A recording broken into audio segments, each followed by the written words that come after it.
All right. Today we will be creating a re-implementation of GPT-2 from scratch in C. We will start from basically nothing.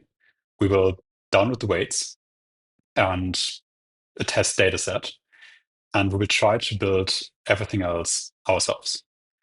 My goal is to not use any libraries in C. We're going to write all the code, all the matrix multiplications, all the layers, everything ourselves. I have no idea how long this is going to take.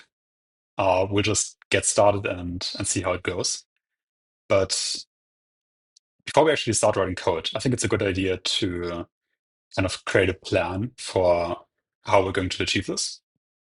So I have connected my iPad here, and while we're doing all of this, we can basically like draw diagrams, write notes at the same time. And we can just get started with that and make a small list of the steps we need to take to achieve our goal today. So I think a good first step is to get like a general overview of the model architecture. So we just draw some diagrams and make like a quick sketch of what this model looks like, so we know what to implement.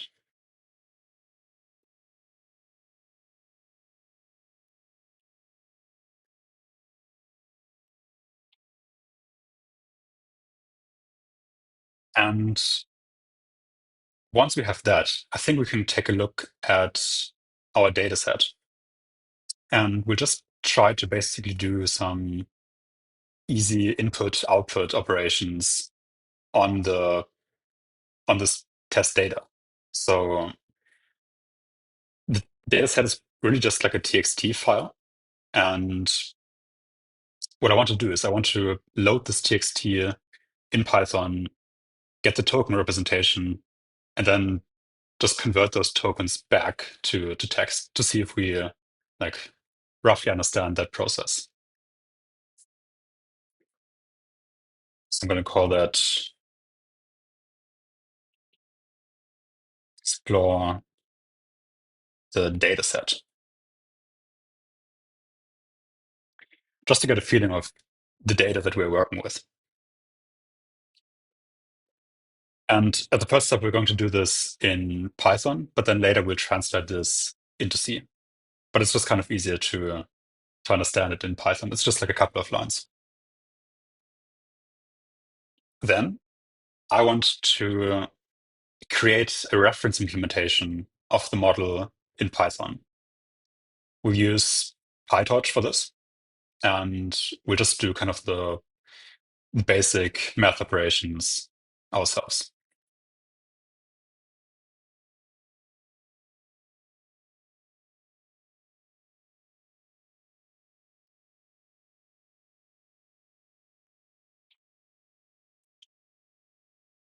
And I think once we have that, we are basically good to go to start writing C code. And at first, I just want to repeat the like data set exploration in C. So we'll take our data set, the txt file, we'll convert it into the tokens. And I think we're going to do that in Python, because today I don't really want to write the tokenization as well, because that's kind of like a separate topic that doesn't really have that much to do with GPT-2 itself. So we'll do the tokenization in Python, and we'll export a token file. So just like the raw tokens as integer values written to a file. And then we can take that file in C and read it back in. Either give that to our model, or as a first step, just convert those tokens back to strings and print them. So I think like a first good flow of what to implement in C is just like taking the file, loading the tokens, converting them to a string, and just printing that. So I'm just going to call that dataset IO in C. And I think once we have that, we are basically good to go with the actual implementation of of the model in C. And there we'll start with the forward pass. So we'll take the tokens of our dataset and we'll try to, for each token, predict the next token. And just having the forward pass, we'll be able to kind of compare the output of our model to like the real output that we would have like as the next tokens in the text. And we get like a rough feeling of if what we've done is actually correct. And of course, like along the way, we'll always be able to compare our model that we built in C to our reference implementation in Python. So I'm going to call that step forward pass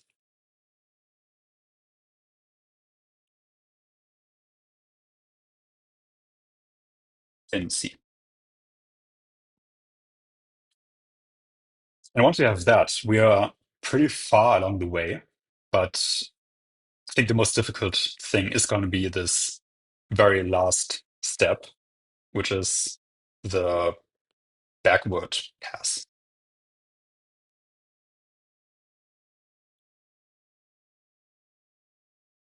Of course, that's also in C. And for the backward pass, I want to do basically the entire thing ourselves as well, where we take the equations for the individual layers for the forward pass, and we will try to rederive the backward pass from scratch. We'll do all the derivations and like really try to understand what's going on. Yeah, I think this is kind of uh, the path I want to take. Um, Again, I have no idea how long this is going to take, but I think we can just get started and see how it goes.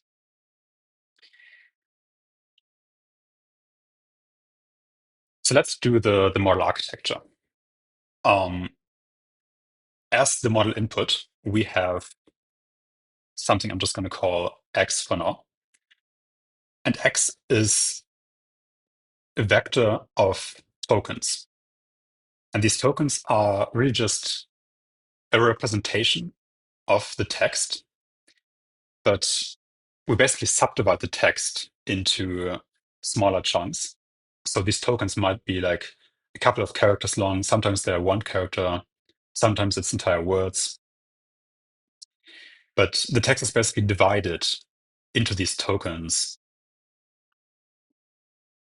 And we have kind of like a table where we map the index of a token to the string that it represents.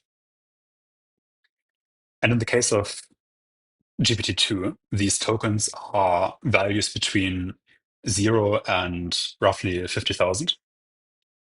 So I'm just going to write this down as well.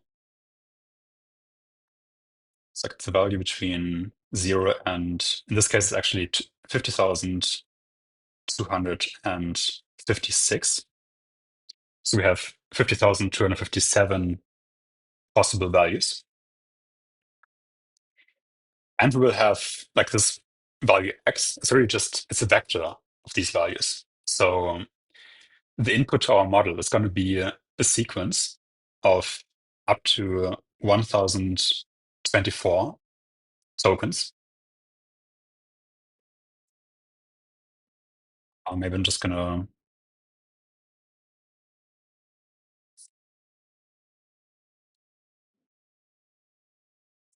so we can have up to roughly 1000 elements in our sequence. And this being a vector instead of just a single value is really what allows the model to do this interesting analysis where the prediction of the next token depends on all of the tokens in the sequence before it. And this is kind of what allows the quality to be like much, much better than what we had before with simple, like fully connected layers and no like sequence understanding. Okay, so this input is going to be transformed into the so-called embedding space. And the embedding space in the case of GPT-2 is 768 dimensional. So I'm just going to draw this as just like an arrow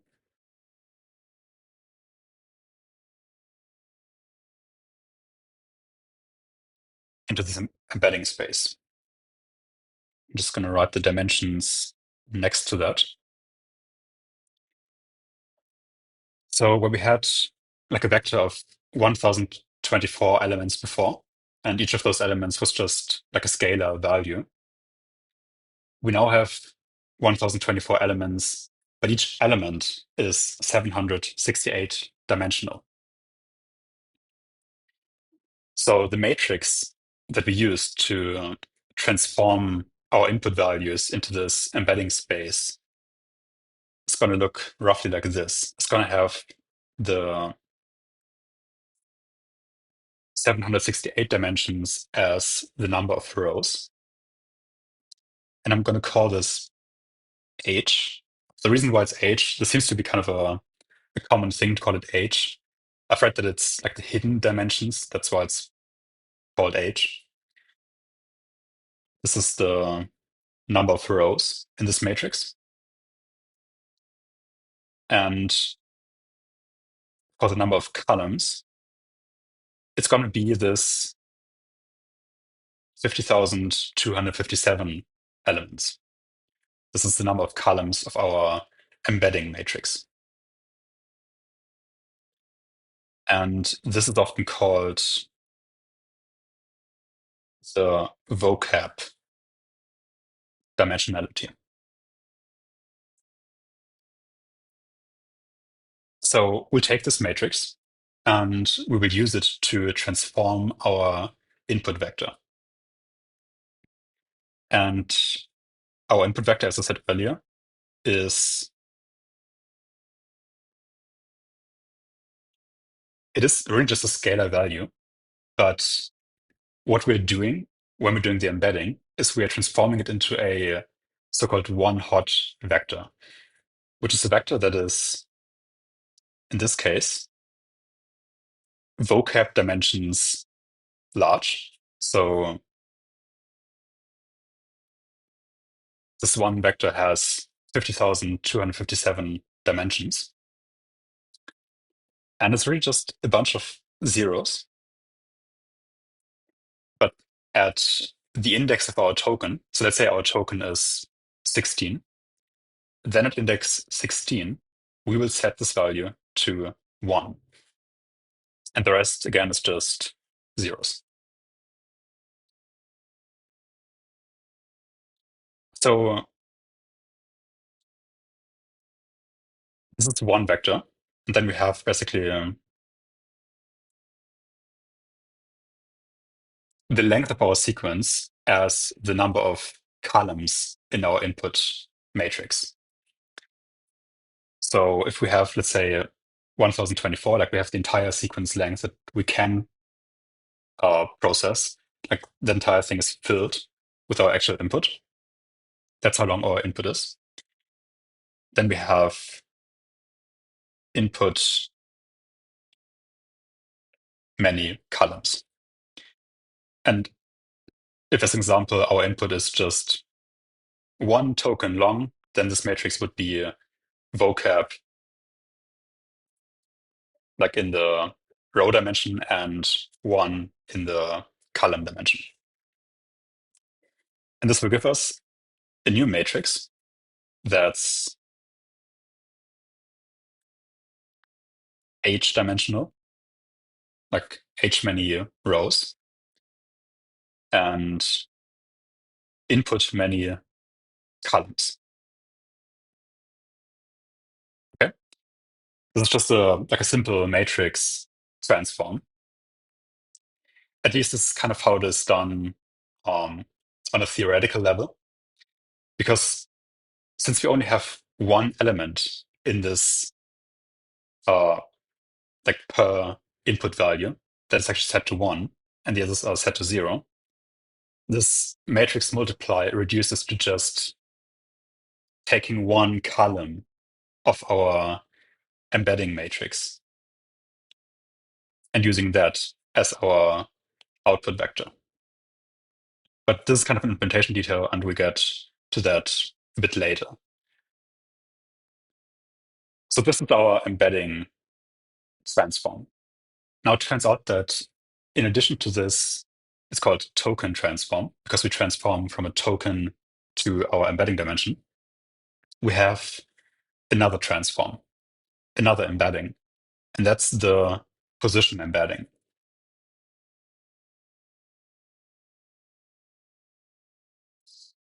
And this is what allows the model to kind of get an understanding of where each token is in the sequence of the sentence. Because as we'll see later, the individual tokens don't really have an intrinsic ordering, which is like represented in the architecture. And you need to kind of tell this model what the position is of each token by giving it this positional embedding.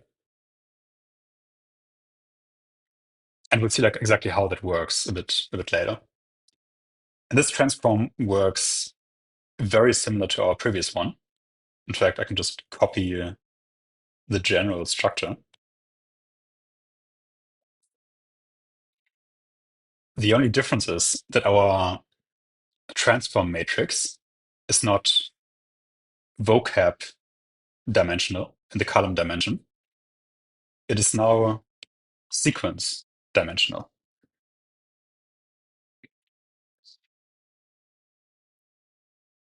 And this sequence refers to the maximum sequence length that our model can have.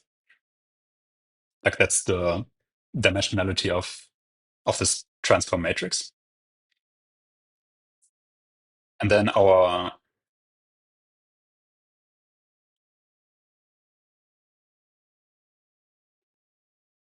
yes, our like column, sorry, our row dimensionality of the input is going to be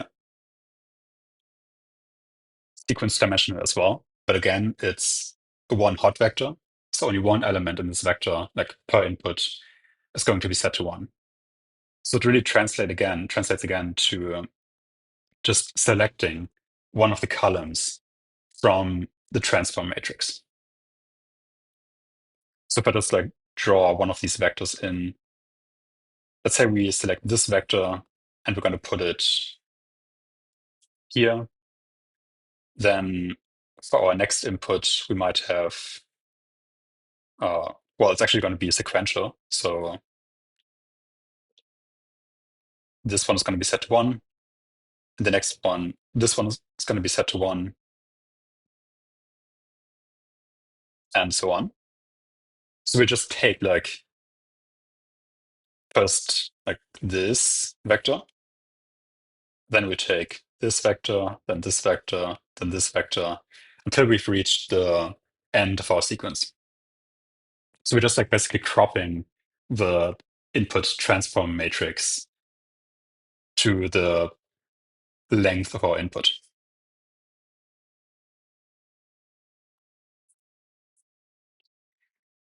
Okay, and these are the two matrix transforms that we're doing to transform our input and its position to the embedding dimensionality.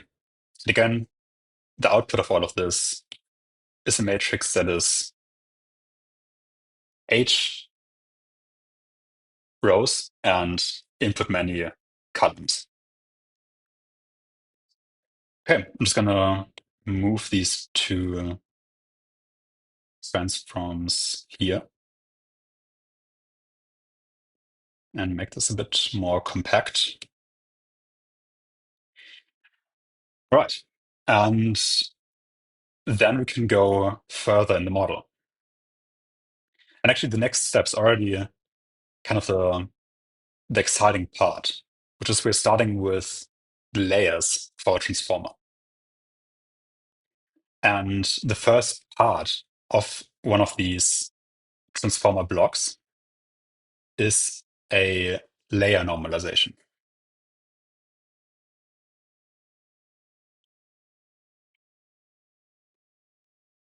So layer normalization works roughly like this. Let me just copy this.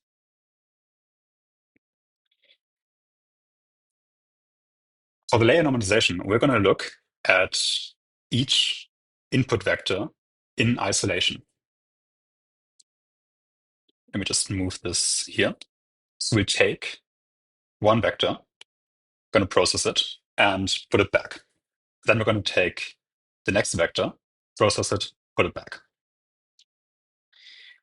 And the thing that we are doing for each of these vectors is that we are normalizing the values. And what that means very specifically, I can just write down the formula. I think that kind of makes it the most clear. We have a normalization of one input vector x. It's going to be an element of that vector. It's like one of the 768 elements minus the mean of all the elements of the vector divided by the standard deviation. Again, across that entire vector. And the standard deviation is calculated.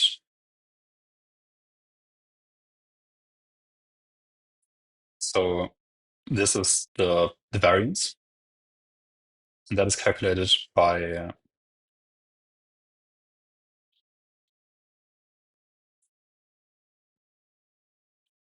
taking the sum of all the input values minus the mean squared. And then for the standard deviation, it's just the square root of that. So I'm just going to put this here. And the mean, of course, this should be clear, but I'm just going to write it down as well. That's the sum of all elements in the vector divided by h, so by the number of elements. Let me just put this maybe down here,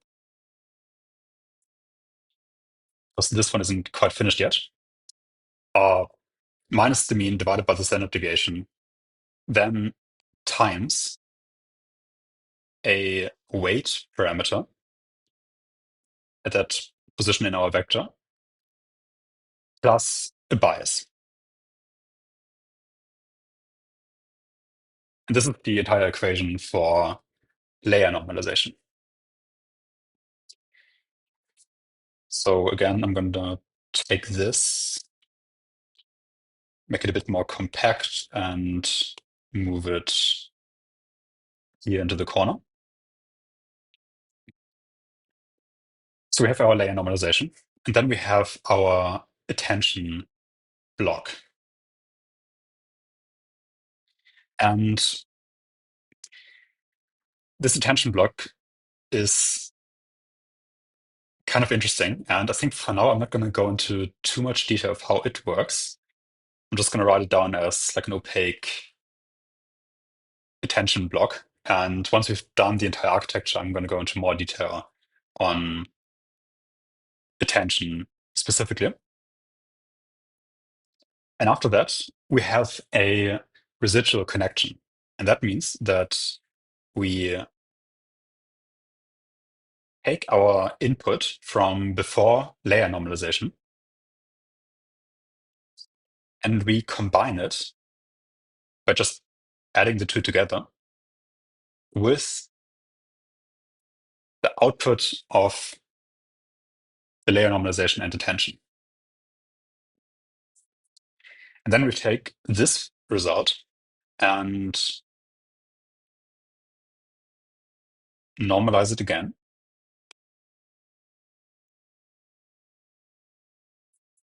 And then feed it into a MLP block. And again, just as we did for the attention, I'm going to describe it in more detail after we've done the entire architecture.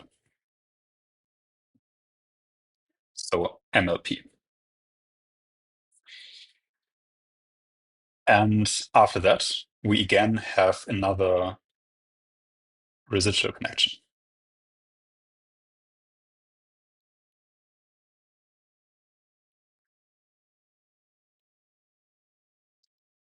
All right. And this entire thing, this block, will be repeated 12 times in the case of GPT-2.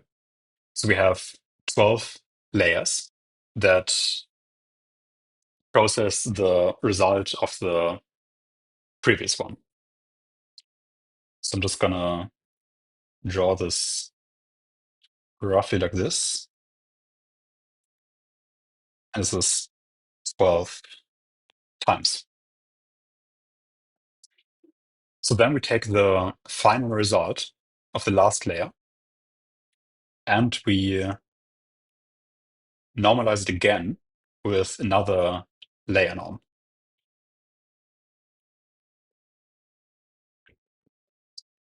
Okay.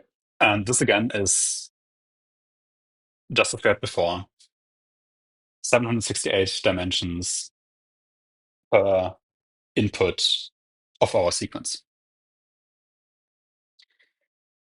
And then we can take this output and do what's called the unembedding transform, where we take each of these vectors and transform it into a probability vector, where we have a value between 0 and 1 per possible output token.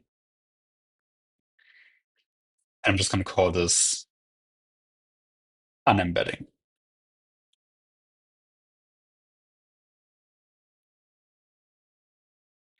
Okay. And the result of that is a matrix that has 50,257 dimensions as rows and input many columns.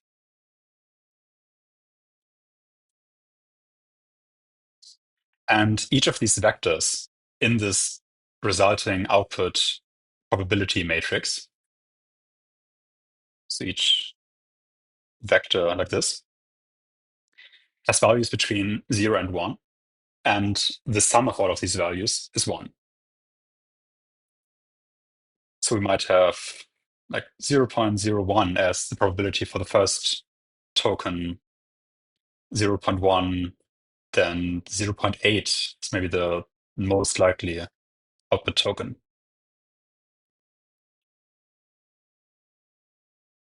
Just gonna keep this. And again, we're going to have these probabilities for each vector in this output matrix. And to get the final output token, we just go to the very last vector in this matrix. And we will take the element that has the highest probability. So there might be one that's 0.9. And we take that. And this is going to be, let's say, at index 40,105, some number. This is our output token index, the one that has the highest likelihood. And we will go into our embedding table and we will look at what string this token corresponds to. So it might be that this token corresponds to the word time or the letter A, whatever it is. And this is basically a rough overview of how the model is built up. Embedding matrix, then 12 layers of layer norm attention residual and layer norm MLP residual. Then one final layer norm, and then the unembedding. So let's go into a bit more detail on the attention block first. So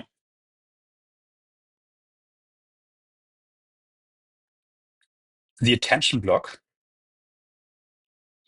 starts with a matrix transform, or actually specifically three matrix transforms, although they are often combined into one. But let me just make a sketch of what it looks like.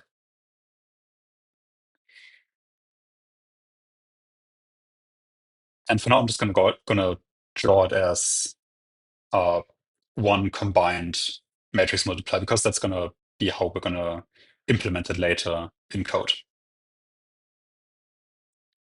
Wrong way.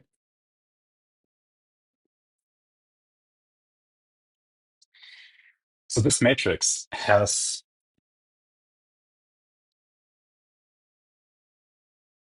three h as the output dimension of the transform, and h as the input transform or input dimensionality. And we're going to transform our input matrix, which has, just as we had before, right here. This is basically like the most common matrix dimensionality as we go through the model. I can just take this and copy it.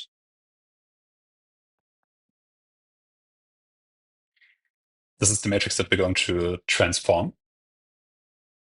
So as an output, we get a matrix that has 3h,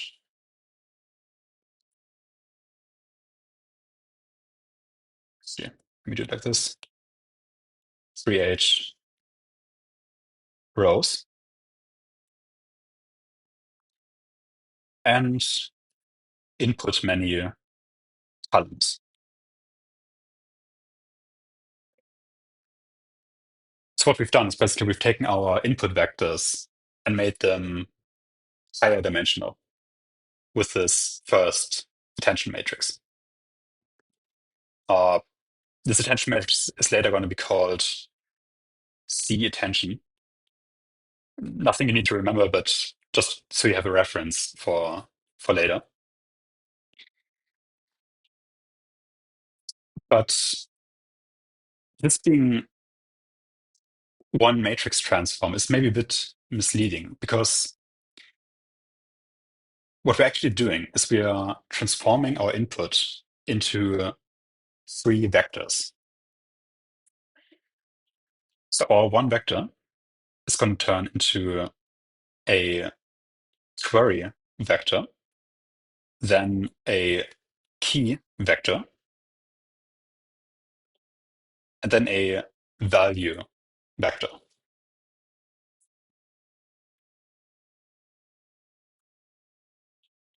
And our input is h-dimensional. And these q, k, and v vectors are 64-dimensional.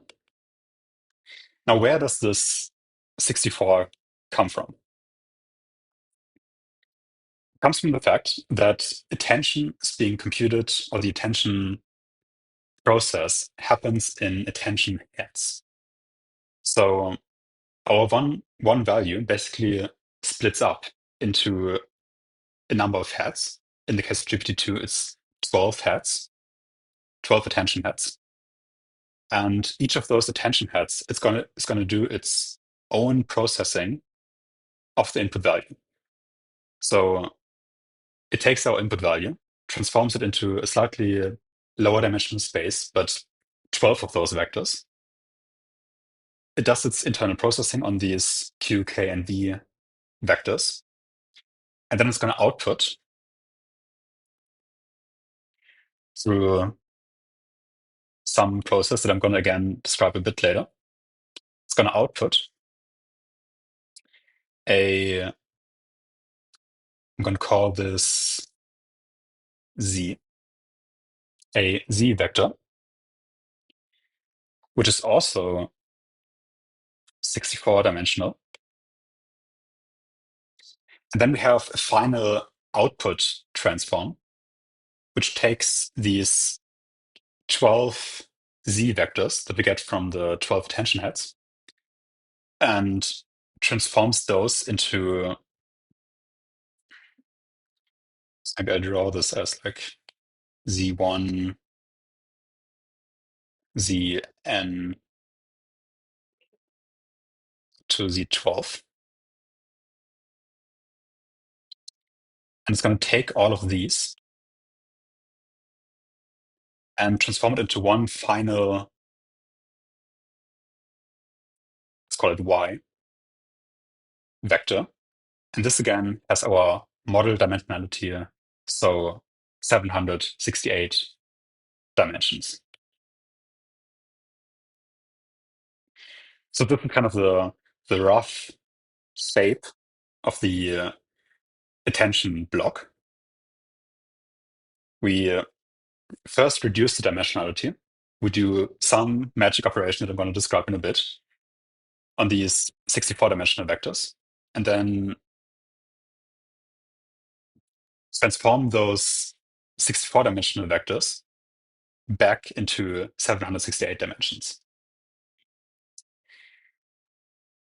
And then again, these final output vectors are going to process again, as we've described earlier, by layer norm and then MLP. But let's look a bit further at this. What actually happens to these Q, K, and V vectors? What we do is we build up a matrix, which is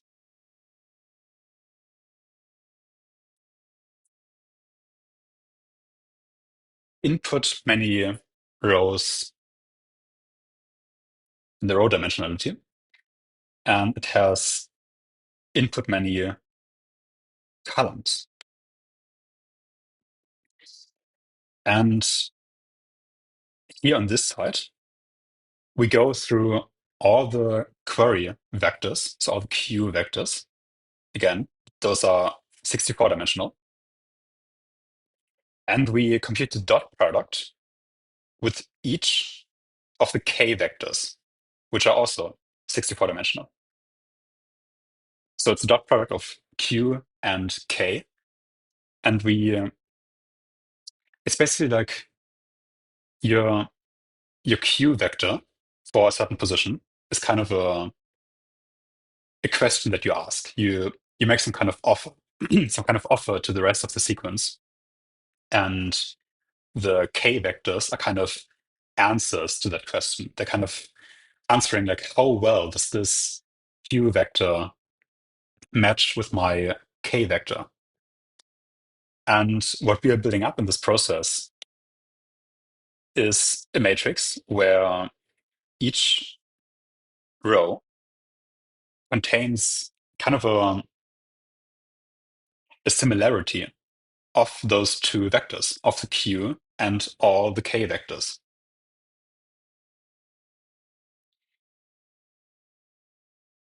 Now, if you just calculate the dot product between two vectors, those numbers can be very different across like different sequences and like even within a sequence. So the next step is to actually take one of these vectors, or each of those vectors, in this resulting input by input matrix, and we perform a softmax operation.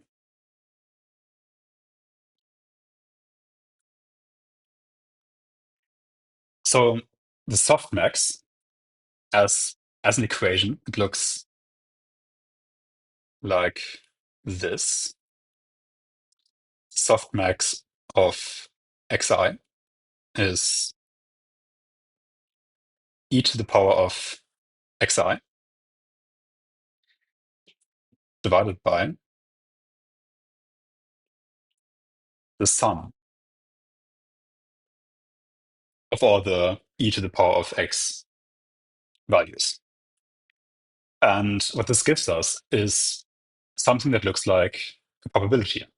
So all the values in one row sum up to 1, and those that are um, kind of most similar, where the k and the q vector are most similar, are going to have the highest values, and as such are going to have the highest probabilities in this row vector.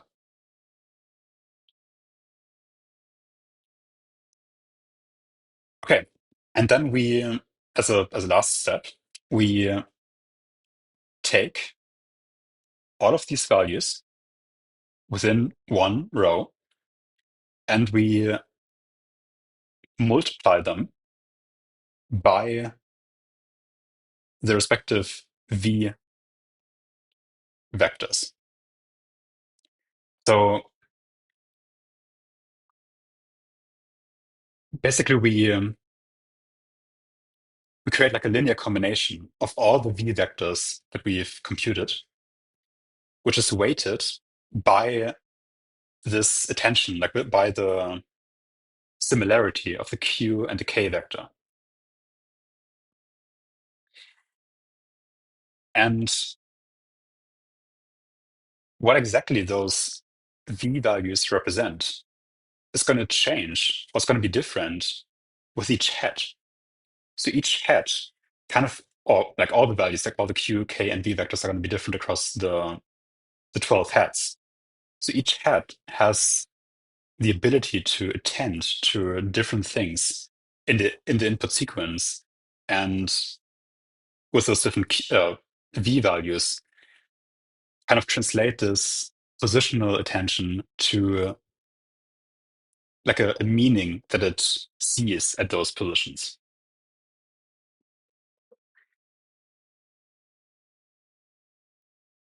Okay, and the result of multiplying these v vectors by the probabilities from softmax is going to be these z values.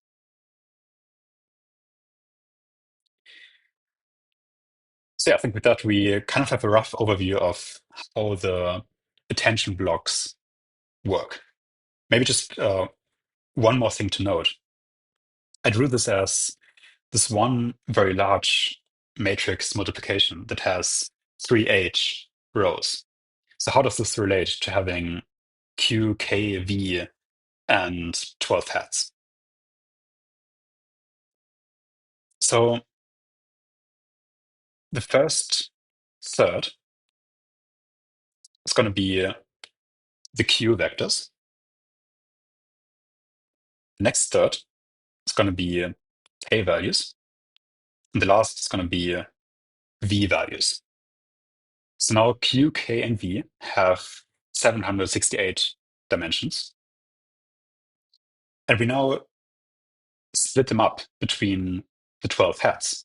So we divide this 768 by 12, which gives us 12 vectors of 64 elements each.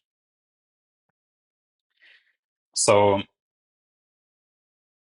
our input vector, 768 dimensional, has been turned into 3 times 12 smaller vectors that we use to do this attention computation. And this is, of course, repeated for each of the inputs. Now, there's one last interesting thing that I didn't mention yet, which is how do we make sure that an input can only predict the next token based on the tokens before it? And the way we do this is by slightly changing this attention matrix, where instead of taking one Q vector and comparing it to all the K vectors, we just compare it to to the vectors that have the same position or are before it in the sequence. So our final attention matrix, after we've done the like probability conversion with softmax, is basically going to have like a bunch of zeros here and then one here. And in the next row where we have two elements to attend to, it might be like point 0.2, point 0.8, and then a bunch of zeros.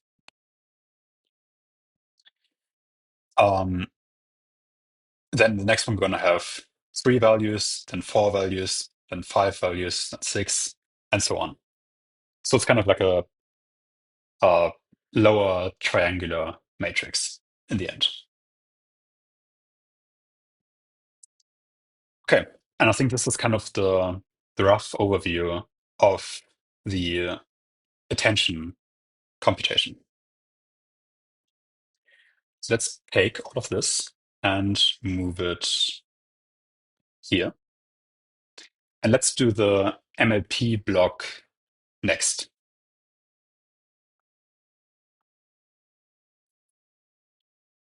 By the way, MLP stands for multi-layer perceptron, which is kind of like a very old term in uh, machine learning. It's like a perceptron is basically a combination of fully dense layers. So each input value has influence on all the output values. They are uh, connected by a set of weights, and in this case, also biases. So the MLP computation is split into three parts.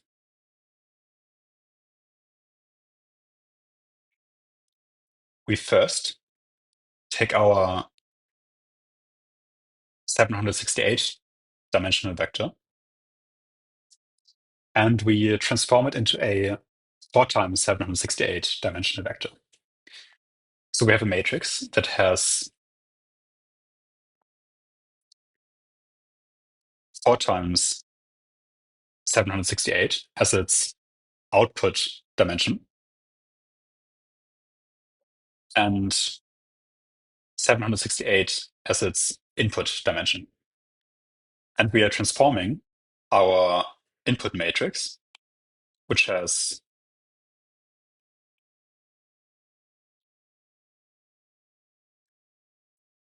768 as its current dimension, and it has input many columns. And this is going to result in a matrix that is 4 times 768 times input. So we've transformed our input vectors into a much higher dimensional space. And then on these values, let's duplicate that. We perform a GNU, GILU, I don't know actually how to pronounce it. It's spelled GELU, GELU, I don't know, operation. And that's going to stay in the same dimensionality. So the output of this operation is really just the same shaped matrix again.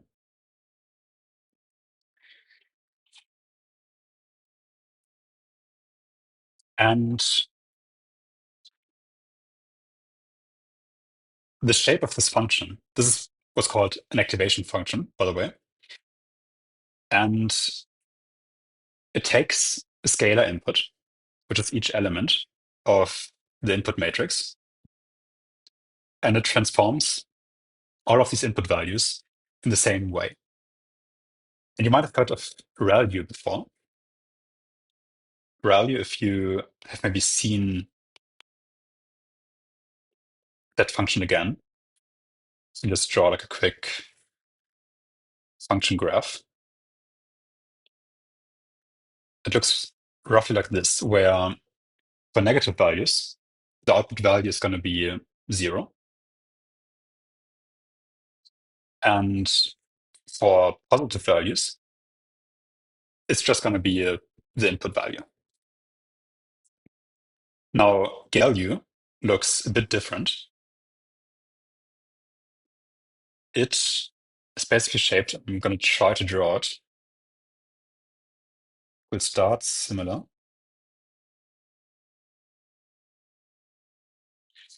Then it looks roughly like this. And even here in this like fairly flat looking part, it's not actually like horizontal. And this apparently gives a bit of a benefit when you're doing gradient descent. So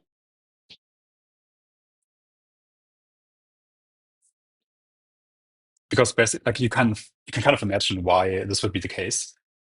Basically, if you have like for ReLU, if you have a value that's here on this 0 plane, the derivative is going to be 0. Like you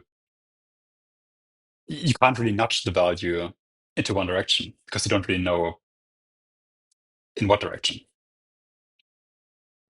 Like the function itself doesn't influence where the value should move.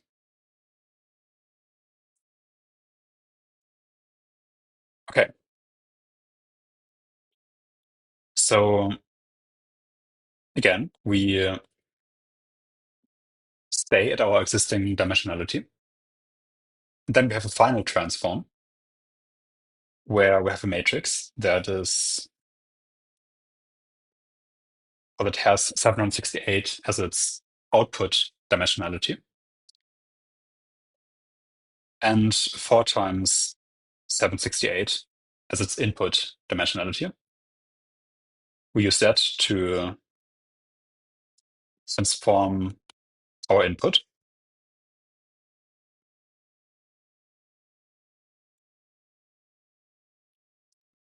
And as the output, we get 768 output dimensions for input many points. So the basic shape of the problem is we take our input matrix, we transform it into a higher dimension space, we perform the GALU operation, and we transform it back into the model space, 768 dimensions. And this is basically it for the MLP block.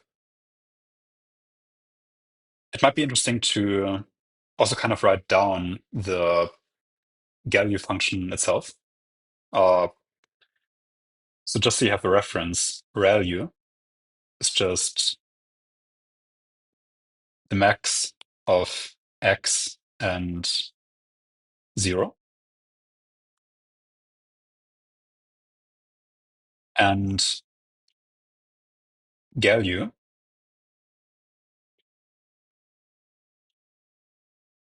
is x multiplied by the CDF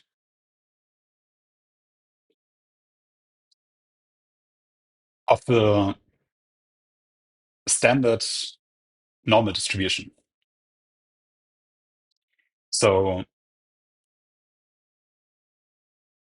CDF basically means we take an integral of the standard normal distribution from minus infinity to our value x. So if x, for example, is zero point 0.5, we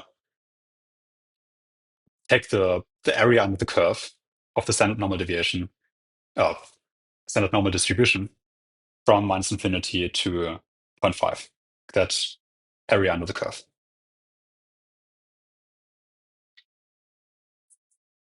And we'll go into a bit more detail of how to implement this function in C later.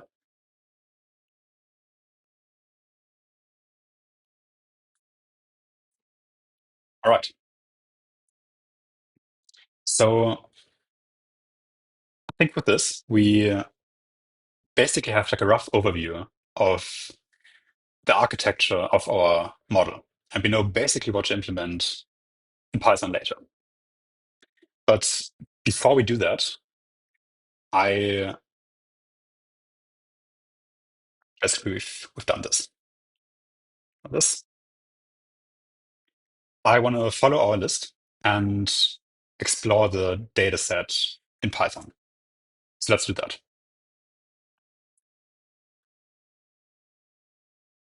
So I've already downloaded the dataset in the TXT format. And as you can see, it's really just a bunch of text formatted in a fairly predictable way. And we tried to kind of take this text input, transform it into tokens, and as a first step, just transform those tokens back into readable text. So let's do that. I'll create a separate file for that. I'm going to call it main.py for now. And to do the embedding, to do the encoding, I'm going to use a library that has been provided by OpenAI. And again, we'll only use libraries in the Python code to do it as quickly as possible and to have like kind of a reference of what we need to do. In C, we're not going to use the libraries. So the library that we're going to use is called tick token. And let's try to read in our file. So I'm just going to do open. And we're going to open our text file for reading. And to see if that works, let's just take this and just print it out. That looks pretty good. So how does this library work? If we just do this, we can see that there's a function that's called encoding for model. And encoding for model takes a model name, which is a string. And we're going to put GPT-2 as the model name. And like with this operation, we're going to get the encoding scheme that was used for GPT-2. This is necessary because the model weights that we will later use for our code have been trained on this exact encoding. So we have to use exactly the same to get meaningful results. I'm just going to assign this to an enc variable. And next we can call a method on this, which is called encode. And for now, let's call this, and we'll just give it the entire text that we've read from our file. And for the rest of the inputs, I don't think we need to do anything. Let's just see what we get from this. And we can just print this out. And we can see that we get a bunch of numbers. And this is kind of what we would expect. We get tokens between 0 and roughly 50,000 as one huge array. Now we should be able to take these tokens and completely losslessly convert those back into the original string. And there's a function for this as well, and it's called decode. And it just takes in the tokens and produces a string. Let's print that. And as expected, we get our original file back as a string. So this is kind of the easiest flow to take some input string and convert it into tokens, and then convert it back from tokens into a string. And we need both sides because the input of our model is going to be tokens. So we have, like, we'll take our test data set, we'll convert it into tokens, we will feed the tokens to our model, and then in the end, we will get the probability of the tokens for the last element in our sequence, which predict the next token in the sequence. So we're going to have like a value that a vector that has roughly 50,000 elements that sum to one, and the value that has the highest value in this vector. This is going to be our predicted output token, and then we'll take this token and, with the help of first this library and later in C, we'll do it slightly differently. We'll convert it back into a string. And then we can see if the string that we output from our model matches roughly what we would expect as the next token in this text.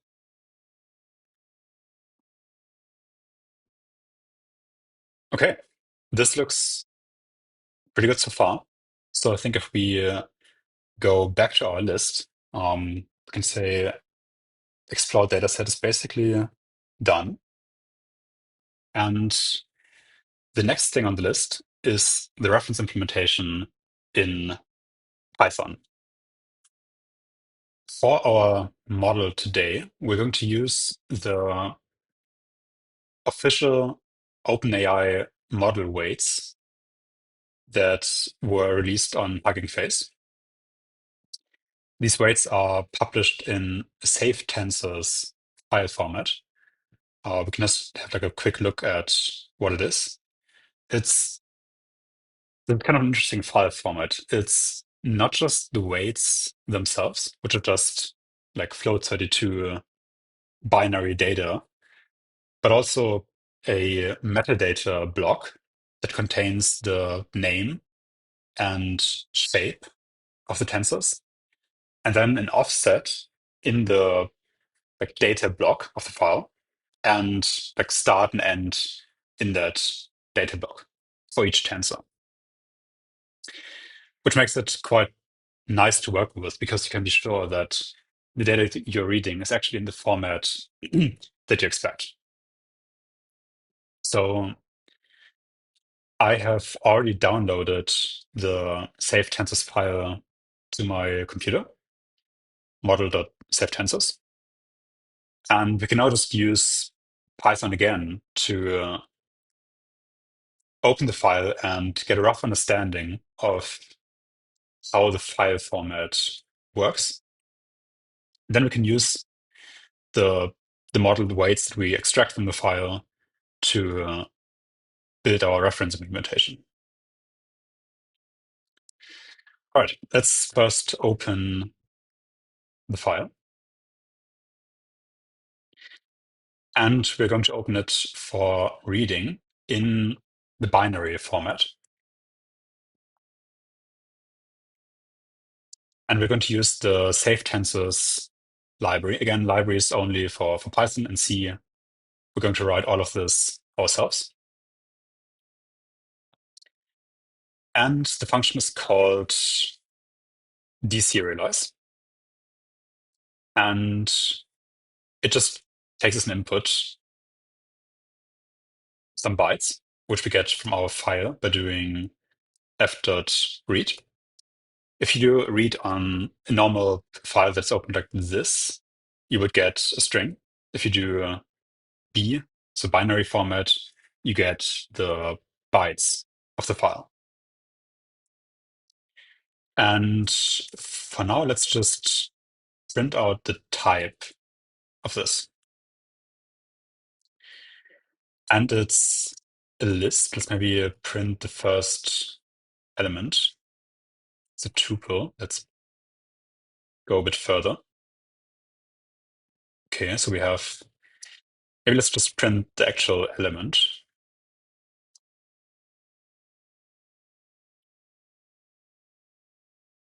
Okay, so we have a bunch of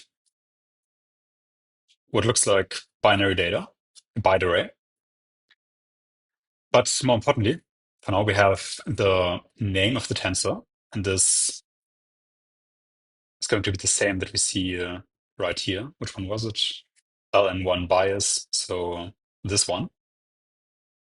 We see the shape is 768 dimensions. You can find that shape down here as well. And data type and the actual data, of course. Okay, so let's take these values and transform them into a format that is a bit easier to work with. Because when we build our actual model, we will have PyTorch tensors as like the fundamental unit or the format of the weights of the parameters and also of the input and output. So let's try to go from a byte array to a torch tensor. And I also want to put these two in a simple map, basically. So I want to map from string to torch tensor. That's kind of the rough plan. So I think what I'm going to do is I'm going to create a params dictionary, and I'm going to iterate through all the elements of this FTS array. And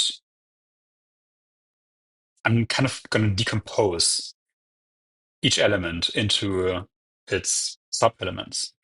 So the name of the tensor is going to be at ft0. And then we have a tuple, and it seems to be the first element of that tuple. So in theory, it should just be ft0. Let's maybe just try if this works. Yep, seems to be good. And if we print this again,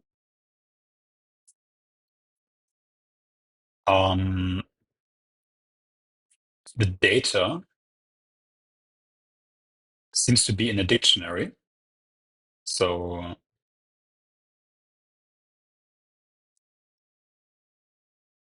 dictionary is the second element of the tuple. And then within that dictionary, we want the value data. This is going to be a byte array. Let's just make sure that that's what we get. Yep, we have a byte array. So now we need to create a torch tensor from a byte array. And think if I remember correctly, we need to import torch first. There should be a torch dot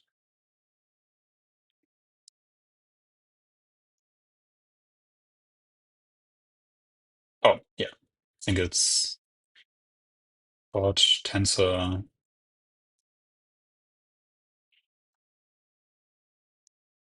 I actually don't know what it's called. Tensor from buffer. I think this is the one that I'm looking for. Creates a one-dimensional tensor from an object. Yeah, I think this is what I want. And then we can, let's actually try if this even works. Let's just print this.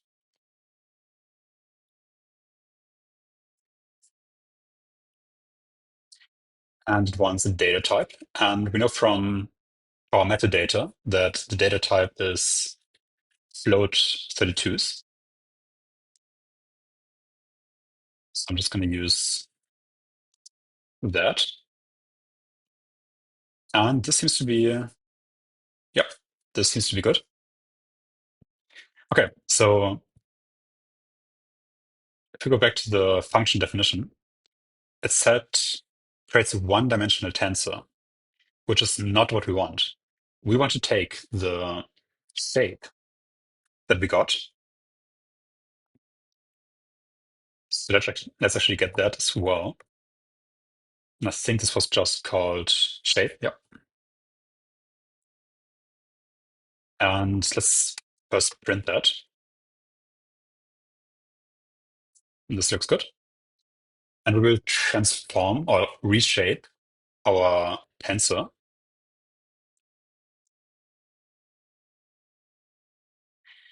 into this shape that we get from the metadata. So now we can take this tensor and assign it to the dictionary entry with the name as the key. And after all of this, let's just take maybe, let's just get one of those. I think one of the matrices is called WTE, WTE.weight. Let's just see what we get for that. Looks pretty good. Let's print the shape. And we see the expected shape for this. So if you remember, this was the very first matrix that we had in our architecture diagram that transforms this one hot input vector that's like 50,000 dimensional, but all the elements are zero except one, which is set to one. It transforms those vectors into 768 dimensions.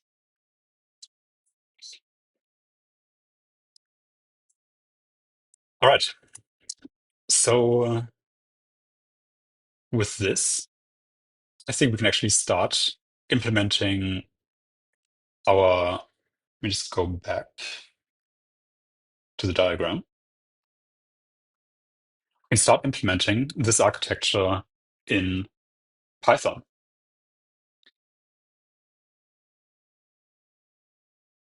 Now, one of the interesting things that we see right away is that in our diagram, the embedding matrix had 50,000 columns and H many rows.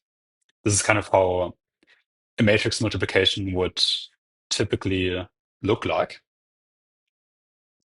And then, like, if you do the matrix multiplication, you take one row of the transform matrix and multiply it by one column of the transformed matrix to get one value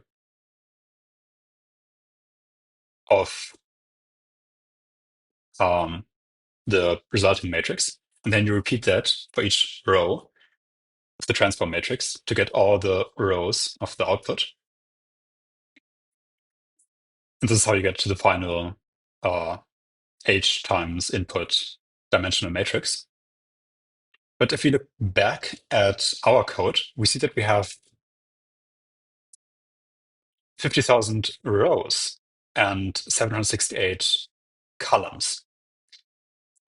And this is going to be a repeating theme along the way, which is that our parameters that we have in this save tenses file are not in the same dimensionality, like not in the same uh, transpose, basically, as what we've drawn here in our architecture diagram. This is not going to change the final result, but we have to be a bit careful that we do the correct multiplications along the way. So we just have to remind ourselves of how matrix multiplication works. One vector times one vector results in one scalar. Those two vectors need to be the same length. And then everything should kind of fall out from that. Okay, so let's get started.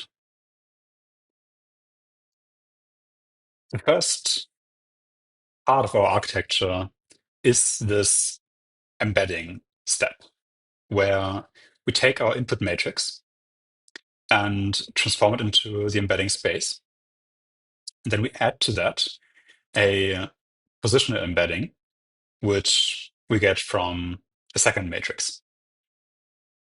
And it turns out that PyTorch has a function that is perfect for this, and it's called embedding.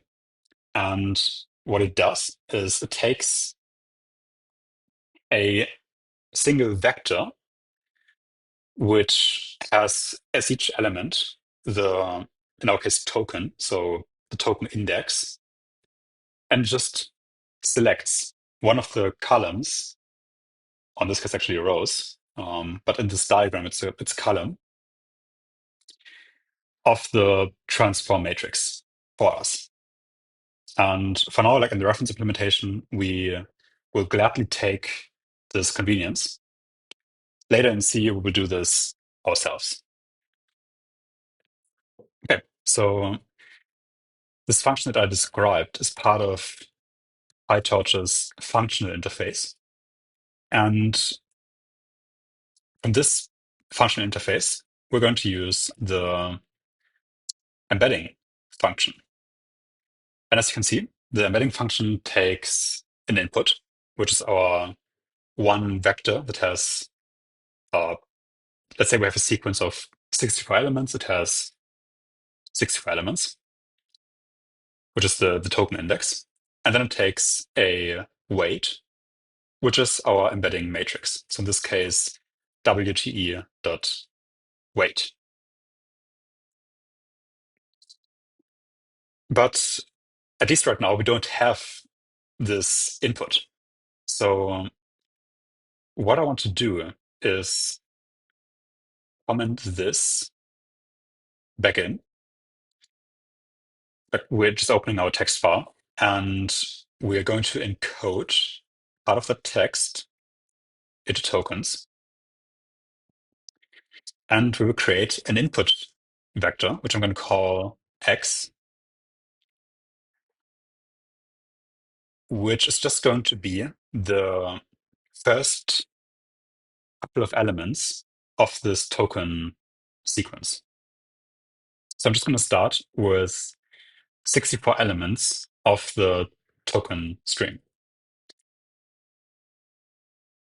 Tokens, and we're going to take the first 64 elements of that. And let's also start to think about the output that we want. The final output should be that each token position predicts the next token in the sequence. So basically what we want is another vector that is also 64 elements long, but it starts at element 1 instead of element 0, and it goes to element 65 instead of 64. So we just shift our input vector by 1 and like add another element at the end. to get the respective next element in the sequence, which is our uh, sought after result. Okay, let's call this y true.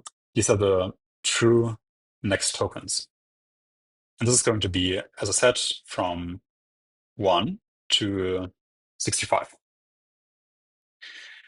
And let's just make sure that this is what we expect.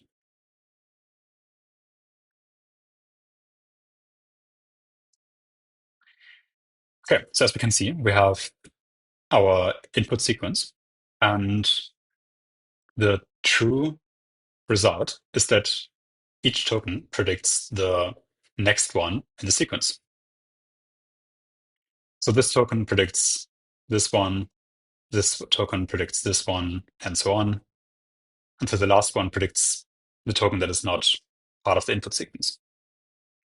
And again, since we've seen earlier that in our attention matrix, each element can only see the elements before it in the sequence. So even when we calculate all the predictions for all the elements in the sequence at the same time, that's going to be okay. They don't influence each other. We basically get 64 predictions at once.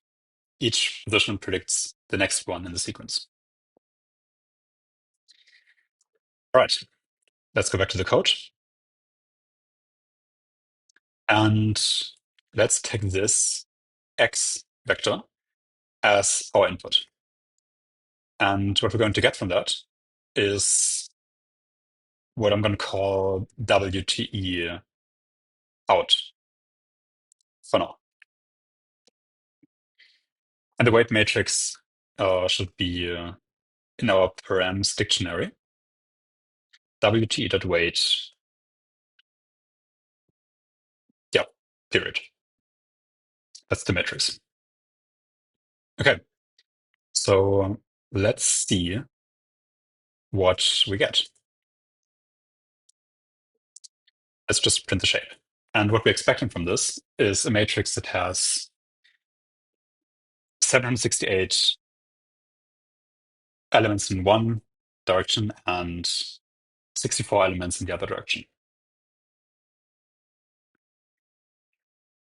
Okay, and we can see that the indices argument to this embedding function needs to be a tensor and not a list. And this is easy to fix. So we just do torch.tensor right here, and we do the same thing for our output.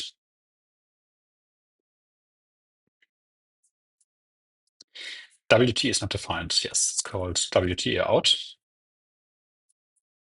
Okay, that seems to work. We get a matrix that is 64 rows and 768 columns. So we have one row per input, or like per input element, per element in the sequence. And this is basically what we expected. Again, it's transposed from what we had in our case, but that's going to be, as I said, a recurring theme throughout all of this.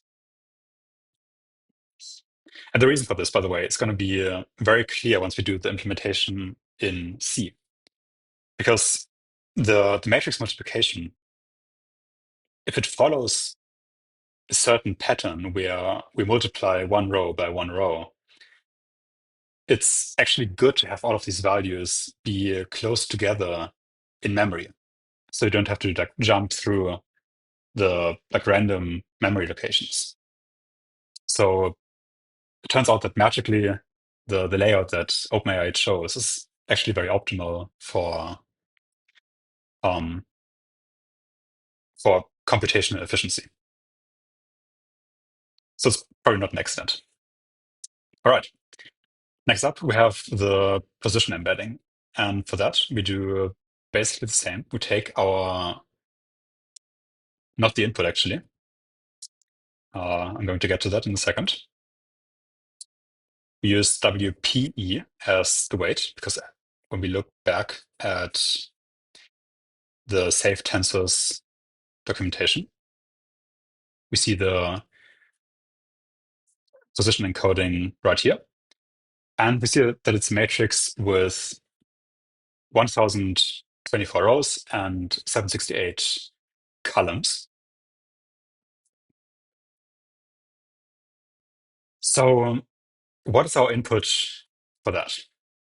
We don't want to give it the actual tokens as our input. What we want to give it is the positions of those tokens. So we use Torch, PyTorch, to create a tensor that has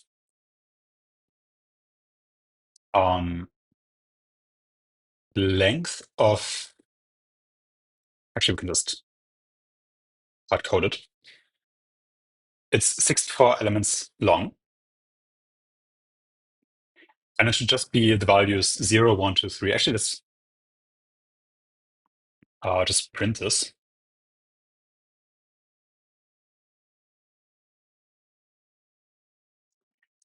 Let's just do this for now. This is exactly what we want. So position 0, position 1, and so on. All right. These are our two embeddings. Actually, I just deleted that. Let's go back. Let's take this and put it here. All right. And now we have our two resulting embedding matrices. And just to be sure, let's also print the shape of this matrix. And it's exactly the same, which is good because now we can create the result of the embedding, which is WTE out plus WPE out. And just like that, we have the result of this first computation.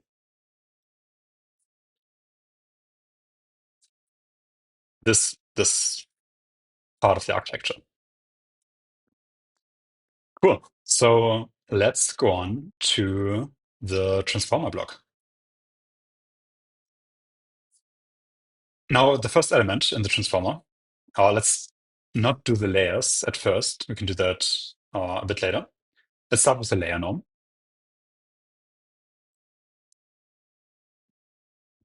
And again, we have a function in PyTorch for that, which is called layer norm. And it will take the result of our embedding, so embedding out, and it takes a normalized shape. So what's that? It's actually not described here, but what it is the shape across which you want to normalize your data. So in our case, we have these matrices with 64 rows of 768 elements each. And as I showed earlier, we do the normalization across this entire vector per sequence element. So, for example, the mean is calculated across this one vector with 768 elements. So our normalized shape is just this. Let's try to print the shape of this one. And I'm going to call it ln1 out because this layer is called ln1 in the parameters. And I'm just trying to kind of keep the naming as consistent as possible. Okay, let's print the shape. And again, as we would expect, we get the same shape back. Layer norm doesn't change the shape of the input data. It just normalizes all the values within one row. Okay. And I think to make it a bit clearer, actually, I'm going to give these inputs names. Normalized shape. Just to keep it all a bit clearer. And this was this layer norm right here. So next up, we have kind of the most complicated part of the model architecture, and that's the attention block. And if we go back to our drawings here, we see that the first step of this is to take our first transform matrix, which is 3h by h, and thus transforms our 768 dimensional vectors into this higher dimensional space, which we then split up into thirds, which are QKV, and then each of these into 12 more parts. So let's do this first matrix multiplication.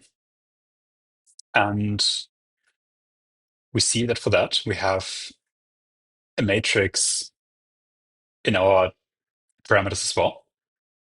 And it has h times 3h elements. Again, it's transposed common theme. And it also has a bias, which is important. So the combination of a matrix multiplication and a bias is called linear in PyTorch. It's a linear layer. Linear layers and fully connected layers and MLPs are basically all describing kind of the same thing, where each input is connected to each output and you have an optional bias. So let's just implement that. We have our C attention out. C attention is the name I mentioned earlier.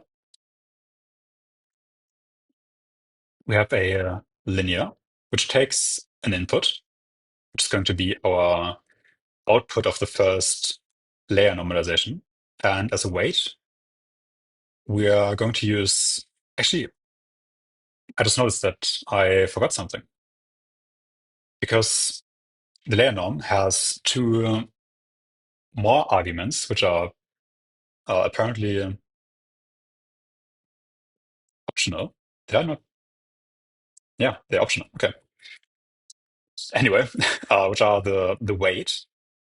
So if we look back at our diagram, the layer normalization has this weight and bias, which are per position in each vector. And we will add that as well. Again, from the params dictionary. And it's called, so this H0, H refers to the layer in our model. And right now I'm just going to hard code that to layer 0, but a bit later we're going to make this dynamic. It's going to be H0 dot ln1 dot weight. And we also have a bias. It's just this one that's added to the final value. And this is params H0 ln1 dot bias. So now we can, actually, let's just make sure that this still works.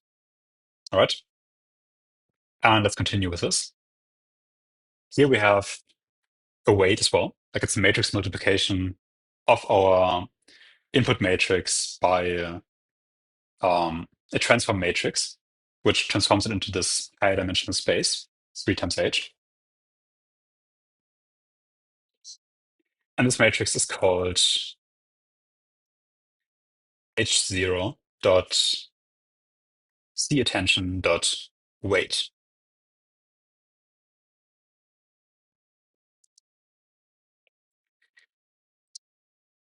And we also have a bias, which is, again, same name, but bias. All right. And I think for this one, yep, that's all. And what we expect is that our output has 3h in one dimension and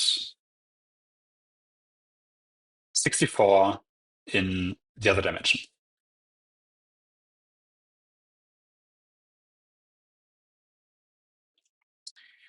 And apparently we forgot something. C attention weight doesn't exist. Yeah, okay. It's actually called attention.cattention.weight because a bunch of these parameters are grouped into attention and MLP, just as we've just as we've done in our diagram as well. So right now we are in this attention block. Okay, let's just add this.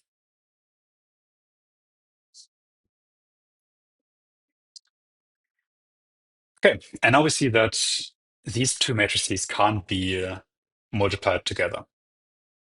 And again, this is just a transpose problem because the matrix that we've been provided with here is actually not meant for a linear layer, but a so-called convolutional layer. Um, the computations are going to be exactly the same, but for this to work, we need to transpose the weight matrix by basically swapping rows and columns.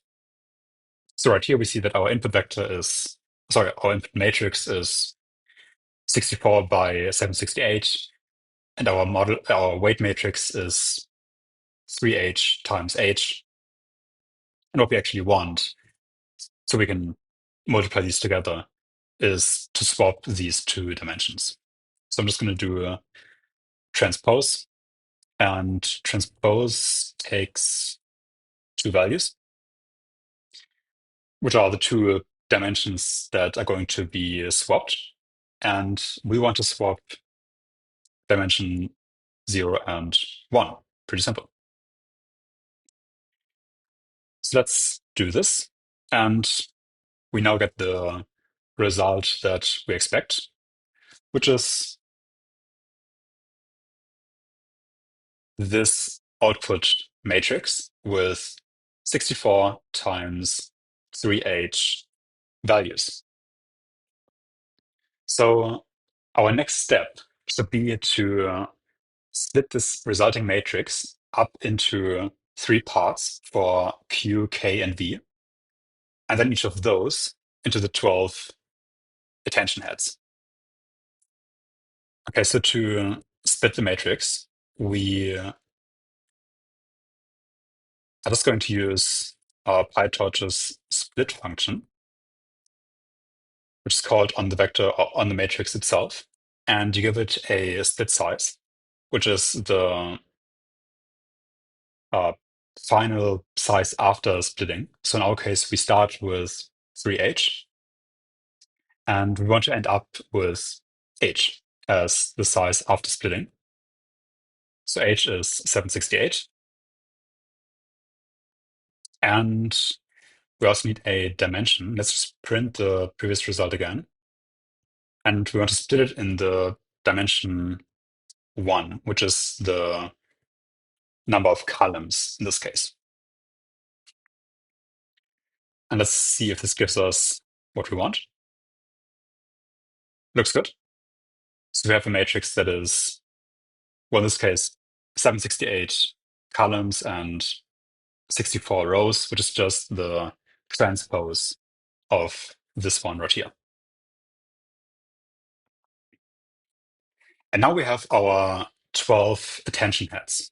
So I'm just going to write a for loop for this, where we have some head index from 0 to 11.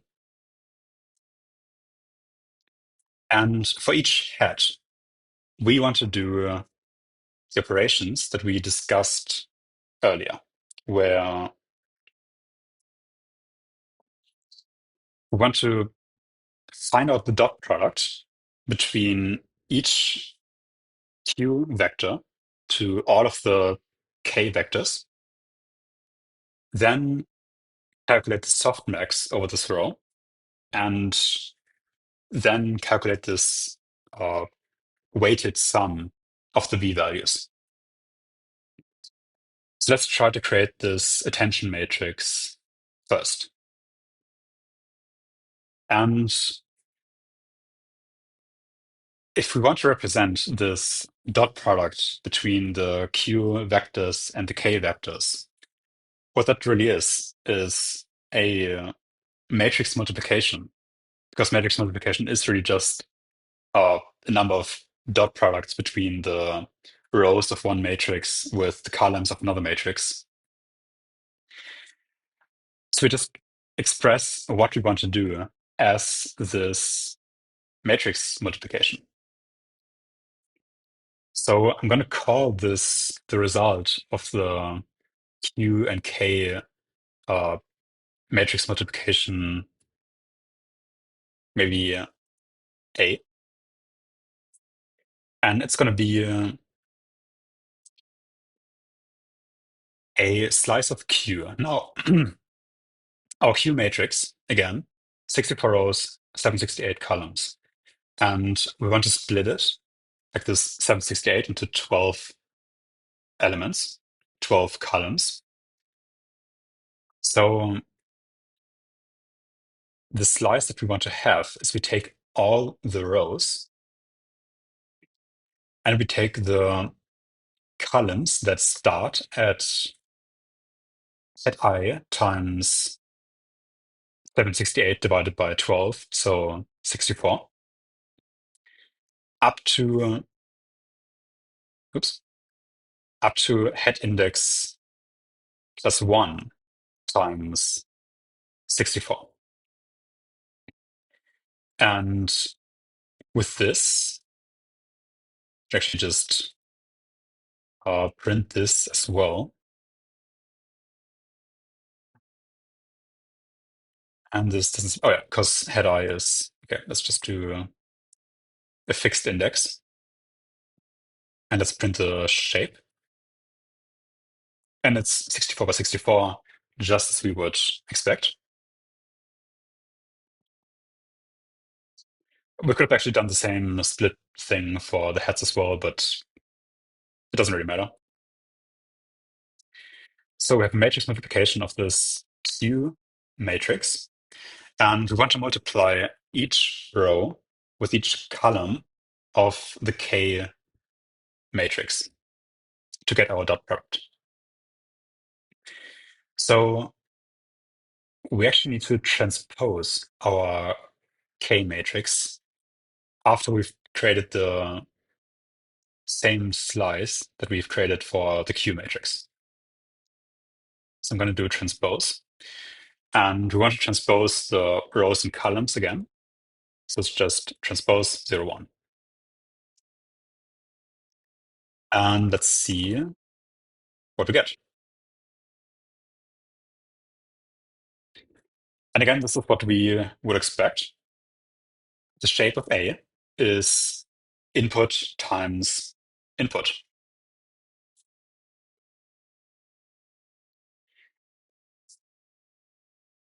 And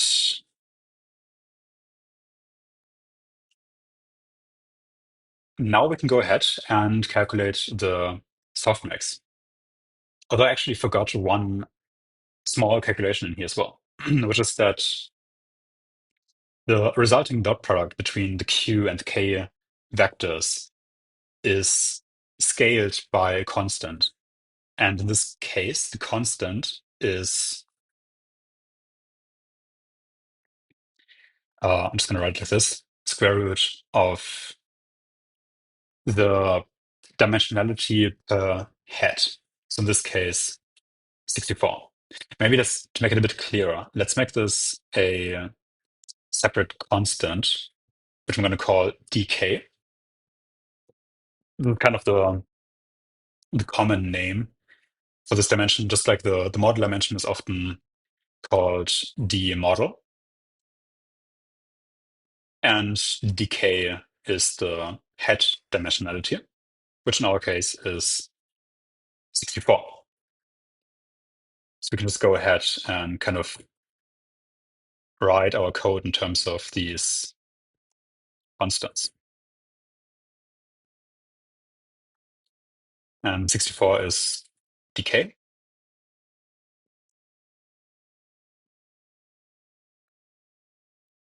And the last one as well, dk. And the square root is also dk. Let's just make sure that it works.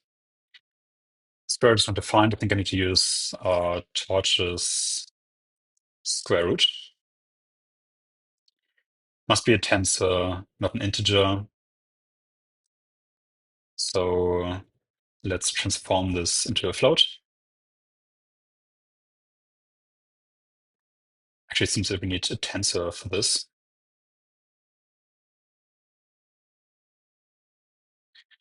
So we give it the data type float, actually torch dot float 32. And maybe let's make this a separate line as well.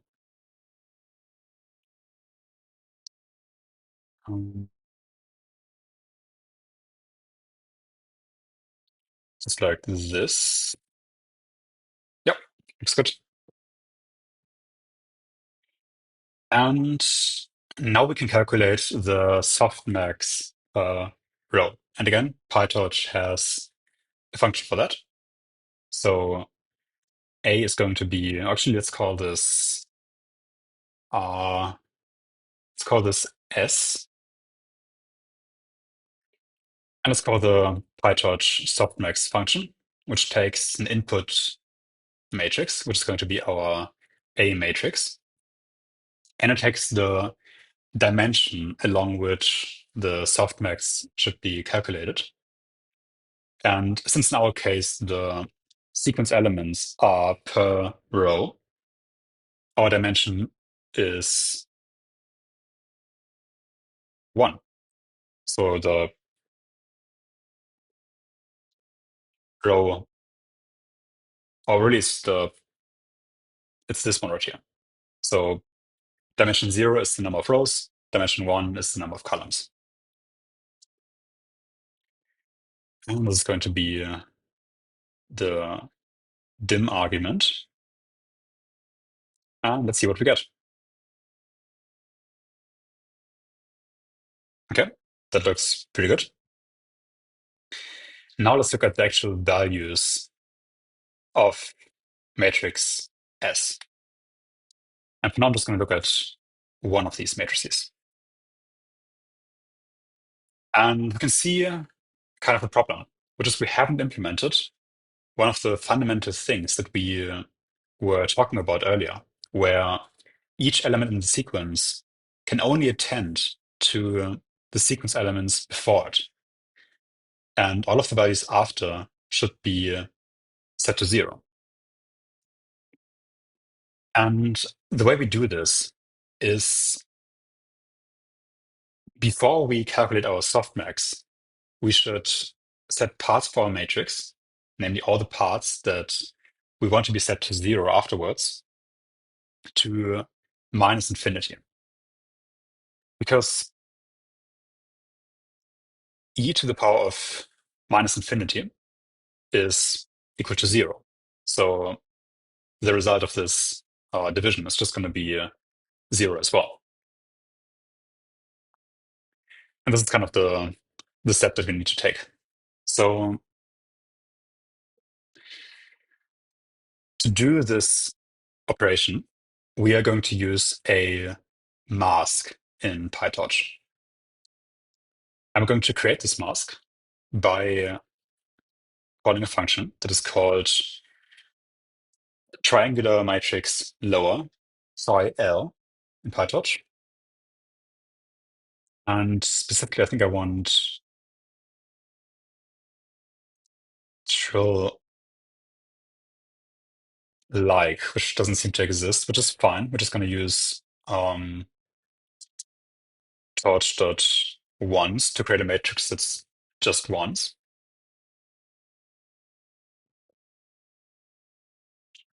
And here we can use once like, because we want the matrix to be the same shape as A, so we can do the mask. Once like A. And it takes another argument, which is diagonal, which is how far offset we are from the diagonal of the matrix. So if I'm just going here, you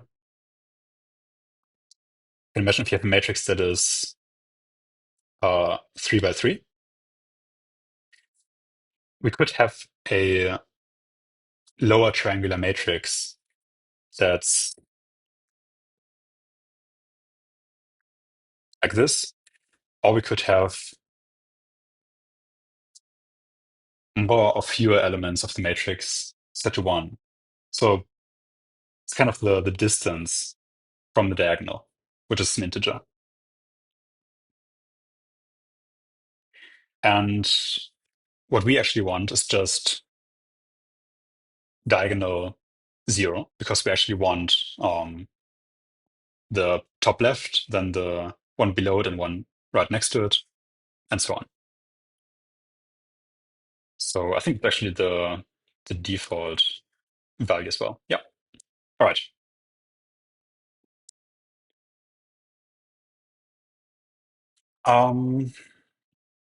So next up, we want to set all elements in our matrix to minus infinity. So I think what we actually want is we want to set the elements that are going to be set to negative infinity to 1 in this matrix. So we actually want a upper triangular matrix. And now we actually do need the diagonal element as well, because now we want a matrix that looks like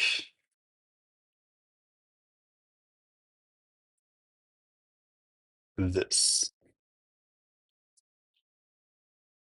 Okay, and the default that we would get if we set diagonal to 0 would be this. So we just shifted 1 into the upper right corner. Right. Diagonal equal to 1. And let's just print this matrix.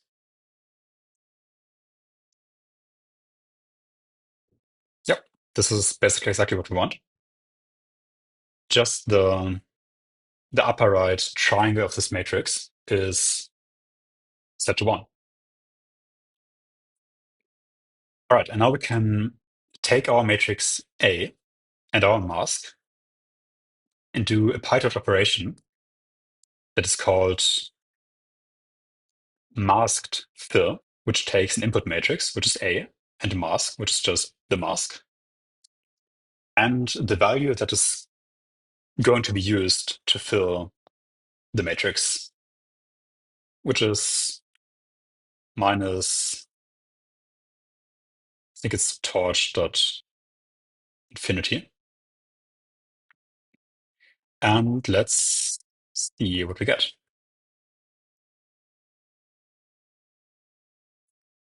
Masked fill only supports Boolean masks. So what we can do here is basically, actually, we can just take this once like and make this data type bool. And now it should be set to all true. And then it becomes a upper right triangle true, true, and the other one's false matrix. Okay, and this is exactly what we want. We have minus infinity in the upper right part of the matrix. So we can now do our softmax And we should be getting 0, where we had minus infinity. And this value should be set to 1. And these two values should sum to 1, basically. So let's try if this works. That looks pretty good. We have 1 here. We have two values that sum to 1 here as well. And the rest is equal to 0.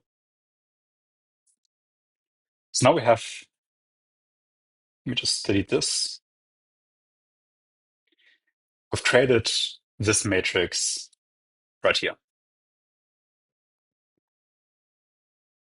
The next step is to create our weighted sum, where we multiply our v values by by each scalar value in this matrix, and we sum all of those up into one big matrix.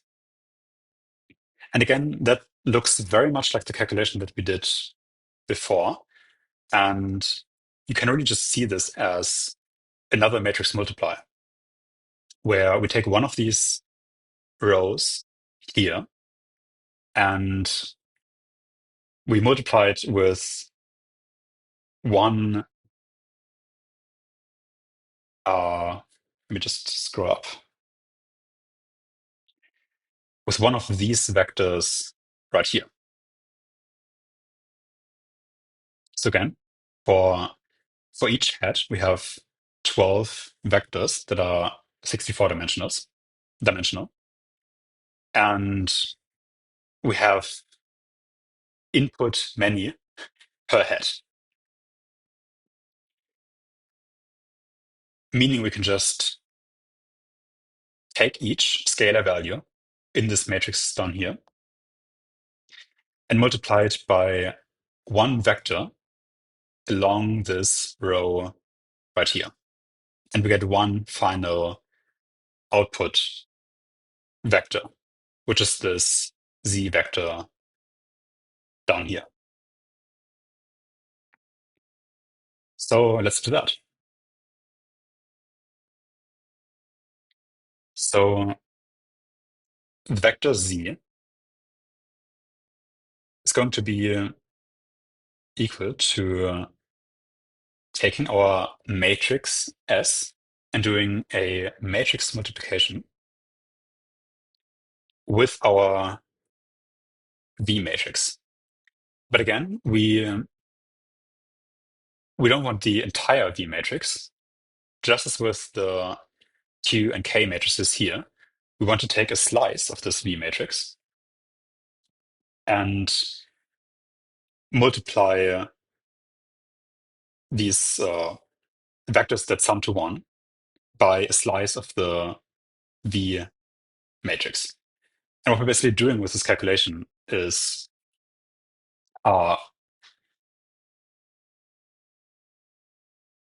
just taking like a weighted sum of these V vectors, like of the slice of the V matrix, which are V vectors, and summing them.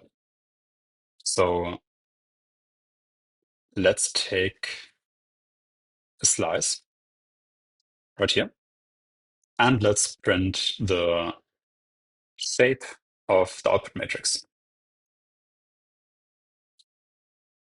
And again, this is pretty much as you would expect. So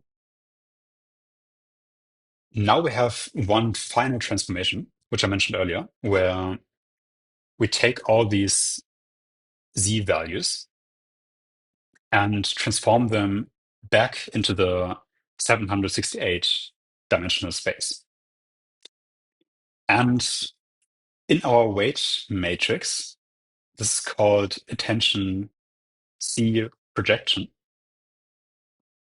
And it's a matrix that has 768 by 768 dimensions. So one way we could do this is we could take a slice of this matrix and multiply it by our 64 by 64 dimensional matrix per head. But I think the better way to do this, and kind of the more common way, is to put all of these z vectors into one combined matrix where we have uh, input many rows and 768 columns. Again, remember, previously, per head, we had 64 columns. So we're basically just taking this output matrix that we just created and copying it into a slice of the output matrix. So we're just building up these, uh, we're building up a 64 by 768 dimensional matrix by combining multiple 64 by 64 dimensional matrices. Like combining by just uh, putting them next to each other in the output matrix. Now, try to keep in mind what that operation actually is. So if I switch back to the iPad, um, if we just draw the matrix multiplication that we're doing, where we're multiplying this softmax result and our value vectors, is we have a matrix that's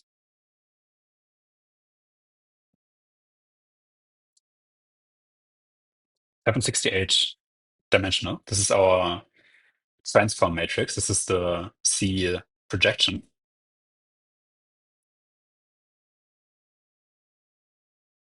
And it has 768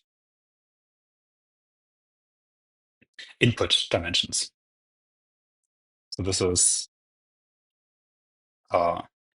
in, and this is out. And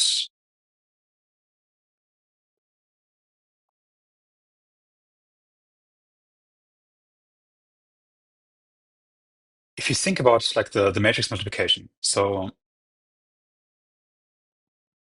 let's actually just do it like this. Yeah, just the traditional matmul. And again, our transformed matrix, the target matrix, is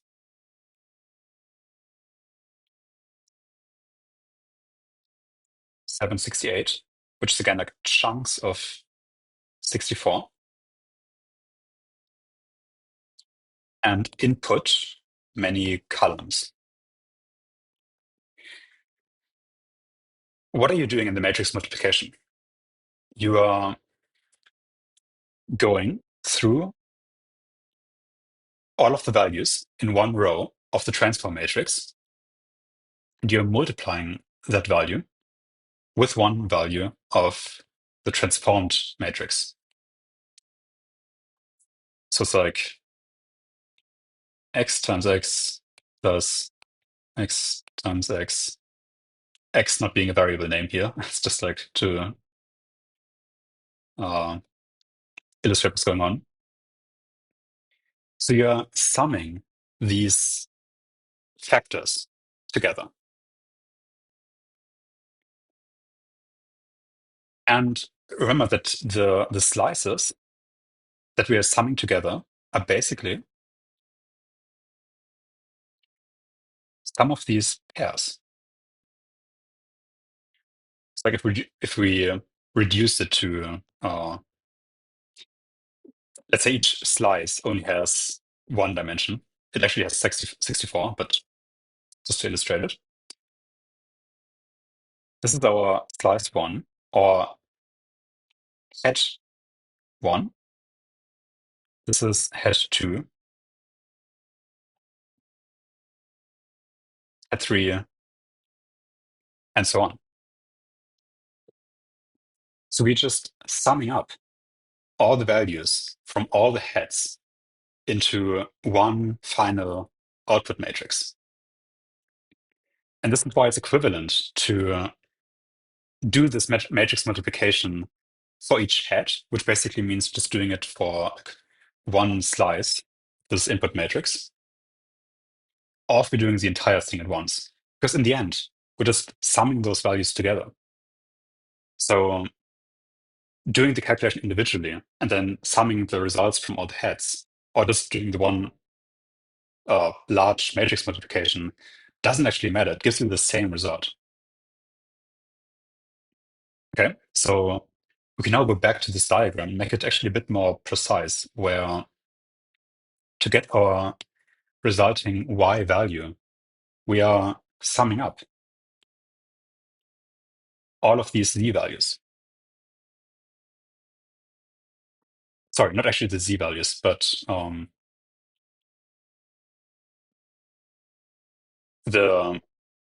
we're transforming the z values into 768 dimensional values. So we get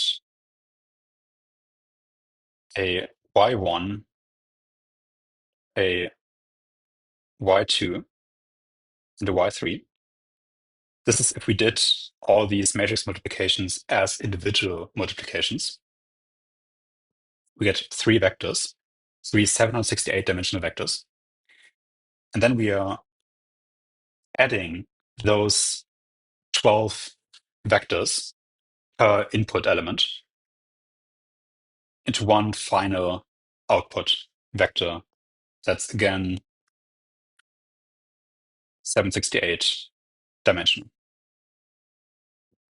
Okay. I hope this was kind of clear. I think this will become clear once we actually do the implementation, because then you can actually see that it is equivalent.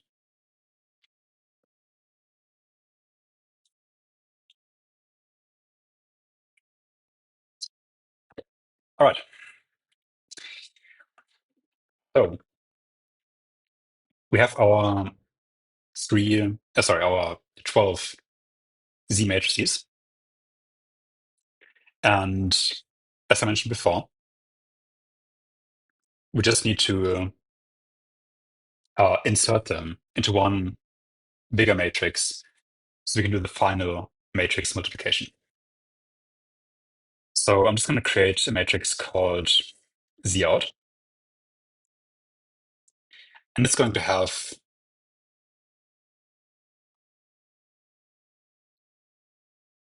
shape. Actually, I think I should do zeros like.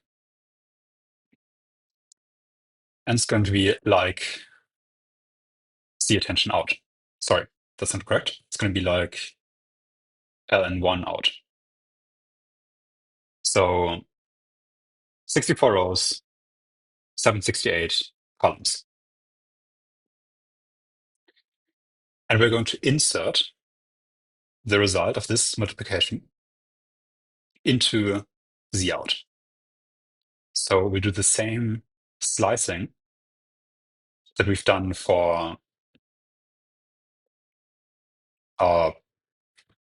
the Q, K, and B vectors for the Z matrix. Actually, it's now called Z out. Okay, and then we can print the shape of the Z out matrix. And it should now have 64 by 768 elements.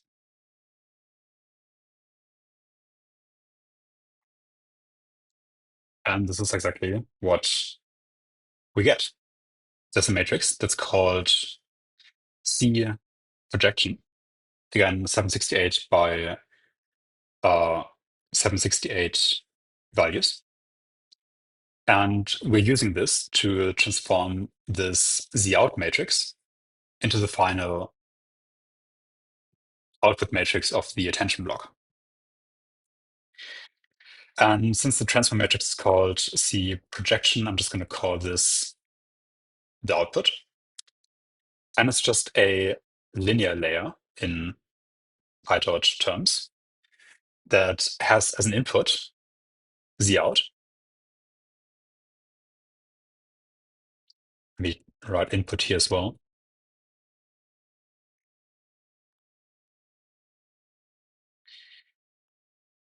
And it takes, actually, let's take all of this.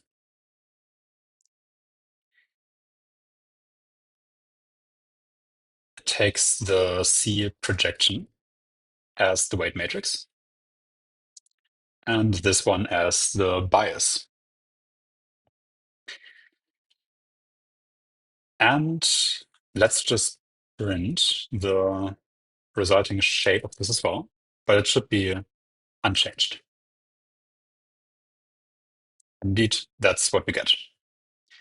64, our input length, times 768, our model dimension.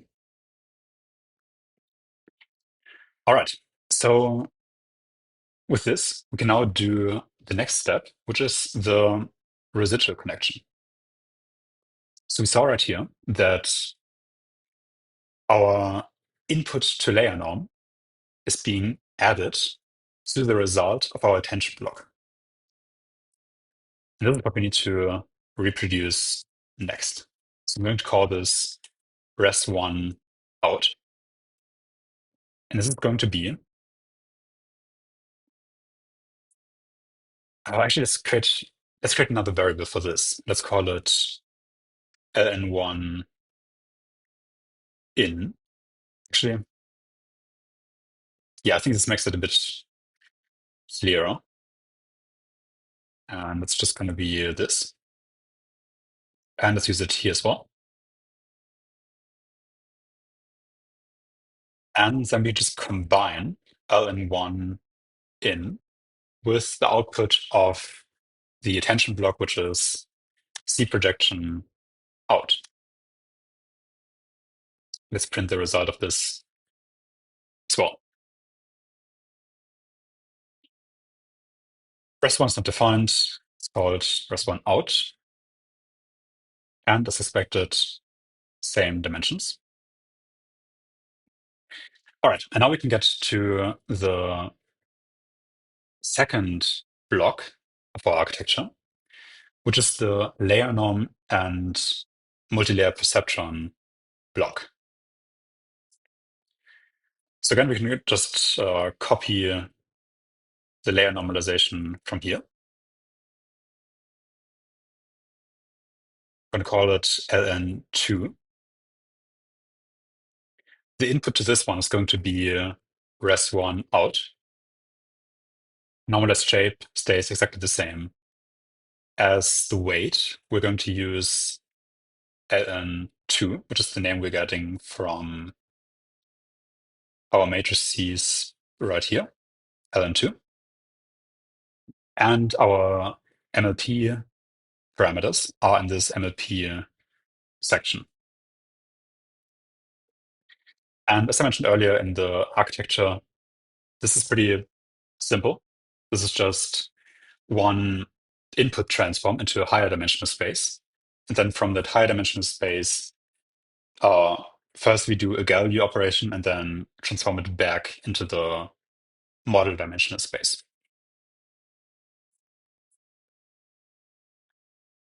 So the first transform is called CFC, this one right here. And we create a variable CFC out. And again, this is just a linear layer. So I'm just going to copy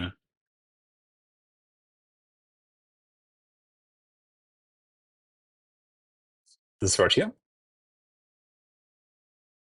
It's called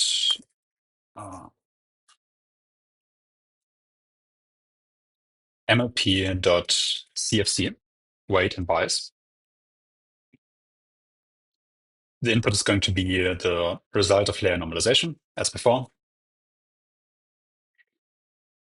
And now we are expecting a shape that should be 64.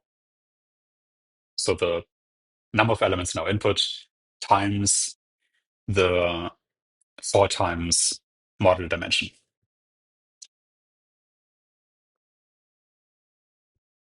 And this is what we get. So 768 times 4 is 3072. This looks good. And now we can do the Galileo operation that I described, which is going to retain our current shape of the matrix. So Galileo out is going to be f dot Galileo. And it just takes CFC out. And again, we expect the same shape as our output. Looks good. And finally, we have the transform back into our model dimensions. So see projection out, and I think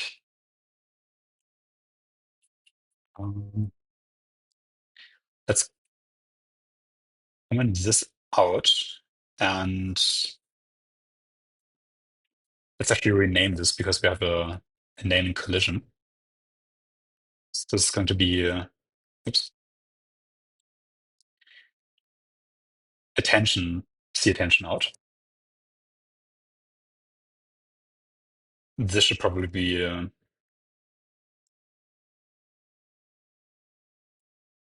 attention Z out. And this is going to be attention C projection out. Because now we have very similar values, but for our MLP block. So we have MLP CFC out, and we have MLP C projection out. Let's try to get, actually, let's do MLP here as well. This is going to be our input. And let's get the shape. And now we expect 64 times 768.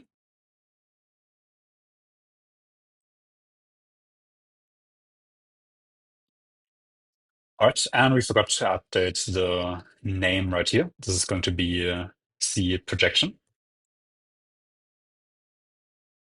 Run again. And we get the result we want. All right, this was basically the MLP block. And now we do the same thing again that we did for the attention block, where we implement the residual connection from the input of the MLP block and the output of the MLP block. So it's just res2 out is equal to ln2 out plus MLP C subjection out.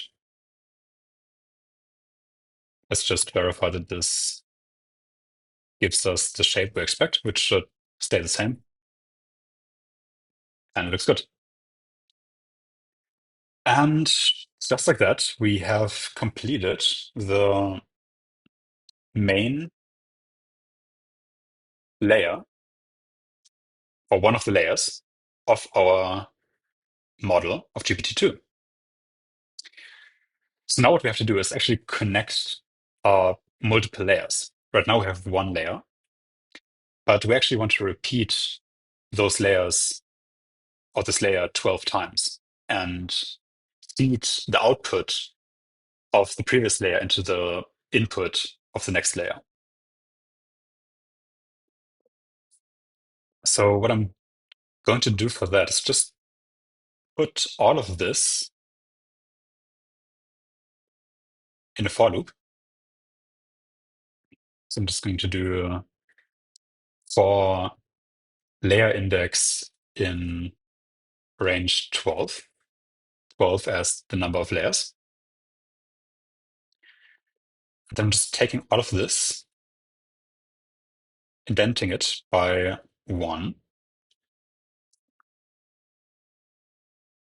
And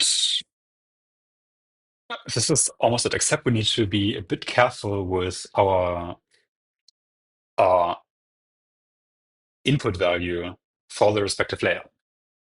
Because we want embedding out if the layer index is equal to 0, so if it's the first layer. But after that, we want to take the output of the previous layer, which is res2 out.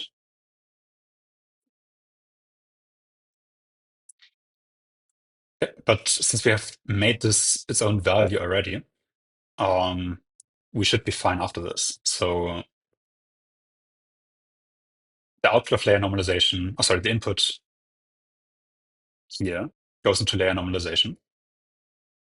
We transform it with ln1 weight and 1 bias.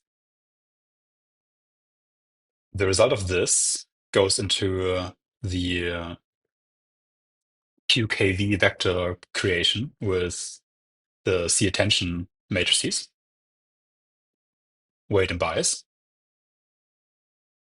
which gives us this matrix. We split this into 3 parts to get Q, K, and V matrices. Again, we have 64 rows, 768 for each of these matrices, columns. We create an output matrix, which has 64 times 768 elements, which is the same as ln1. So we just do zero slug. Then for each head, we take a slice of our Q matrix. So we take all of the rows, but only 64 columns, this matrix. And we do matrix multiplication, which is like multiplying or creating a dot product of two 64 element vectors. So one row, this Q matrix, times one column for K matrix. And we do the same slicing, but we transpose it after the fact. Yep, that seems reasonable. We divide it by the dimensionality per head to do like a first normalization across the heads. That seems all right. We create a mask, which is a upper triangular matrix that has true in the upper right corner, but not on the diagonal. That seems okay. And we do a masked fill of A with our mask, and we fill it with minus infinity. Okay. We do a softmax, which gives us a probability. Each row sums up to 1. And we basically do a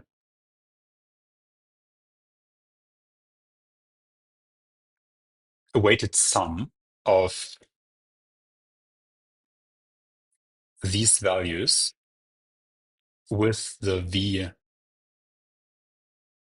values.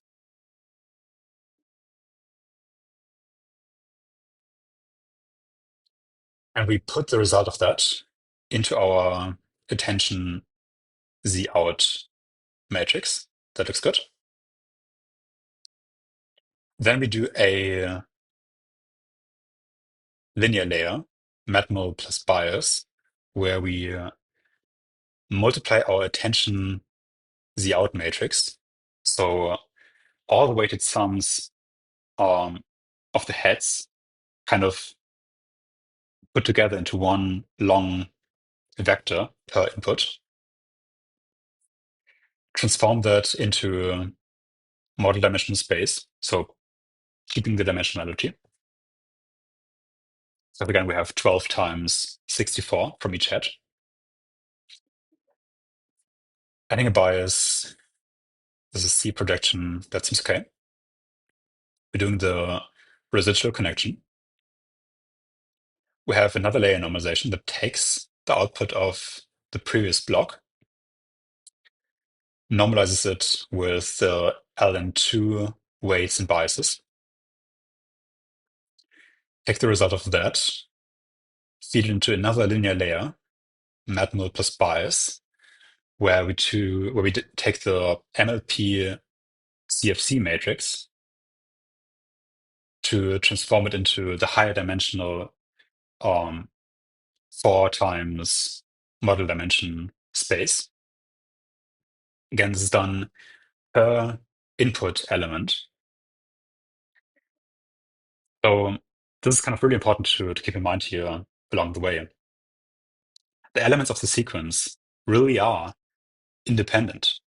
Like, yes, each element in the sequence sees of the ones before it in the attention matrix, but along the entire way, except for this case, with the attention matrix, we do all of these operations per input element. This is not a cross-sequence operation. So each vector gets transformed into higher dimensions. We do the Galilei operation, take the result of that, transform it again with weights and biases, and this is our final output. Again, another residual connection, the output of that, and then we're good. This is the output of the 12 layers of our transformer. So if we go back to our architecture diagram, we see that the very last, actually the two last steps are another final layer norm, which is called LNF in these parameters. This one right here. And then we have the unembedding step after that. So let's do the layer normalization first. So we have LNF out, which is just a layer norm.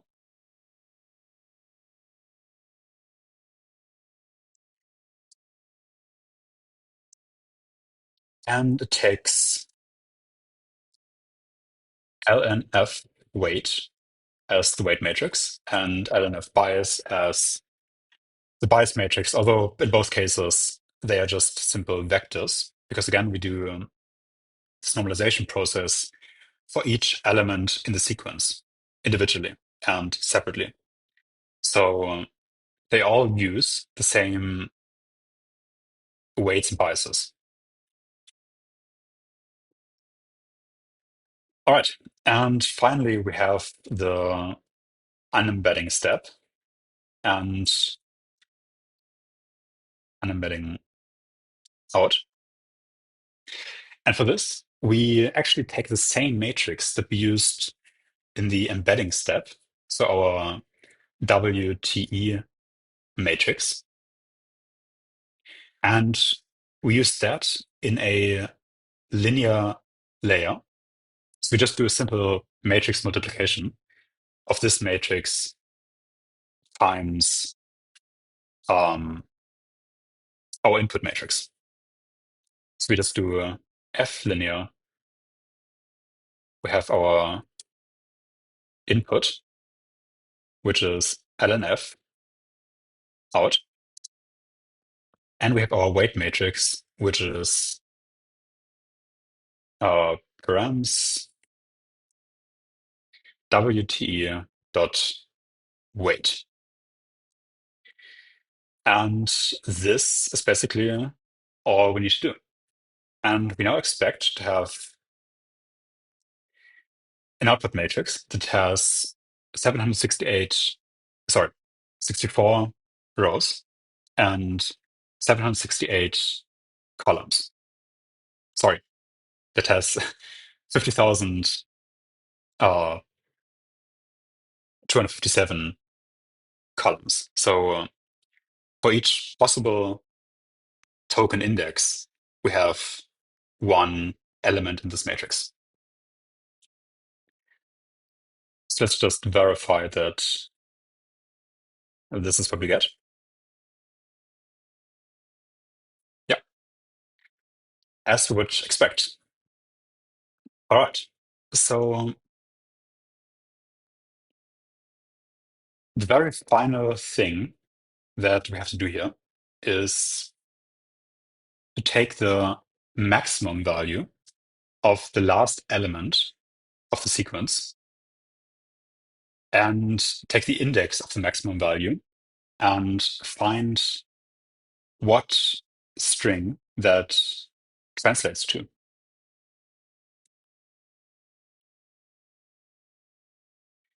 So this is just, I'm going to call it token index. This is going to be unbending out. We take one row, which is the very last one, and we take all of the columns, and we do torch max along dimension 1,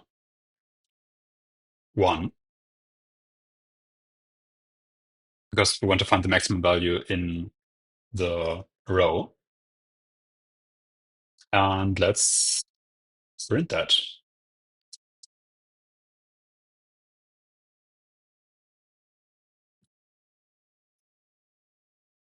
Dimension out of range. Expected -1 or 0, but got 1.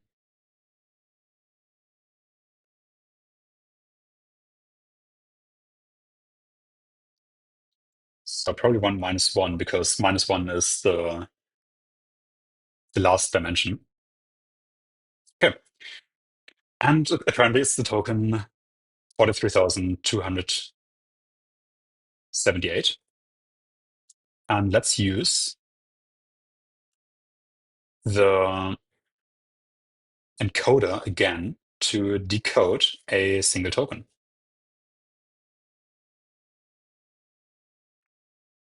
So let's do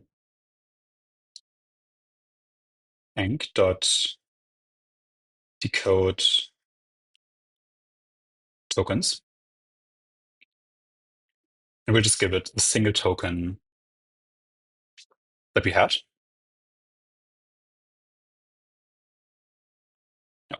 And print that. Let's also print our original text. So just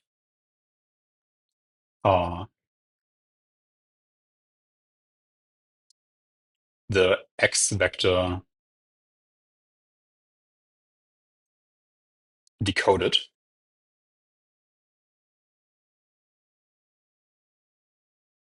Start to do this.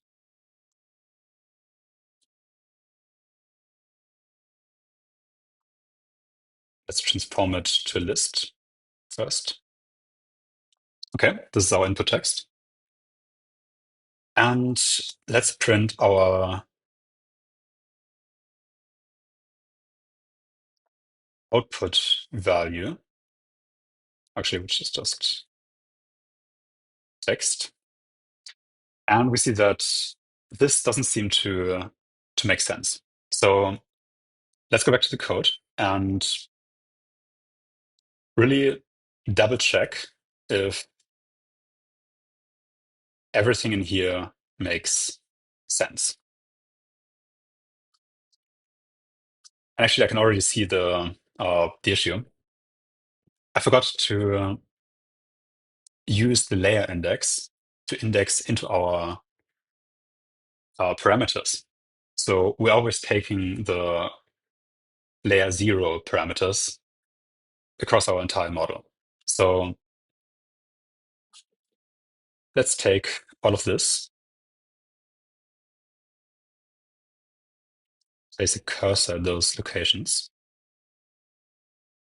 Actually, I think I can do this a bit better.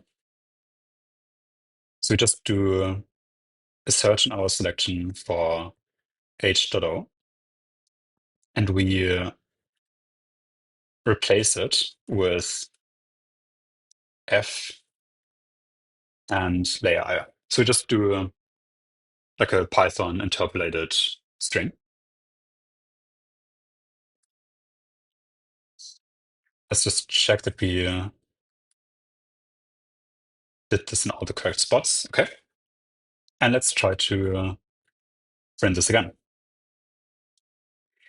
And again, we seem to be getting a value that doesn't really fit with the previous parts of the sequence. So let's have another look if this is actually what we want. All right, I was looking for a bit more, and I think I found the issue. We're using res1 out for the layer normalization, the final layer normalization, and we should, of course, use the output of the second residual. Let's print this again. And we still seem to be getting a value that doesn't really make sense. So let's look further.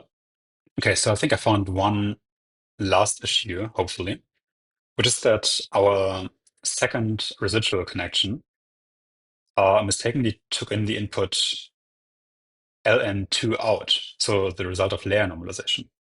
But if you look at our architecture diagram, it should actually take in the input to that layer normalization, which is the output of the previous residual connection.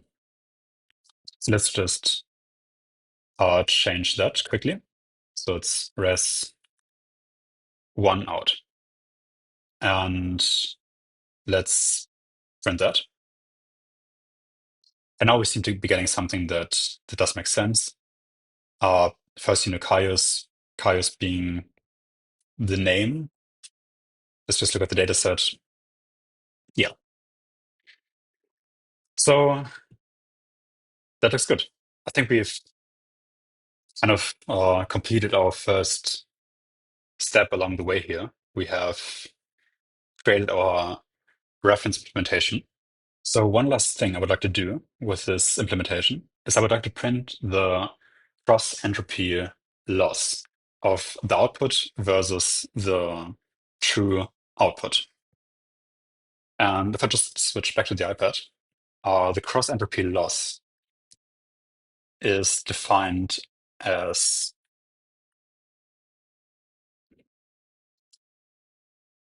the negative sum of probability of a certain class. So yi, this is the true probability. So the probability that we actually would like to output for this position times the logarithm of our guess for that position. And in our case, y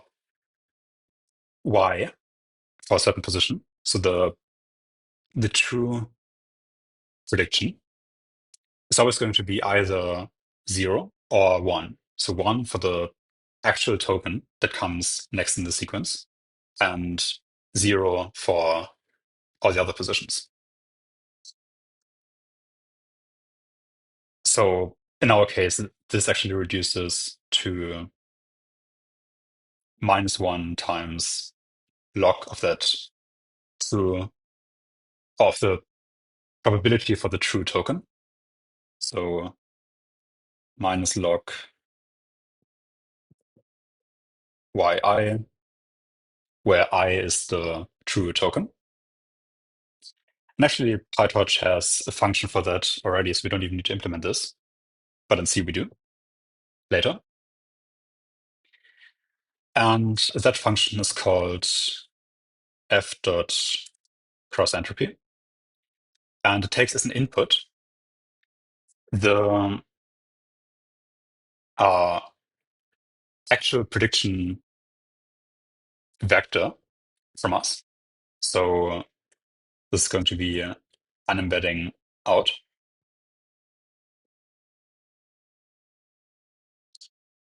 Let's reorder this a bit.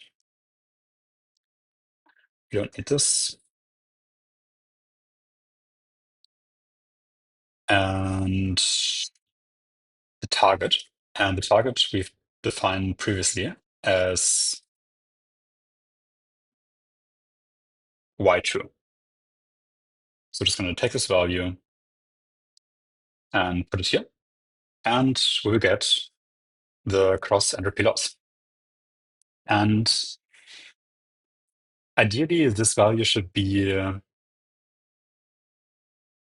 like roughly somewhere between, I think 2.7 is like a normal value, like across an entire data set, of course.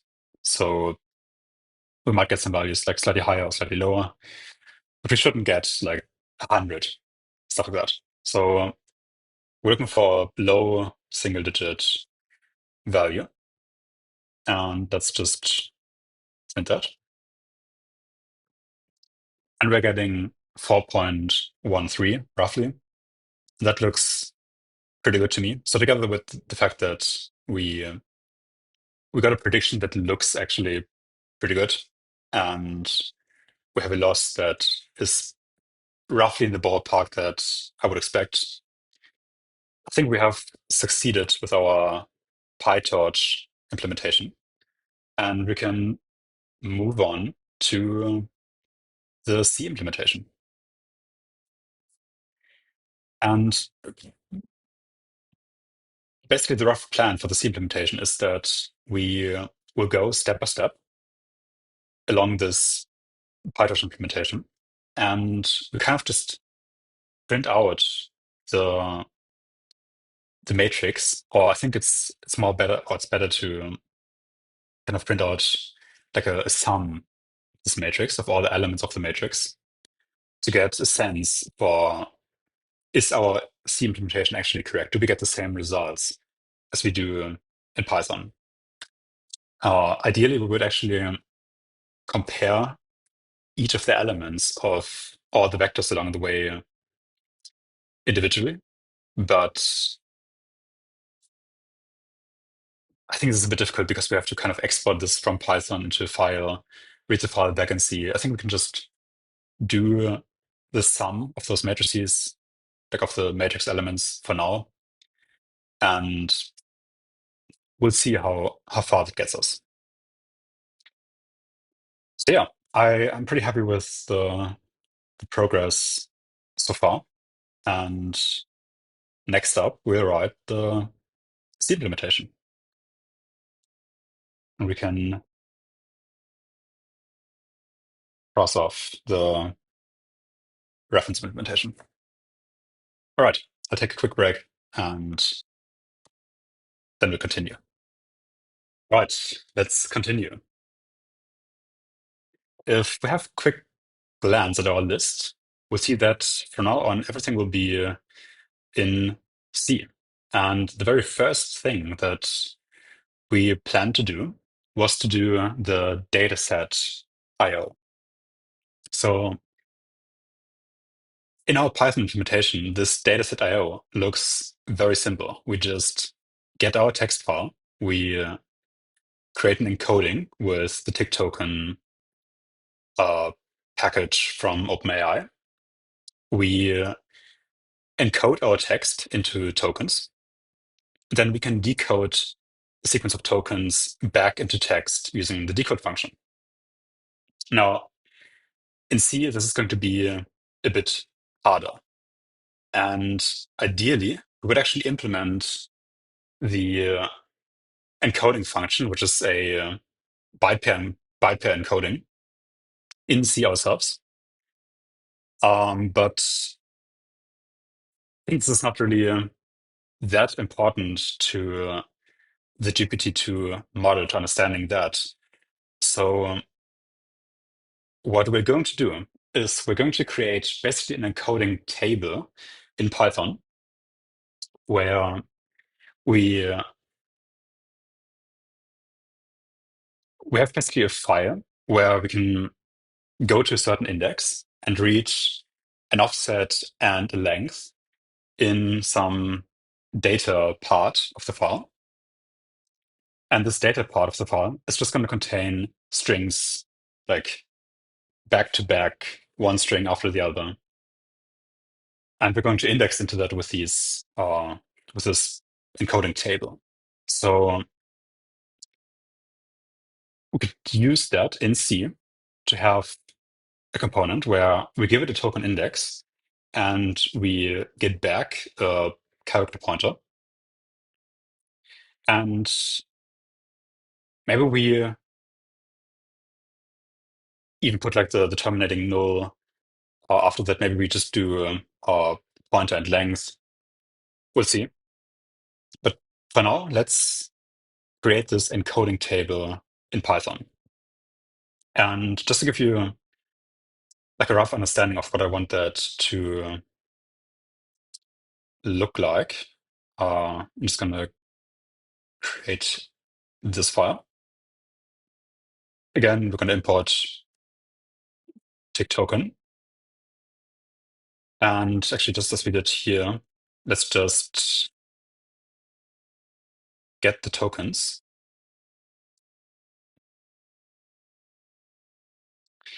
Okay, and that's what I want the file to look like.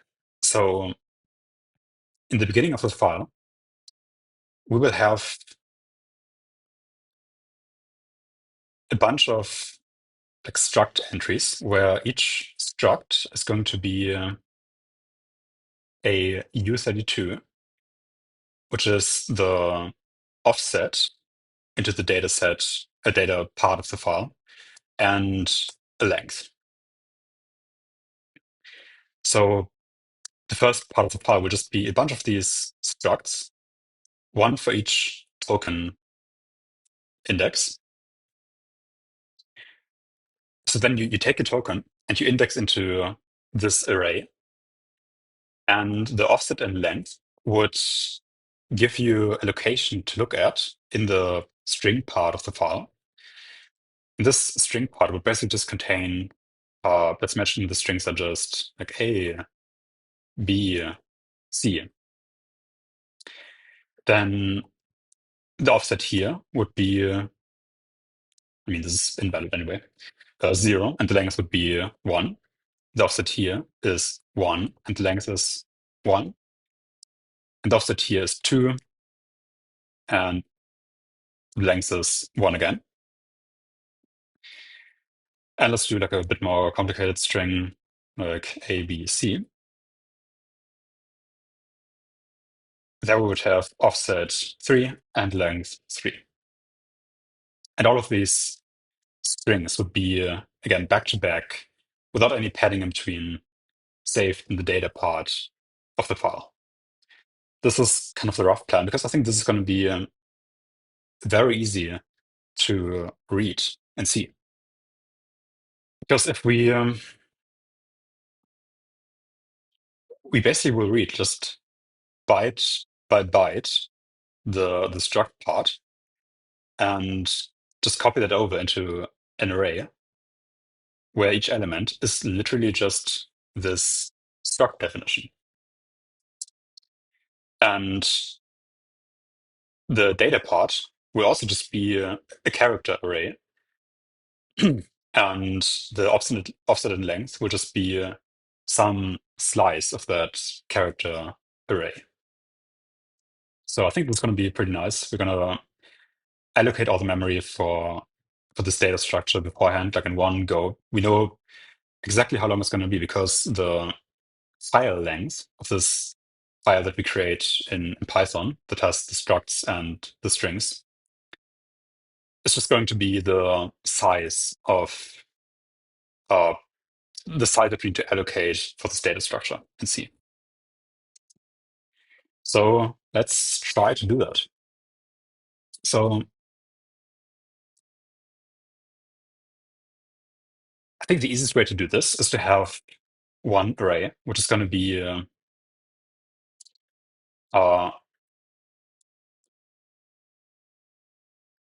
like structs, which is just an array of all the structs that we that I mentioned before. It's just going to be an empty list for now. And then the string part of the file is just going to be, I don't know, bytes is reserved apparently, strings. And this is going to be a byte string. I think this is how it's called in Python. Let's just look it up. Python byte string.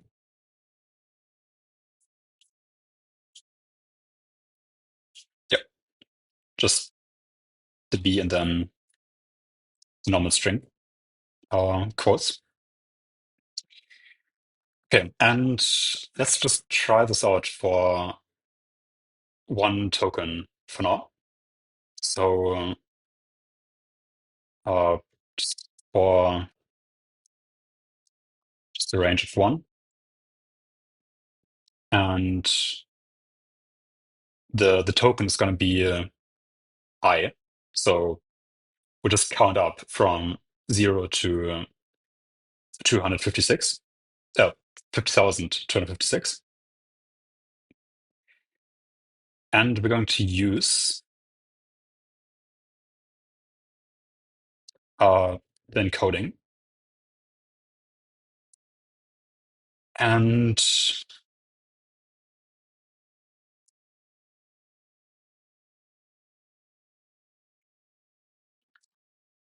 we actually want to decode. Yeah, we want to decode. We want to decode one token into a string. So I think we can do this, just a list that contains only I.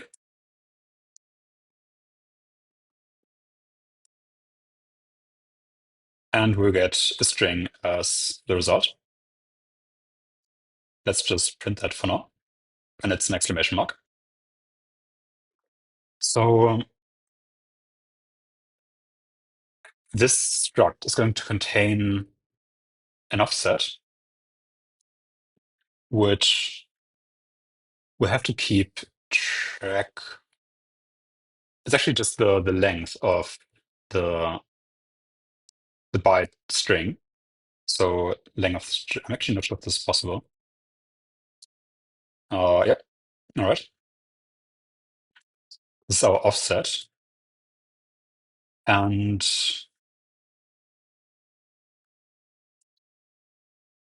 let's just append this to the list. And then create the size of this string. So size is length of s. And this should just be 1.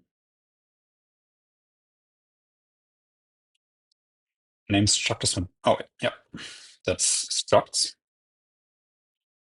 And our string has length 1, which is what we expect. So let's append this to the structs array as well. And this structs array, for now, it's really just an array of integers. But we can then use Python's struct package to convert each of these values in the array to a 32-bit unsigned integer. One integer for the offset, another integer for the size. And since the size of a struct with two U32s is the same as like a U60, like it's just twice the size of the individual elements, it really doesn't matter if we write the struct as one unit to the file, or if we write each member of the struct in succession to the file. Like we get the same result. And in C, we also don't care. We just read those bytes and interpret them as a struct. The only thing that matters is that our struct in C is actually made of two 32-bit unsigned integers, if that's what we used in Python as well. So here's to struct append size. So the name structs is maybe not the greatest name because it's really struct members that we are appending here. Okay, and let's just make sure that this is what we expect, and let's just print the first two elements. And this looks good. So we have offset 0 and length 1. Now Finally, we also need to append to our byte string. I think this should just be append as well. Yep. Let's append s. And just to be sure, let's print this as well. Bytes has no attribute append. Okay, so to convert our string to bytes, we just use the bytes constructor as I should have expected and specify that it's UTF-8. And this looks pretty good. So now our byte string contains the bytes of our exclamation mark. And let's try this for second token. And let's print the entire structs array. We get 0, 1, and 1, 1. And this is basically what we would expect. So the first string has offset 0, and the next one has offset 1. And this is just going to continue throughout our entire token range. Okay, so let's now change the range to our actual range, which is 50,257. And we get something that looks roughly correct. Our offset seems to be increasing by the size of the previous element, which is the way it should be. And let's maybe just have a look at uh, one of these slices. So let's just do strings, and let's take the last 13 elements, and that should be the last token. And that's end of text. That looks like a complete token, and I think we succeeded here. So now let's take our structs, or the struct members really, and our final byte string, UTF-8 encoded, and let's write that to a file. So I'll create an out file, and I'll just call that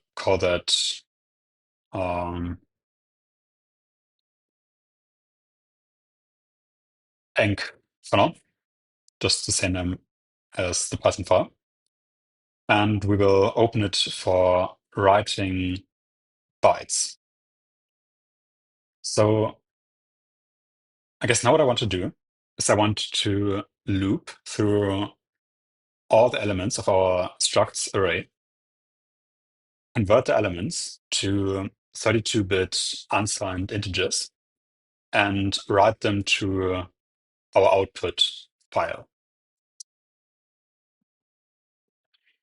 So for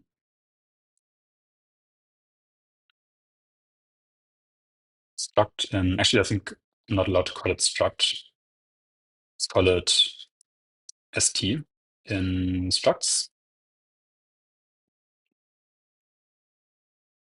And I'm going to import struct, which is the Python module to kind of handle bytes in an easier way.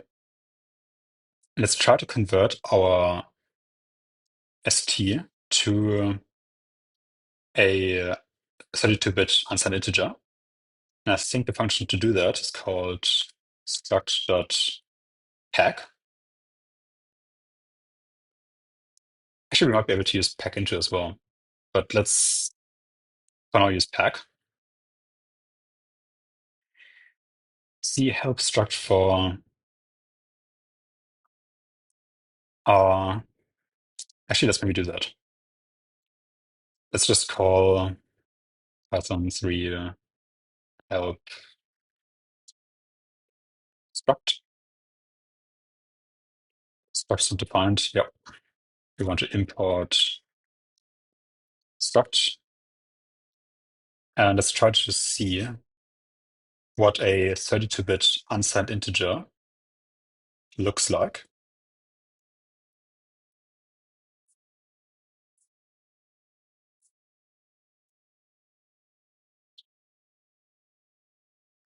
Integer type. Okay, unsigned int is a capital I. All right.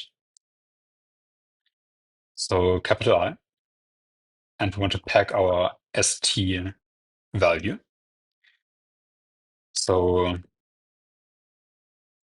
it's just our value.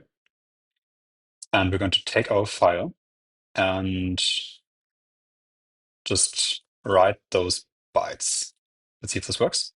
It looks like it did something that is like roughly what we want, because we see like the offset is steadily increasing.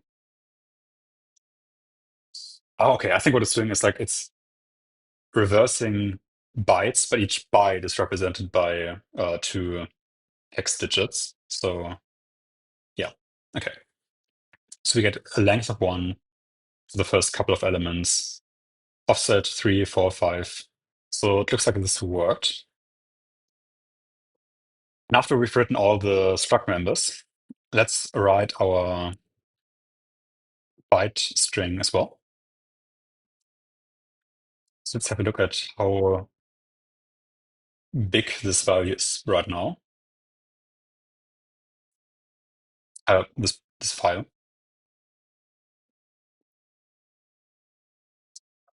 Power 2 divided by 50257. Yep, 8 bytes per entry. And after writing the strings, it should be considerably larger. So let's write strings as well. Now we have 723 kilobytes. And that seems to be all right. So I think the next thing we can do is read this resulting file in C and kind of make sure that what we're seeing in C roughly makes sense with what we're expecting and what we wrote to the file before. All right, so I'm just going to create a new file, call it main.c. This is going to be our main development file for the model. And for now, I'm just going to compile this and see if that's working.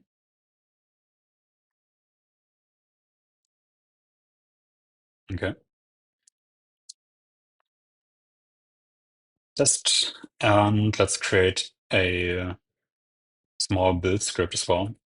Just build.sh, compile our C file into this, and open it.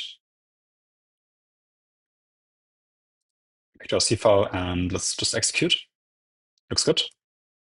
All right, and now let's try to read our file. So I'm just going to do file f open, and it's just going to be the name of the file, which is ink. And we will open it for reading. Also just going to close it directly here.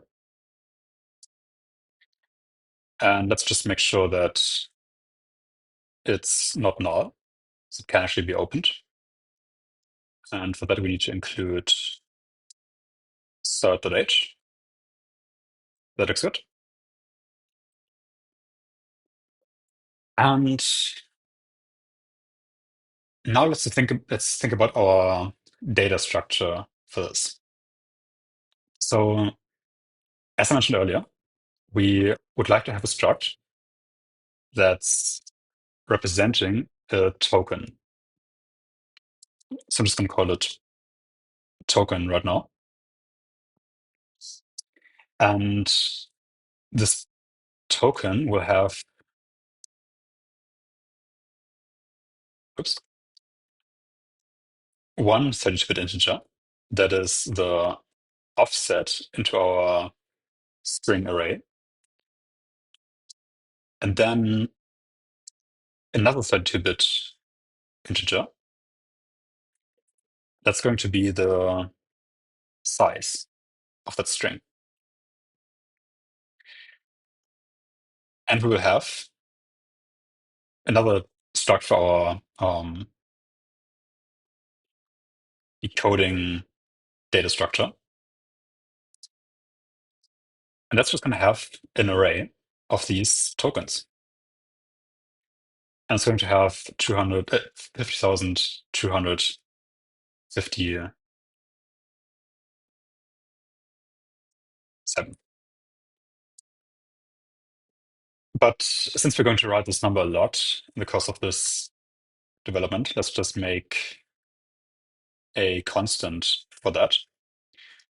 And we're going to call it the vocab, which is kind of the standard name for this and also the name that we used in our architecture drawings before.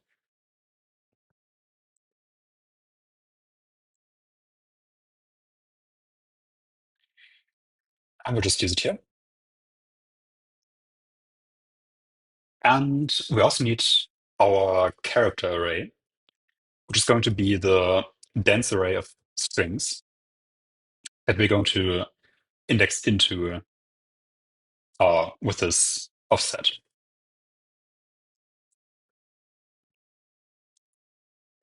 I'm just going to call this strings.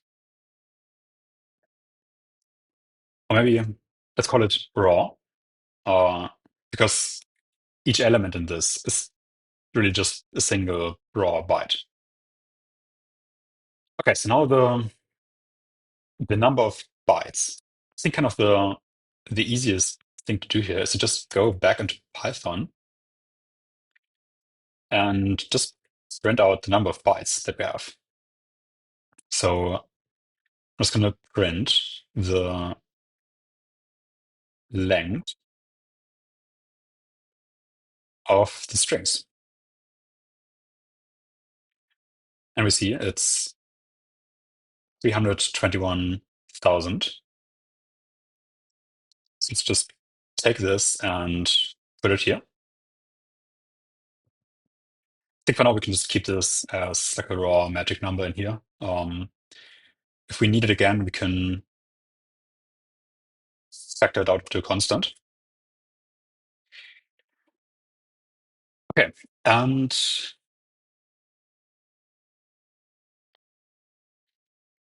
I think right now we can actually just read from the file. So where are we going to read into? I think what we need to do is allocate some memory for this decoder and then write from the file or read from the file into this decoder struct. I think that's kind of the easiest thing to do next. So when you can, it's always kind of best to allocate as much as possible in one call to malloc. Like you always want to kind of reduce the number of system calls and kind of reduce the complexity. So since this is going to be one of a couple of allocations that we're going to make, I'm just going to keep a counter of the number of bytes that we want to allocate.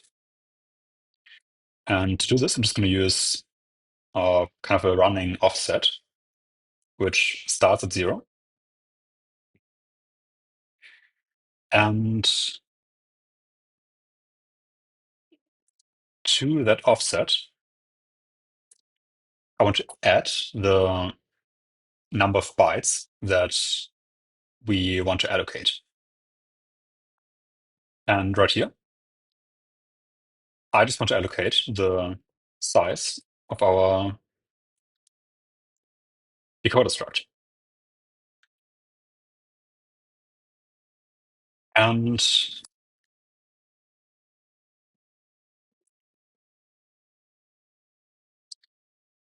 yeah, I think for now this is okay. So the resulting value of offset is going to be the total number of bytes that we're going to allocate with malloc. So we just have like a raw memory, which is the output of malloc. And now we need to cast this back to our struct decoder. So we have like allocated uh, a large range of memory, which we're going to use for our decoder struct, but also for other structs along the way. So we need to find our way back from this like one large array to the smaller subarray of bytes. And to do that, we'll just keep track of the offset of the um, respective thing that we allocate. So right here we have our decoder offset, which is just the start offset, so 0 in this case. But you could imagine that we have other things to allocate. Those will just have other offsets in here. And then to get our pointer to the decoder, we'll just do struct decoder,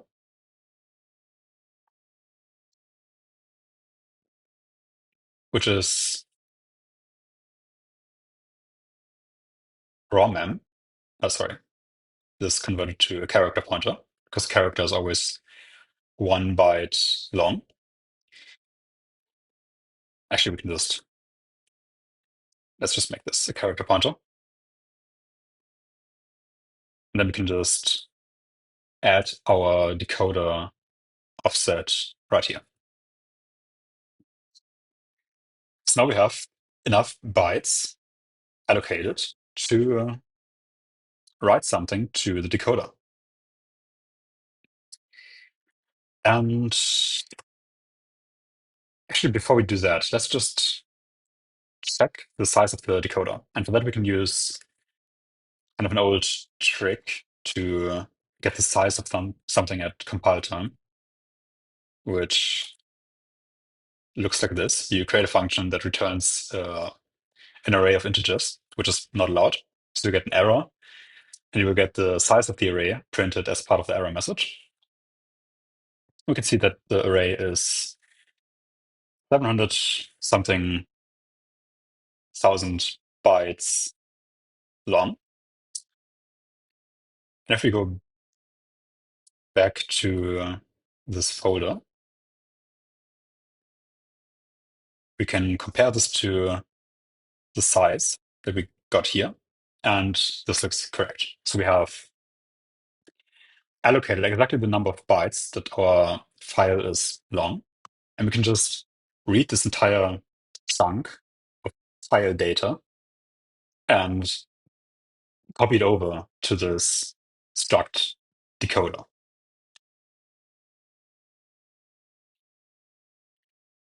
Right. Malloc is not defined. I think that's standard lib. Yep. Struct decoder is initialized. Yeah, that also makes sense. Let's cast it here through a struct decoder. And this works. Okay, so now let's read from our file. So we use the fread function, which will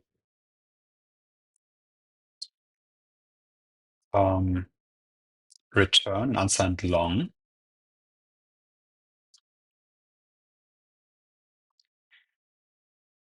Yeah, this one.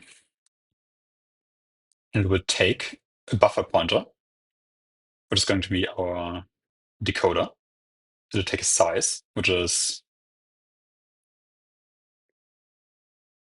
size of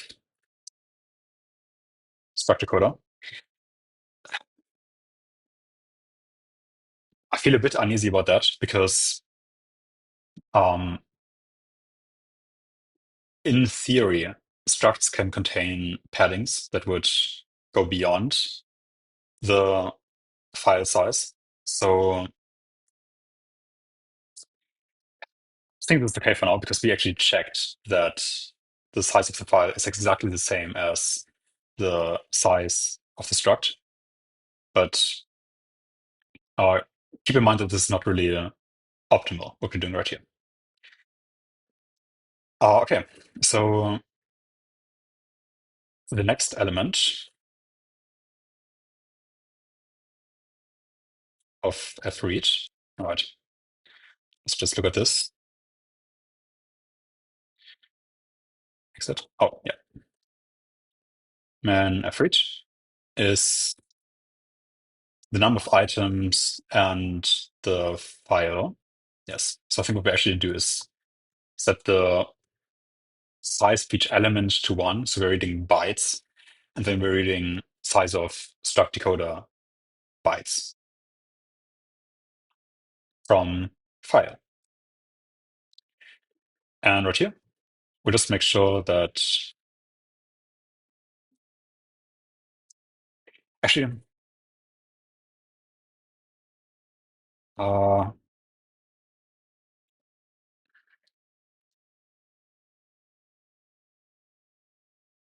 yeah, no, this is fine. This is fine.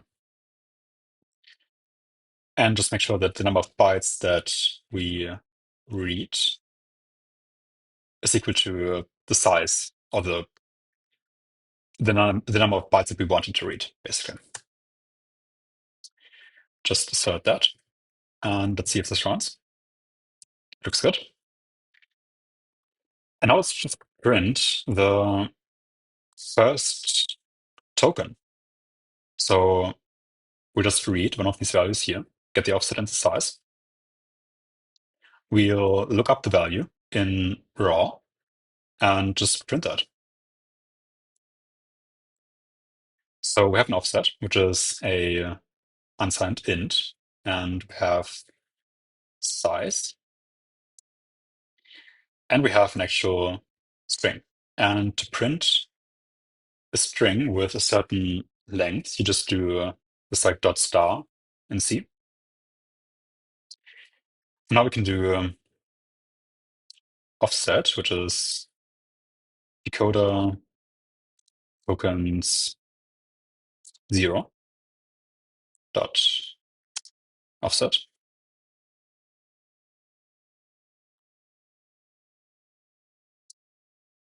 And the size.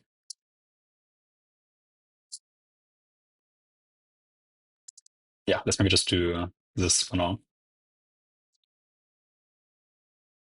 0 and 1. That looks pretty good. The new line in here as well.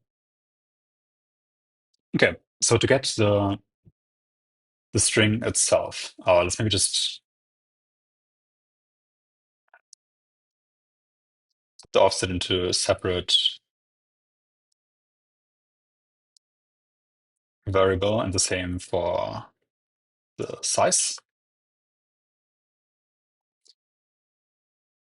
And let's think about this. This shouldn't be too hard. Offset first, then size, then the size of the string,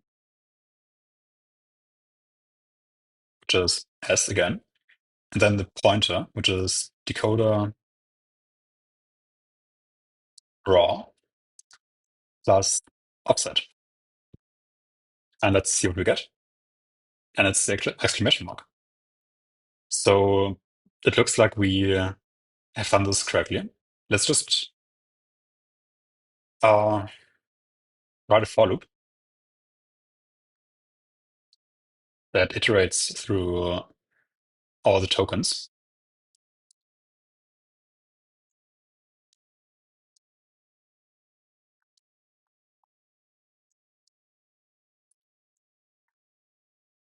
and prints all of them. Okay, this looks pretty. Mm,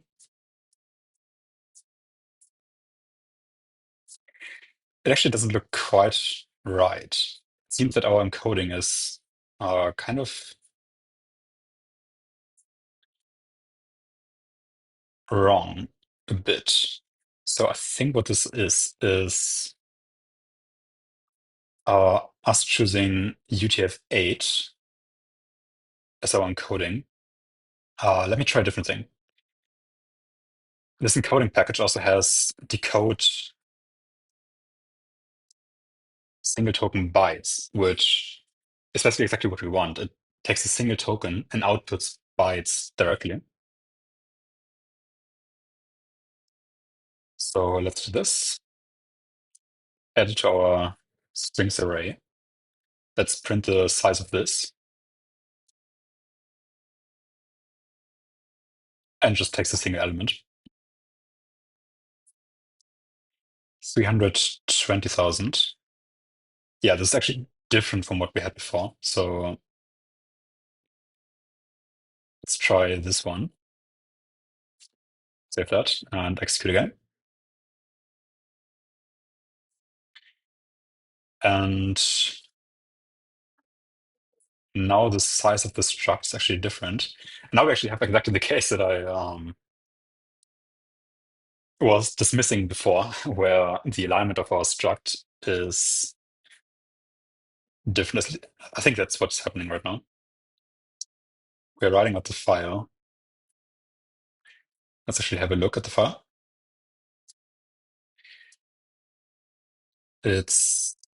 Yep, it's an uneven number of bytes.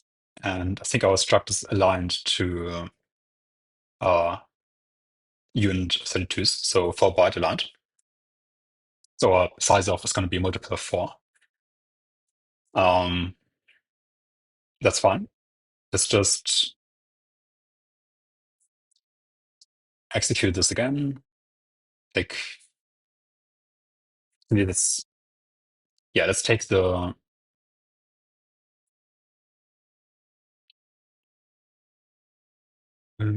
file size. Let's just read this from the actual file.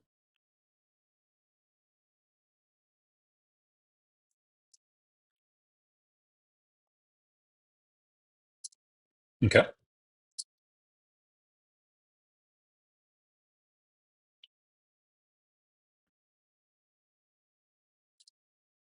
And just out of interest, I want to see what the size of our struct is again.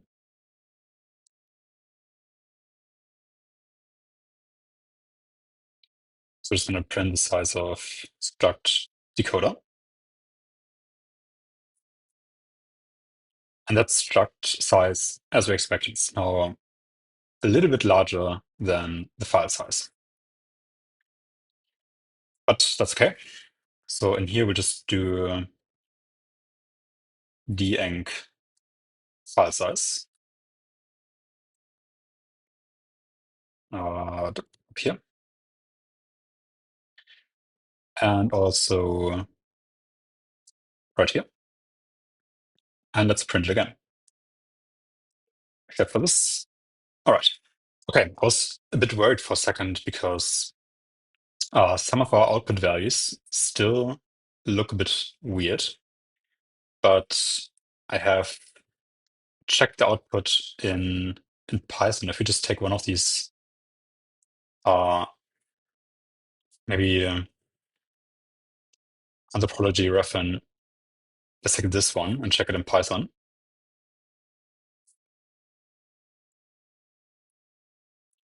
Obviously, there's really just a sequence of bytes in Python as well. So I'm not quite sure if this is just part of the data set as is, or if there's maybe some encoding that we need to interpret correctly. But we are getting the same output that we would be getting in Python. So I think this is expected. So let's go back to C. and just print again to see what it looks like. We see our end of text token correctly, and we see all the other tokens. In the beginning, we have just a bunch of one character tokens, and then separate symbols, and then actual fragments of words. Okay, and we can now use this token table to decode our tokens. Now, one way, actually, the thing we need to do anyway is we need to encode our tiny.txt dataset into actual tokens. So, kind of a similar thing that we've done here, where we've built up an encoding table, written that as binary data to a file, and then read that file back from C. We're kind of going to do the same thing again for actually encoding the dataset itself into tokens. So for now, I'm just going to comment out, and I'm going to create another file, and we'll call that data. And also we write binary data to that file. And for this, we're just going to take our tokens that we have encoded using the tick token module that OpenAI provides. And we'll just write that as binary data to this file. And again, all of this, sure, we could actually write the encoding and decoding completely from scratch in C as well. And I think that is actually a good topic for the future. But if we also do that as part of this video, it's just going to get too long. So for now, we'll just encode the data in Python as well, write out the tokens, and then use our encoding table to decode that back into strings. So right here, I just loop again through T and tokens. And I'm just going to write individual U16s because the maximum token is 50,256. So that fits into 2 bytes. Unsigned. Let's do that. Actually, we have to use the struct as well for this. And we want an unsigned sort. So let's just have a look at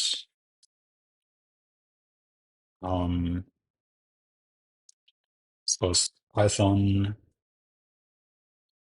import struct help struct. Unsigned short is capital H. So we just put that here. And we want to pack T. And the result is V, and we write that to the file.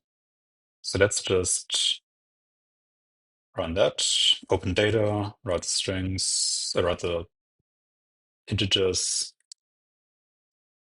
Okay, and if we go to this data file, it's roughly 670 kilobytes. And I think the easiest way to check if this is correct is to just go into our main.c, where we can actually just comment this out for now and put this into a separate block. Now we just do the same thing again. We open another file, this time the data file, open that for reading as well. We also want to close it after we're done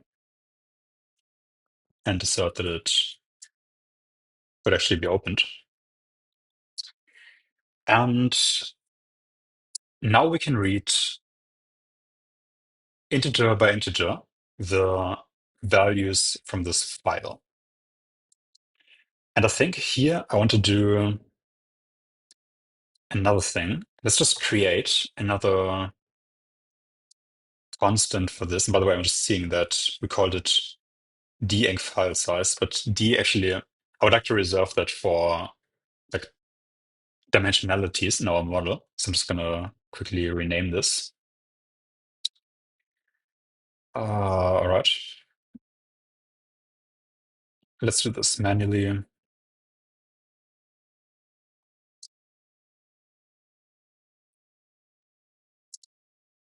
And file size. Okay. Still runs. And let's do a very similar thing for our data. So I'm just going to create another struct that's just data. I'm actually not sure if this is a preserved name, which is just a array of 16-bit unsigned integers. And it's the tokens of that file.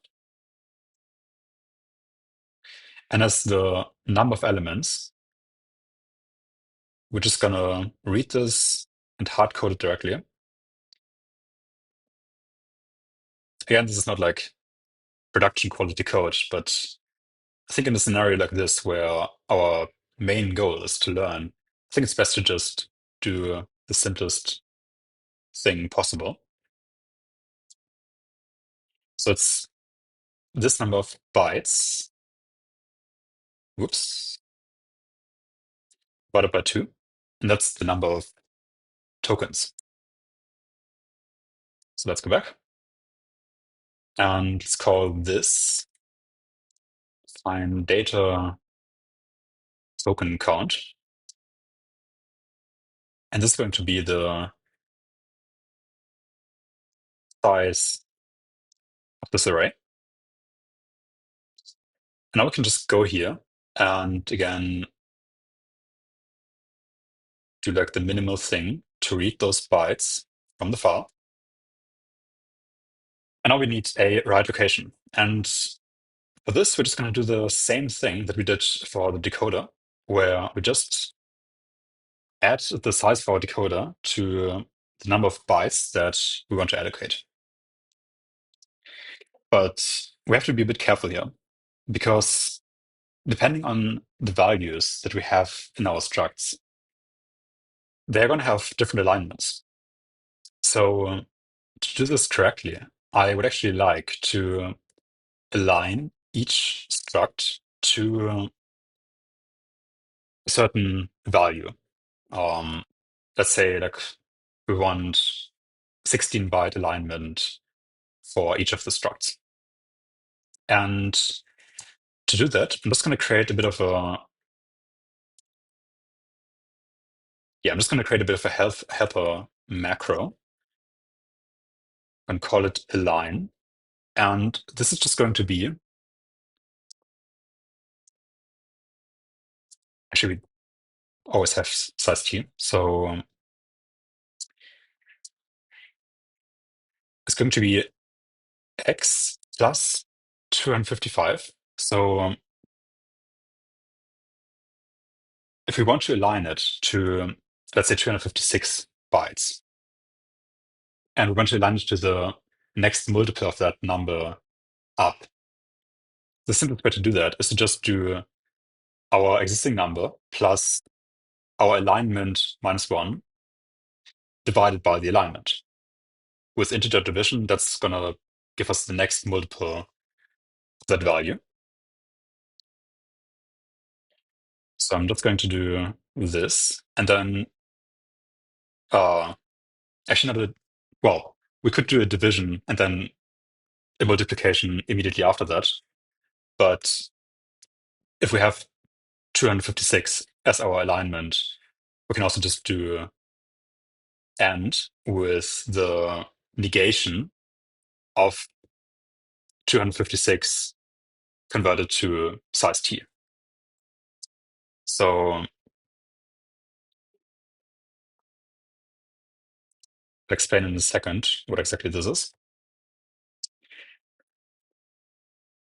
So ending it with a negation really just clears out the last 8 bits of our number.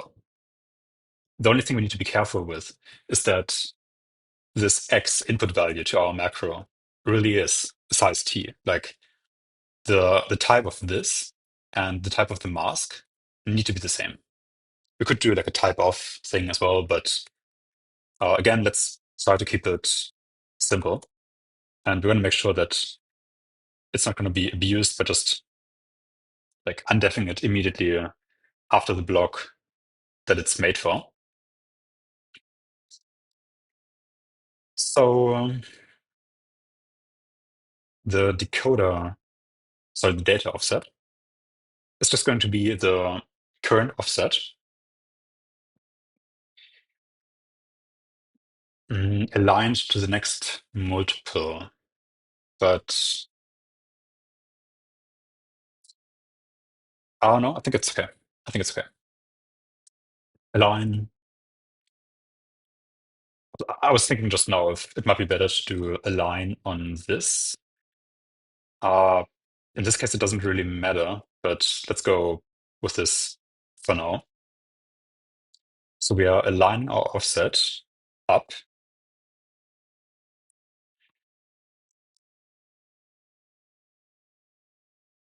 Actually, yeah, no, that is the better way to do it. Because otherwise we would have to set offset to data offset before adding the next size to this. So let's do it like this, where we just align the value, the size itself.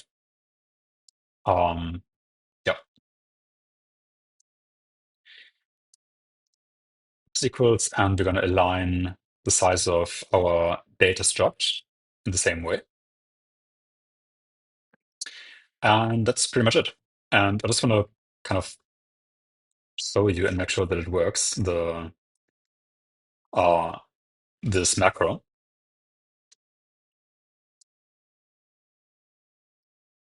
So I'm just going to print two size values.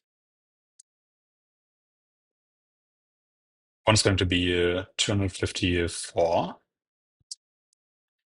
and the other one is going to be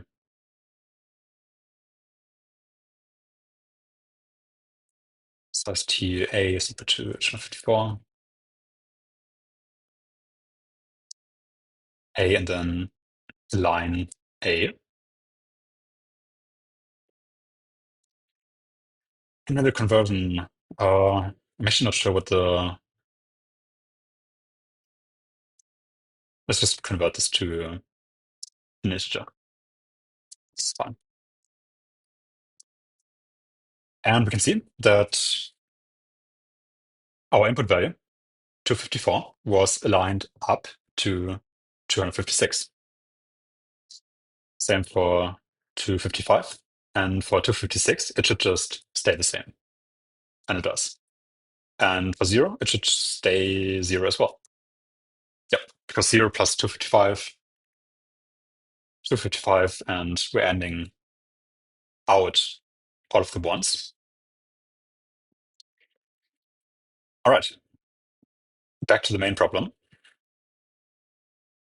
So we created a constant for this, data token count, used it as the array size, and now we want to read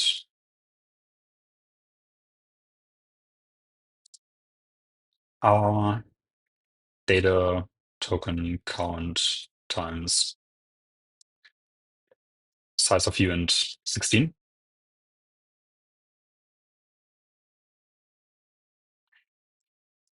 Same here. And let's run. All right.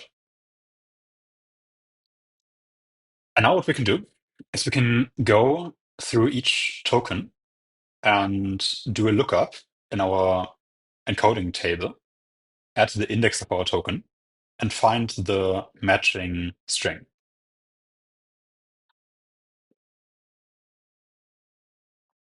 So data token count.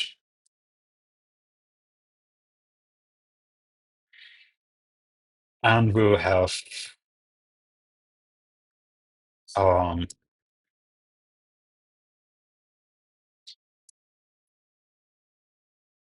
an offset.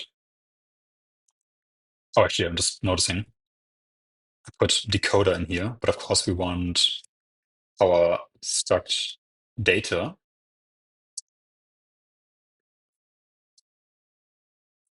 I think data might be uh,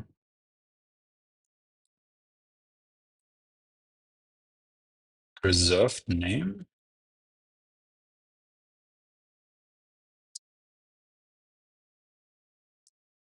Ah, okay. It's just waiting.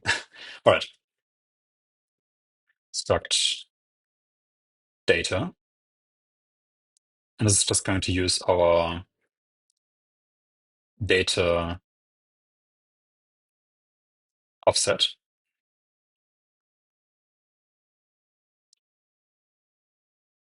All right. And here we will read into the data struct. Okay. Decoder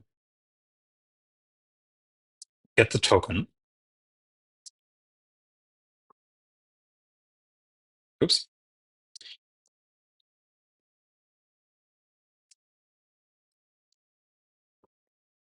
Token, which is data tokens at index I. And we'll use the token as the index into our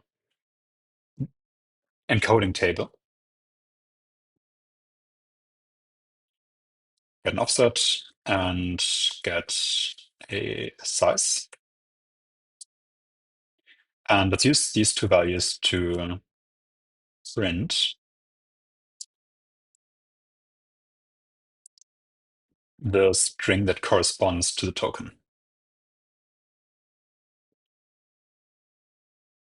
So we can do decoder raw plus offset is our pointer and is our size. We just put in the size. And let's execute.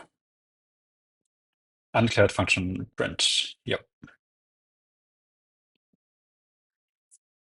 All right. This is looking pretty good. Let's scroll to the beginning. And let's just compare it to the original. And yeah, this seems to be basically the same text as we would hope. Awesome. So with this, we have basically completed the first kind of interesting part of this uh, implementation, where we have read our encoded data and we've read an encoding table. And with the help of our encoding table, we can now decode tokens back into strings. So what this allows us to do is to, well, basically we have kind of covered the very first and the very last part of this process, where we're able to like feed some tokens into our model, have to be processed. That part is still to come. And then once we have processed the data, we get our token that has the highest probability. we look at our decoding table, find the offset and size, and print the size of that, or print the string that belongs to that token. So once we actually have a an output probability, we can now print those tokens or print the strings of those tokens. So I think that's pretty good. And if we just have a look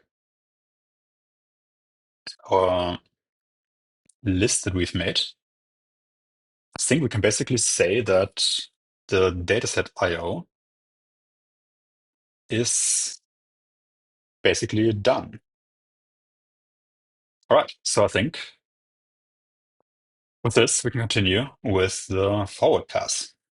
Okay, so the next step along our journey is going to be implementing the forward pass of the model. And to be able to do that, we will need to use the weights that we have in our model.savetensors file. And if we just have a quick look at the GitHub page for the file format, we will see like a rough outline of how the file is structured. There are 8 bytes in the beginning. That's the size of the header. Then we have that many bytes as the UTF-8 string that actually is the header in a JSON format. And the rest of the file is just the data part that contains the actual floating point values in our case. So we just copy the file opening code from here, change the name to model.savetensors, and we will read the first 8 bytes. So 8 bytes. And we will save this into UN64. That's the JSON size.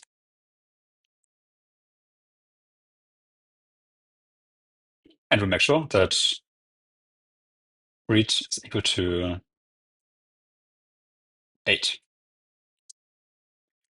And then let's just print the size of the JSON part.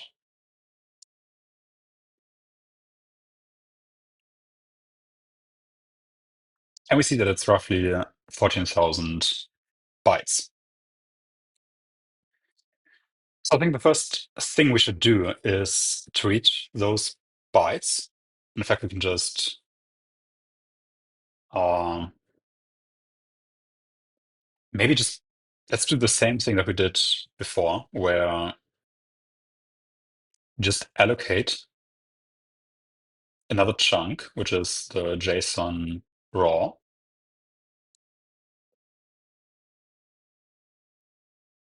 And we want to allocate the number of bytes that we just saw, rounded up to the next multiple of 256.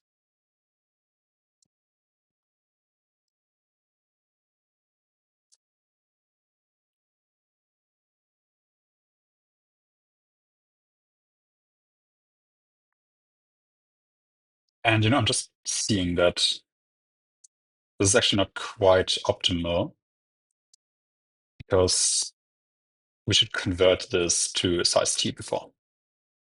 Because our macro expects, actually, let's just do this. This is even easier. I said earlier even, and then I didn't do it, that the data type of this and the mask need to be the same. So just fix that very quickly. All right. And we want a pointer. In our case, this pointer is just going to be to some characters. Actually, this might be not great as well because I think it's going to be fine. I was worried about the fact that this character array is not null terminated. So when we print this later, we'll have to be very careful. So I think what I'm going to do is just the same thing that we did before, where I just create a constant for this, JSON raw size, call it this, JSON raw size, and then we can use that as the size of the string when we print. Okay, so let's copy this right here. We want to write to our JSON raw pointer right here. Actually, this is already a characters raw, but maybe let's just make it clear. Raw mem plus JSON raw offset.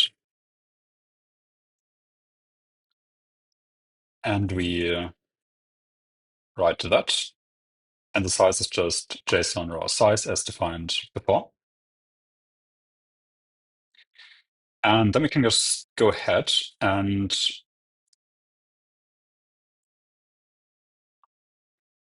print this value with a given size. And the size is going to be JSON raw size. And actually, the pointer is just JSON raw, I think. Yep. So let's have a look what this looks like. Redefinition. Yep. Okay. And this looks pretty good, I would say. We have a JSON object which contains the names of our tensors, and then a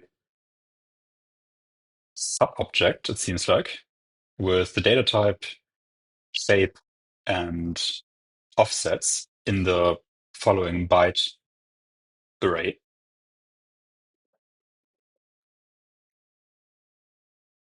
So what do we do with this? Let's first try to extract from this JSON all the relevant info that we need. And the only thing that we really need is the name of the tensor, so we can kind of map it to our representation, which is just going to be like a float pointer that points to the values, and the offset and size in the raw array. So how are we going to do this? Let's have another look at the data. And I don't think that we even need to implement a JSON reading library, whatever. Like, we don't need any of that because this format is very predictable. It's always the same. We have the name of the tensor, and then the data offset appears sometime after that. Like, each named tensor has a data offset's value, which is two integer values. So all we need to do is we need to find the tensor that we're looking for by name, set a pointer to like the first character of that name string, and from there look for the first occurrence of the word data offsets, and from there go a bit further again, but just like applying a fixed offset to the first digit of our start offset that we're looking for, then search for the comma, and then search for the closing bracket. No JSON handling needed. We just take the string as it is and do searching, basically. So let's try to implement that. let's just look for the first one right here. I'm just gonna copy out this name.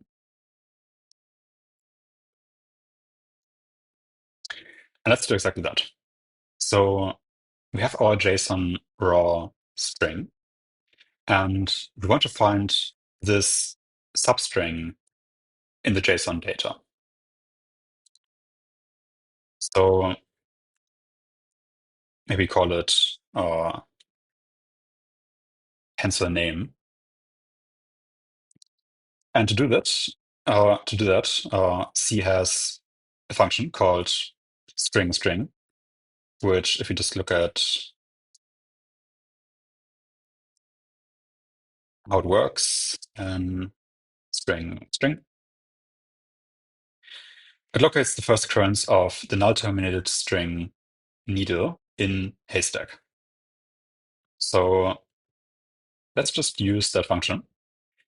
We give it our JSON raw as the string to search in, and it's supposed to search for this right here.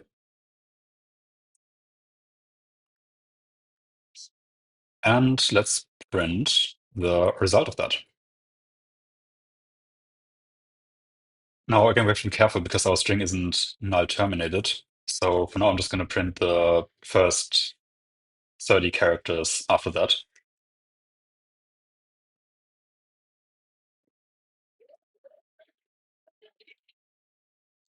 And let's maybe not print the original JSON. Undeclared function string. I think we need to include string.h. And this looks pretty good.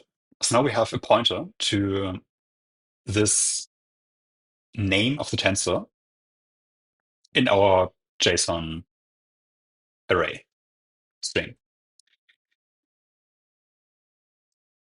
So next, we want to go from there to actually let's print a couple more characters.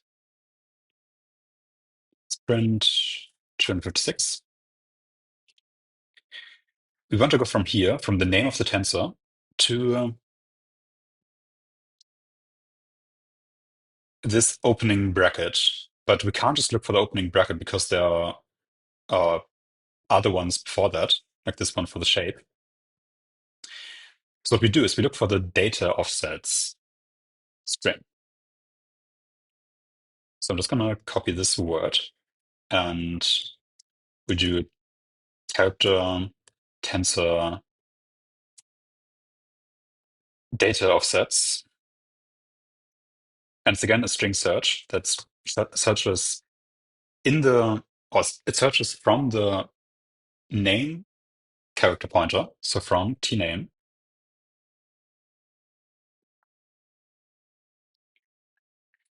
for the next occurrence of data offsets. And this is going to give us a pointer to this D in data offsets. So let's make sure that that is actually what we get.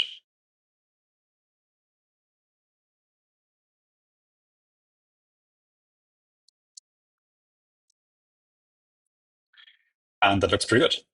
So now we have a pointer to the first character of data offsets. And since data offsets is just a fixed word, and there's always the same number of characters from the beginning of data offsets to the first digit of our start offset, we will just add a fixed number to our starting pointer. And this number is 1, 2, 3, 4, 5, 6, 7, 8, 9, 10, 11, 12, 13, 14, 15.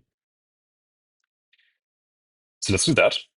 Let's do the start offset is equal to t data offsets plus 15. And now we should get the first digit of our start offset.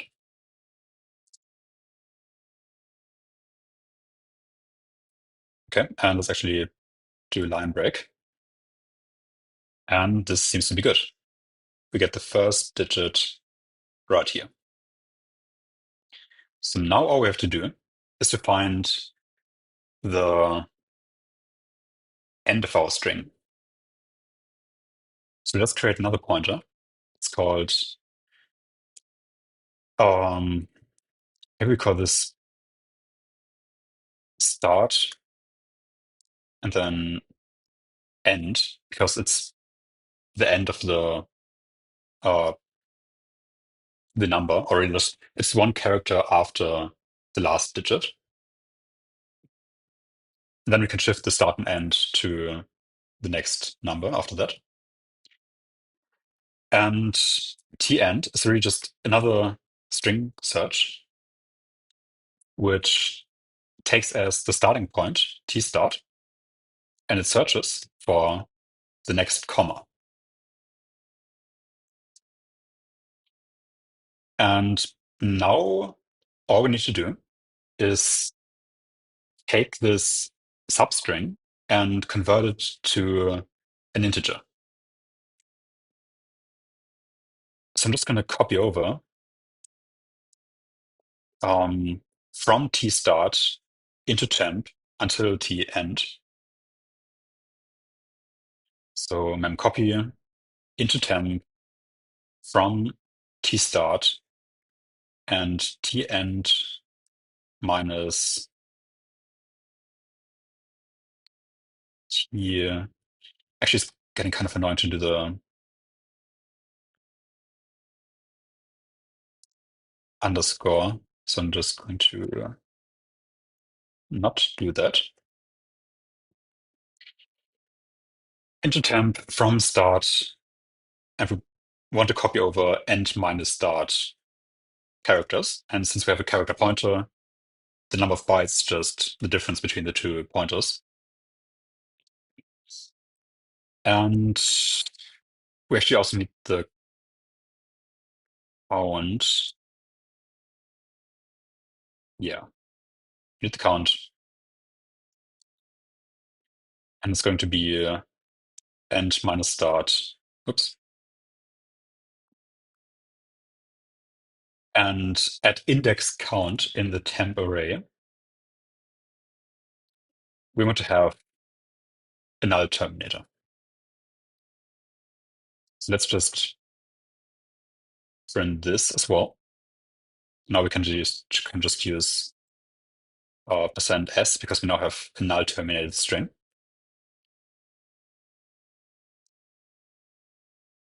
And let's also put one here. Cool. This is exactly what we want. We now have extracted the start offset from the JSON string. So now we have the raw value, and we can convert this into start offset it's going to be a size t converted from a to I, so ASCII to integer, and we give it our temp string. Let's just make sure that this is still the same value. All right, and now we have the start offset as an integer value in our code. Awesome. Now we just need to do the same thing for the end offset. So that string will start at end +1. So we'll just do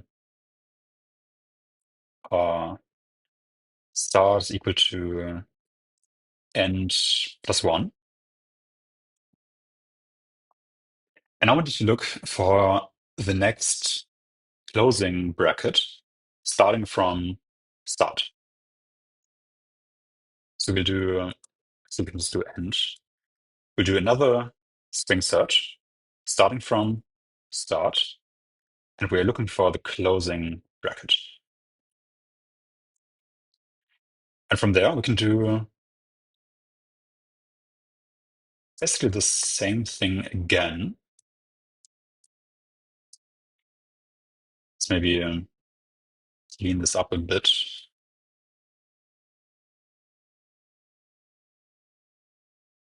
Set this to this.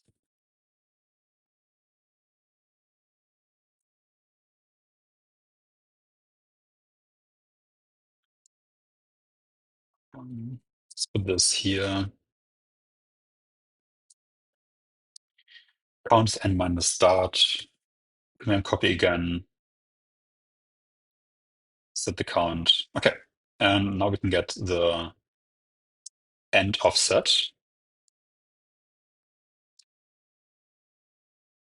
Again from our temp.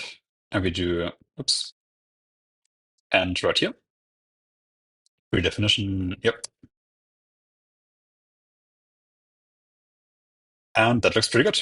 So now we have the start and end offset as integers extracted. Cool. So we can now put this maybe into a function. So we can just call this again and again for all of the tensors that we have. And we just, for each parameter, call this function with the name of the tensor. We'll get back a start offset and an end offset. Maybe we convert that to size, like offset and size. And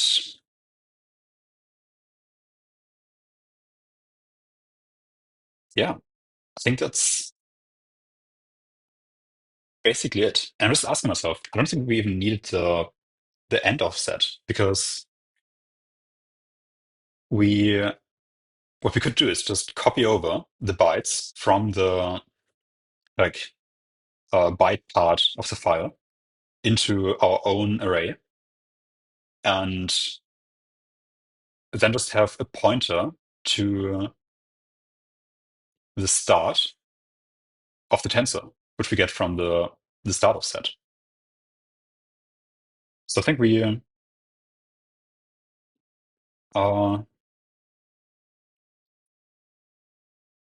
yeah, we don't need this.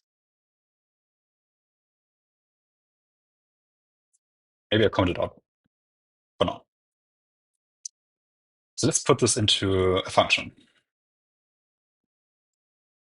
And I'm going to call this function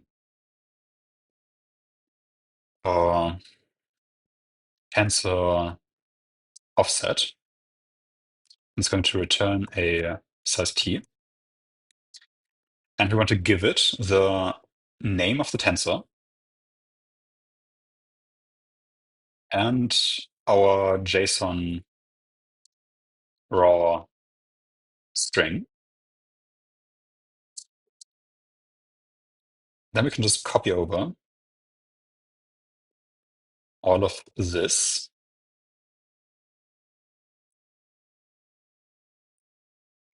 into the function.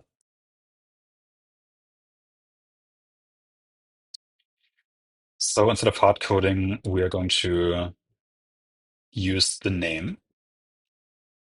Oh, this is a bit unfortunate. Tensor name.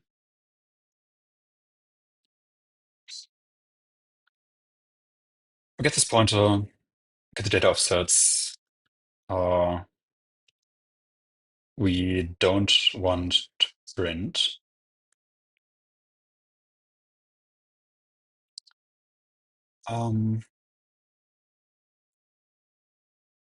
We don't need this. We have our temporary array. Create the start offset and just return that. But I think that one thing I want to do, at least for now, is I want to give this an expected size. Just to be sure, like I want to call it for one of the tensors that we have with an expected size, which is just the shape that we can get from right here, multiplied by size of float 4. And we expect a certain difference between end offset and start offset. So, oops, this is just temporary for now. And we're just having a assert in here that end offset minus start offset is equal to expected size. Again, this is absolutely not necessary, but I think it doesn't hurt. Okay, let's try if this works. And let's print the entire JSON, oops, again. And let's print the tensor offset JSON raw for this tensor right here.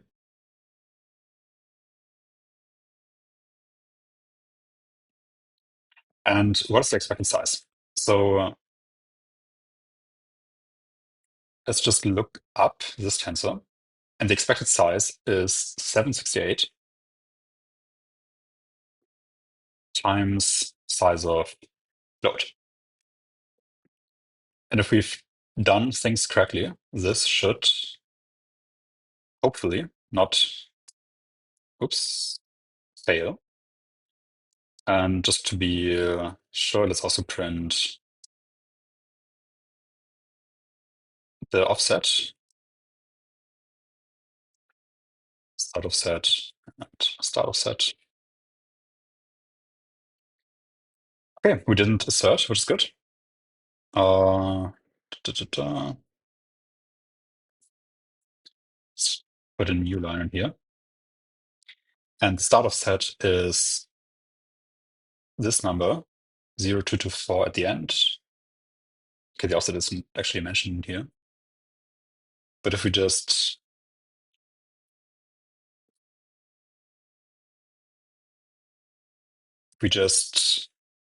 look for the name of this tensor, can I actually search? Oh, okay. I guess we have to copy this out, make a new file, paste it in here, and then search for this.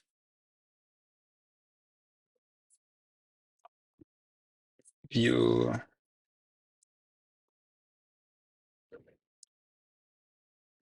Toggle open files. Yep. Take this, search for this, and this is our tensor. So it looks like what we've done still works. Let's maybe try one other vector or one other matrix. Let's try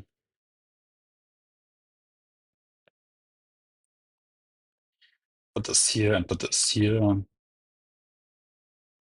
Let's try our weight, like the embedding matrix, which is the first one that we're going to use.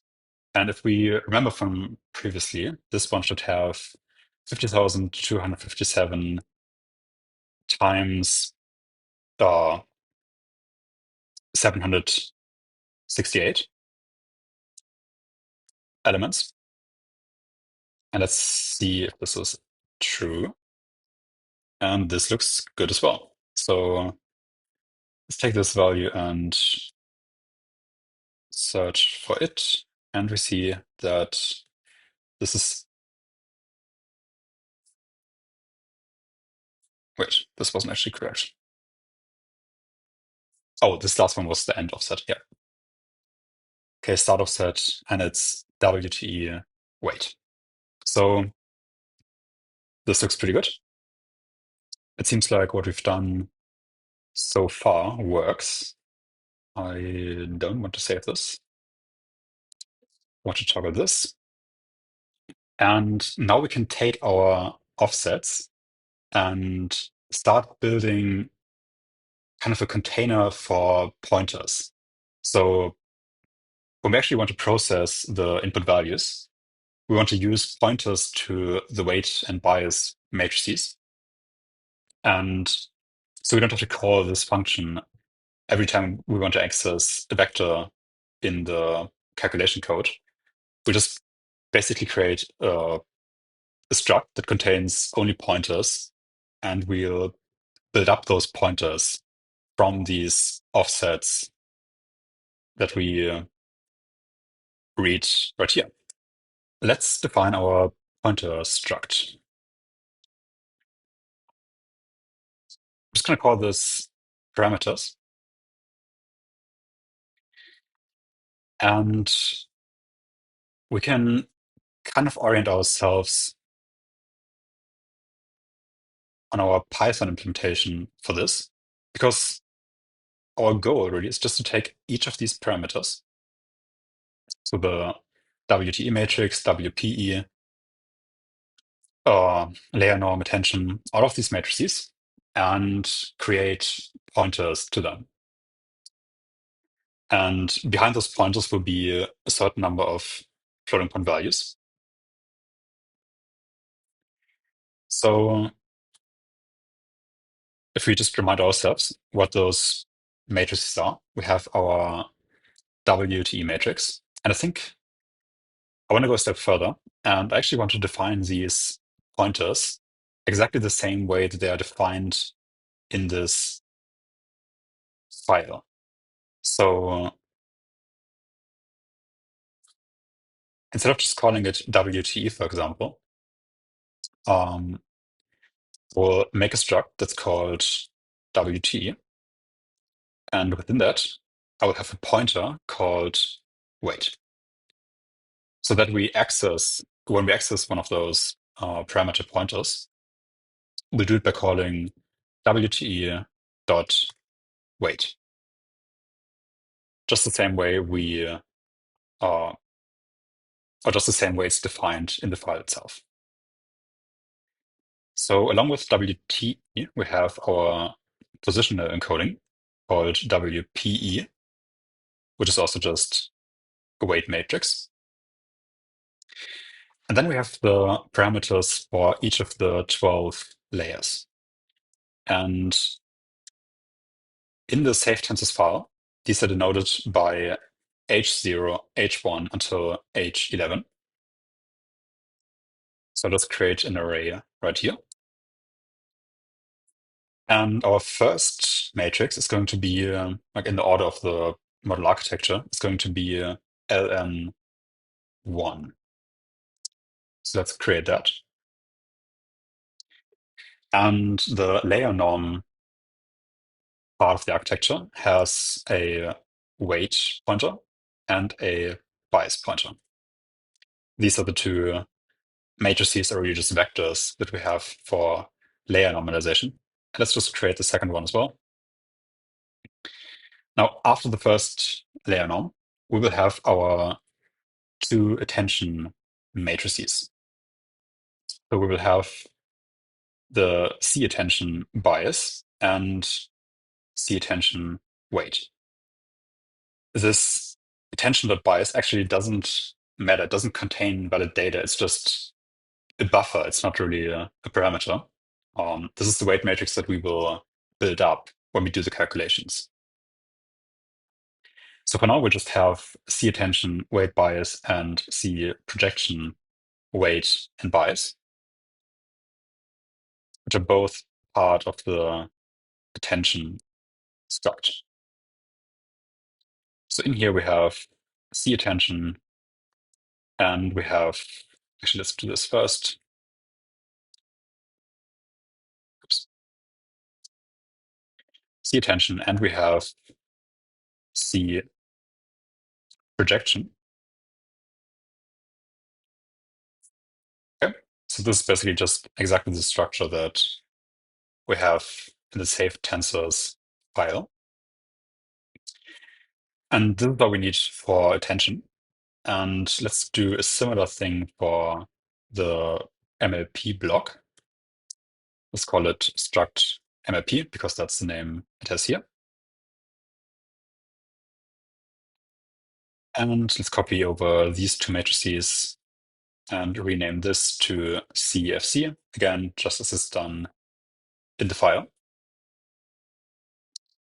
And after our 12 layers, we have a final layer normalization. It's called LNF.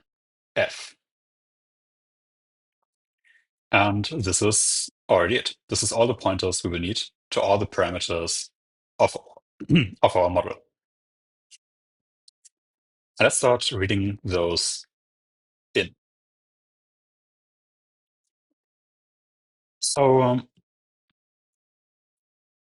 I think it is useful to have another member in this struct, which is going to be the raw bytes. And to get the number of bytes, what is a good thing to do? Um,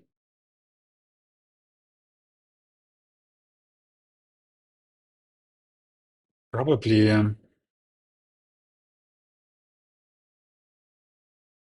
the easiest way to do this. Actually, there's a problem as well. If we have an array of characters here, um, we are only guaranteed that those characters are 1 byte aligned because that's the alignment of the character. But what we actually need is 4 byte alignment. Uh, Also, I just saw that we still have our checking code in here, the assertion that we have the expected size. Actually, maybe we should keep that. It doesn't actually hurt to have an assertion like that in the code. Anyway, back to the main problem. So I think what we should do is have another buffer in here, which is the parameter raw offset. So this is just going to be offset, and we will add to that the raw parameter size.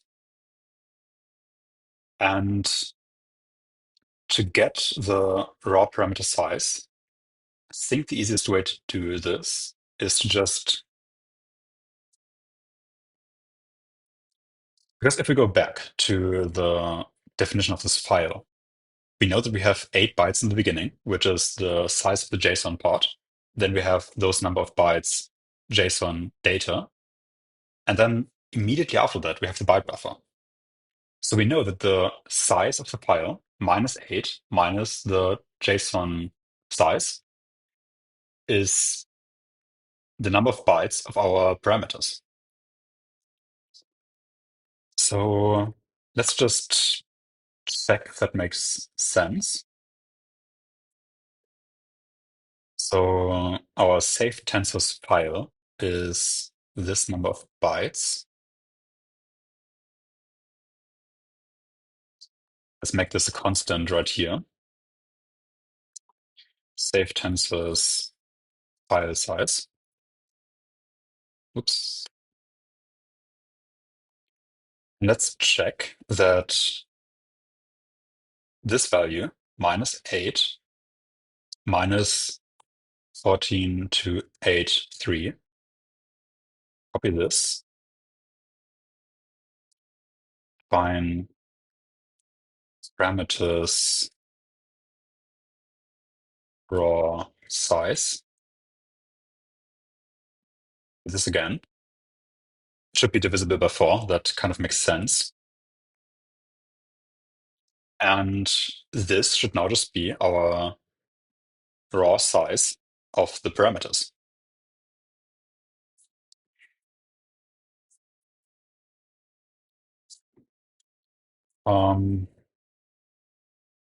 I was kind of hoping for like the number of parameters as just a raw value, but it seems to be just rounded to 137 million.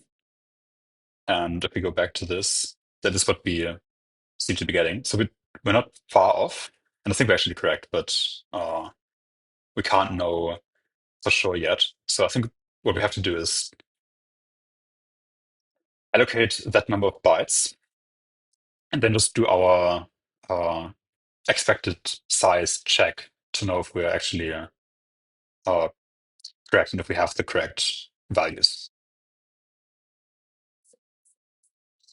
Actually, I mean, even this assertion doesn't even help us that much because we don't know if the bytes that we are reading are actually correct.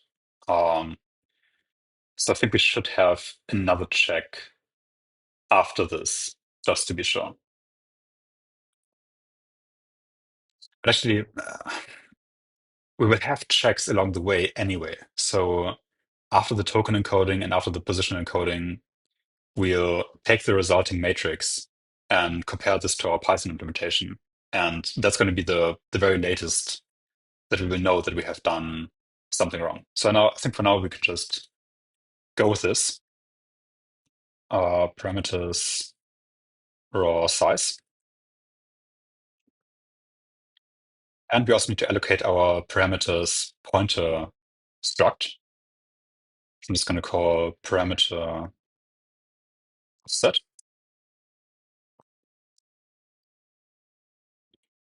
And we'll add to that the size of our struct parameters.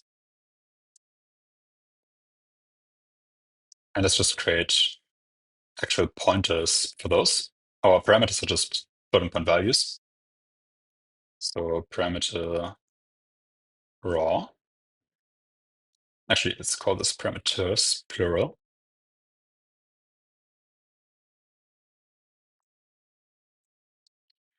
Parameters raw offset and parameters offset. Yeah, that should be fine. We convert this to, in this case, a floating point pointer. We add to that our, let's just go here, copy this and put it here.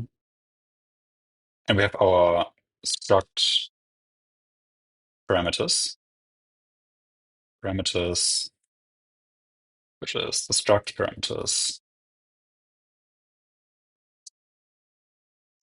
of raw mem plus parameters offset. All right. And now we can just read into this struct. So we have our parameters raw, which is our buffer of floating point values. And we want to read parameters raw size from our file. And then let's just do an assertion if this is actually the value that we expect. Oops. Parameters raw size. And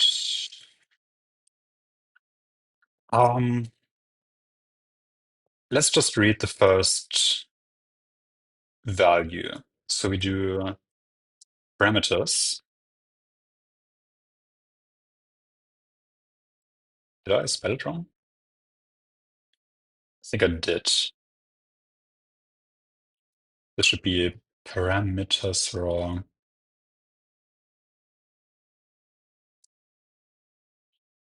Parameters offset. Okay. Oh, okay. Yeah, this should be a point. Okay, now we have our parameters and yep, parameters. Yeah, now we get them.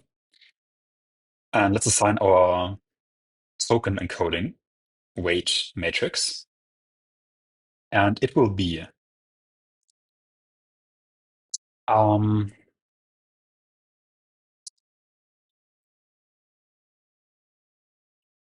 maybe it does actually make sense to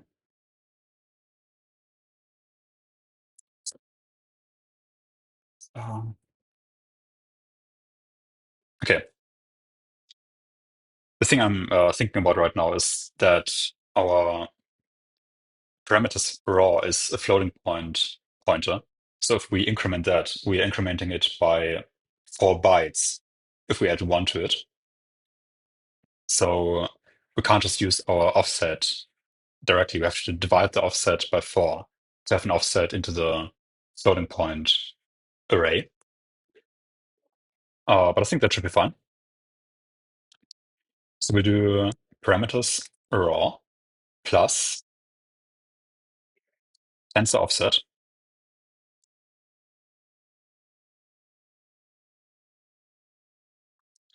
for JSON raw. The tensor name is wte.weight. And the expected size is, do we have, we don't yet. Let's make a constant for that as well. And call it the model. And let's also make another one and call it the sequence for the maximum sequence length that our model accepts. That's going to be 1024, which is defined in, like, that's just one of the fundamental parameters of GPT-2. The same is true for the other ones.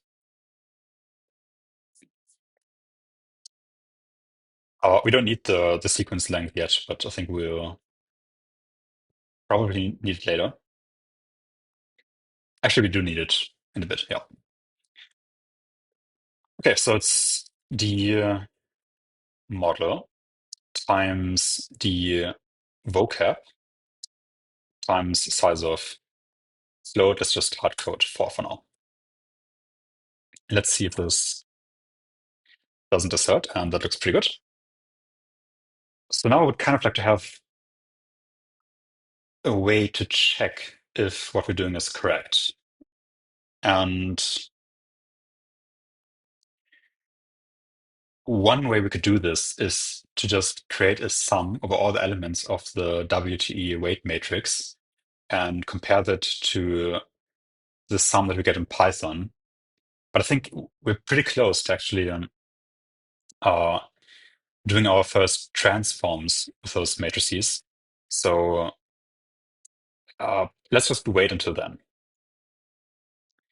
But the one thing I want to change is I want to divide this start offset by 4.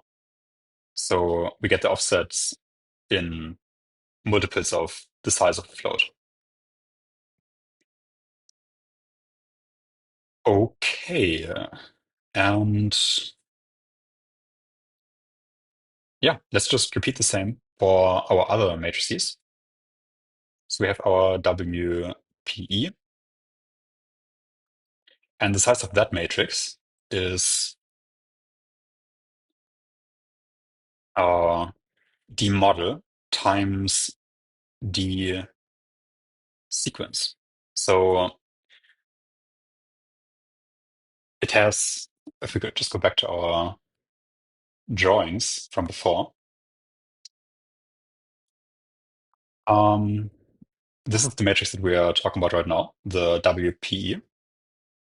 It has the model rows and the sequence columns, except in our case, those are transposed again, and we can just have a look at the file right here. So 1024 rows and 768 columns. I think it's probably better to write it in this way as well. So we have the vocab times the model and the sequence times the model. Okay, that looks good. And now we have our 12 layers. And what we'll do for that, we'll let's just write a simple for loop.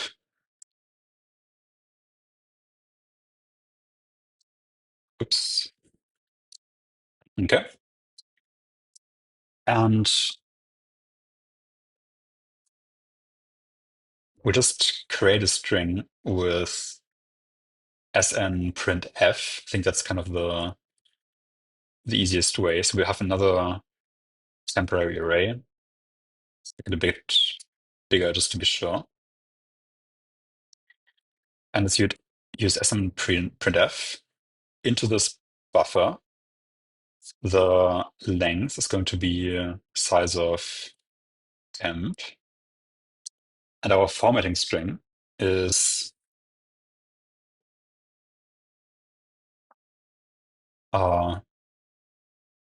h dot, then an integer, and then the respective name of our parameter that we're looking for. So let's start with the layer norm.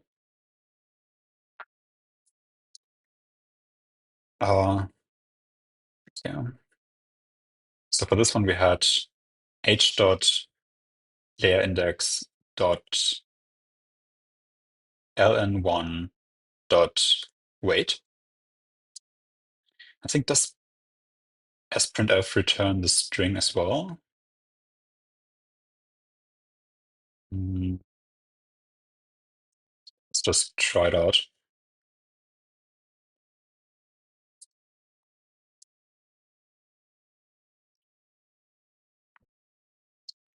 More conversions than data arguments. That's correct. We don't have I in there. And smprintf actually, yeah, I think it returns the number of characters.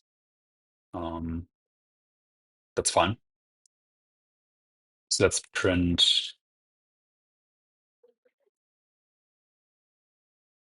our temp array.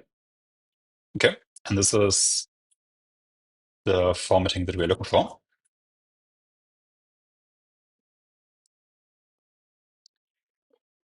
Okay, so after each of these, we kind of do this thing again, where we assign to the pointer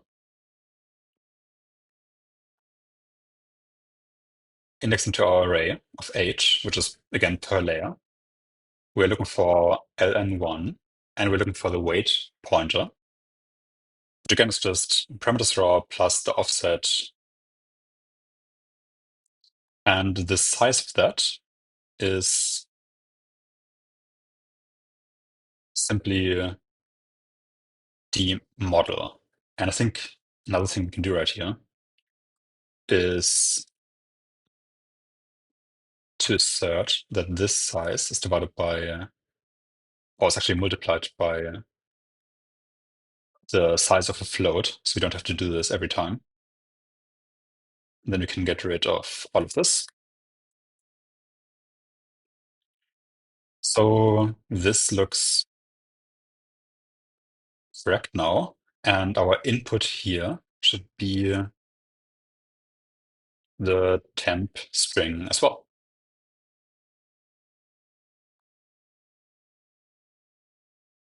And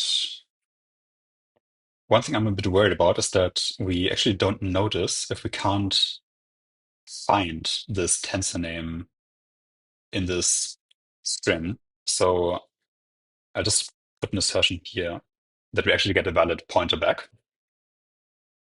Okay, that looks good.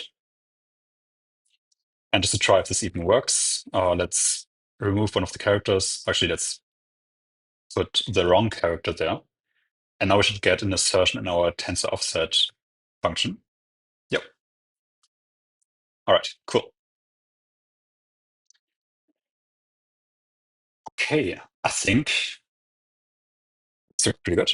And now we just repeat this for our other matrices. So we do ln1 dot bias is going to be the bias matrix. And we do the same for our attention matrix. So first we have c attention dot weight. Okay, let's find that. And we do the same thing for the bias, c plus runs. And assertion failed. Yep, that totally makes sense because the size of the matrix uh, is not correct. So the size of the C-tension weight matrix should be d model times 3 times d model, except C-tension weight. Yep, okay. D model rows and 3 times D model columns. And the bias is just going to be 3 times D model because that's the output dimension. Okay, looks good. Now we can do the same thing for the C projection.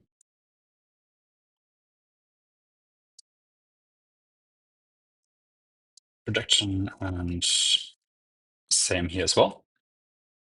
And this matrix is just D model times D model. So the bias is also just D model. Right, still looking good. So now let's take our second layer normalization and run this as well. And finally, we do the same thing for the MLP matrices. So we have mlp.cfc.weight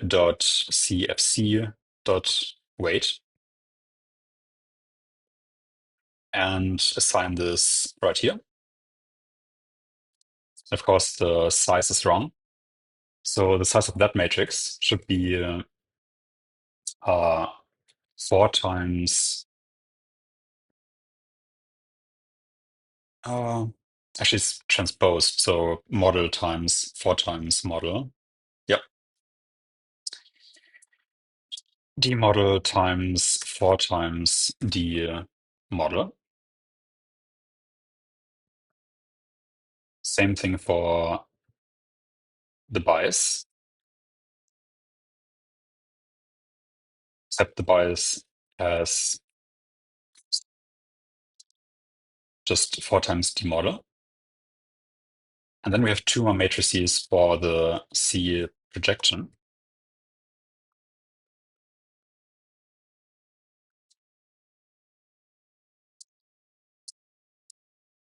And that matrix is, it has the target dimension D model and the input dimension 4 times D model. So it looks like this. That seems to be good. And just like that, we have all the parameters for our layers. And now we just have one final weight and bias for LNF. Weight, LNF, LNF, and the bias. And the weight is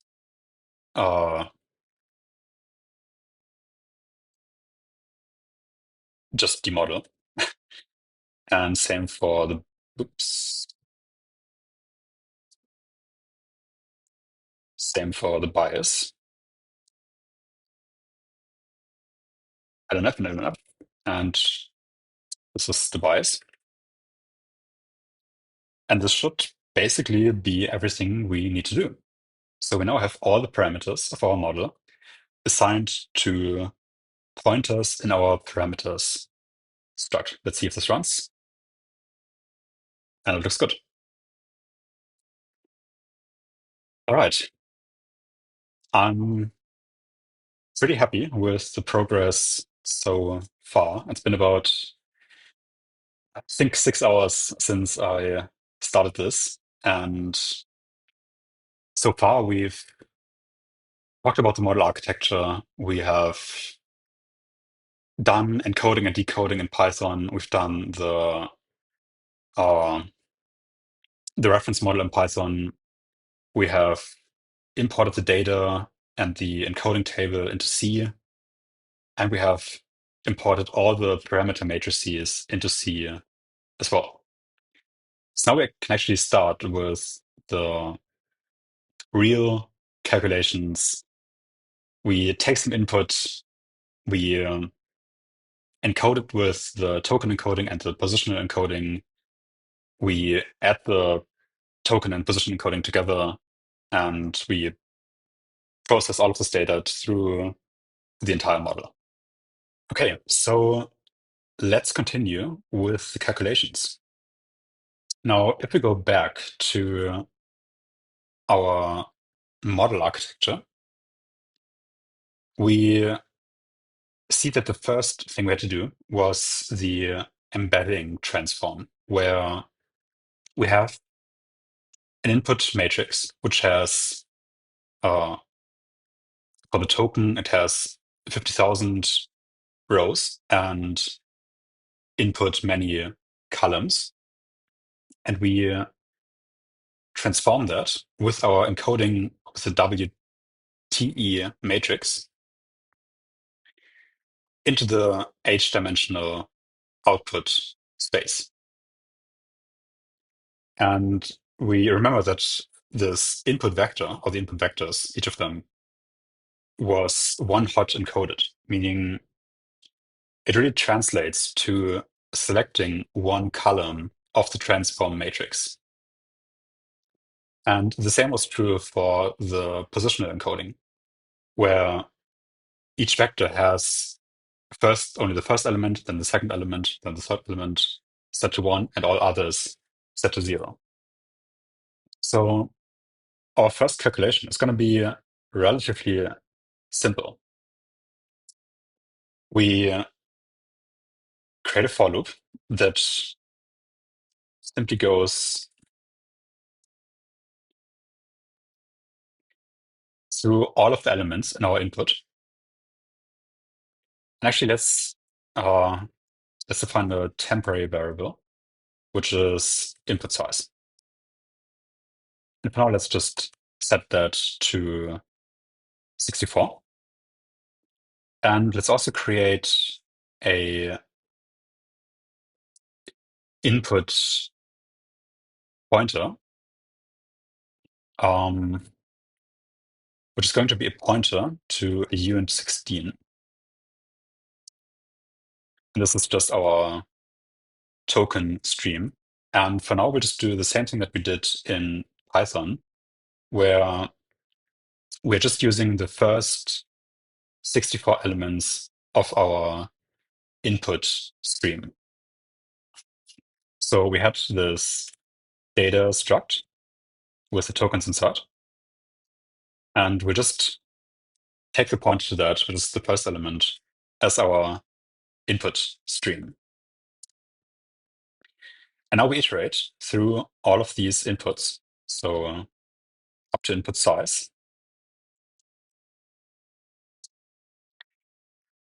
And we get the token, that index, which is input at I. And this is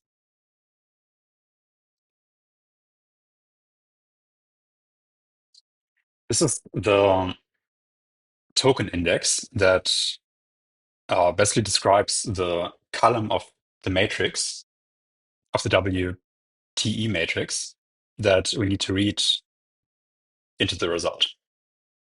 And again, remember that in our case, the WTE matrix is transposed. So we have devocab rows and demodel columns. So we actually select one row of this matrix. And the way I'm going to do this is I'm just going to create a pointer to the correct WTE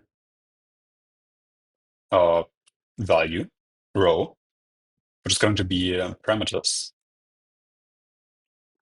WT weight advanced by token times the number of elements per row. And in our case, the number of elements per row is the model. So just like that, we have the pointer to the row in our WT matrix that we need to select. And we can do exactly the same with the WPE matrix,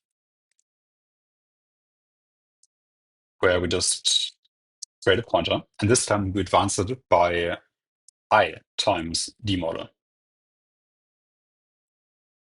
So we just select row after row from the WPE matrix. And now we need an output matrix. And I think for the outputs, I'm going to create another struct right here. Then I'm going to call struct activations.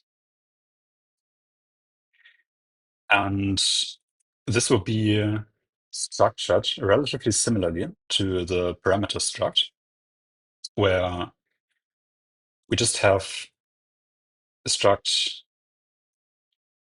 I think in this case, I'm going to call it embedding because it's actually the result of WTE and WPE.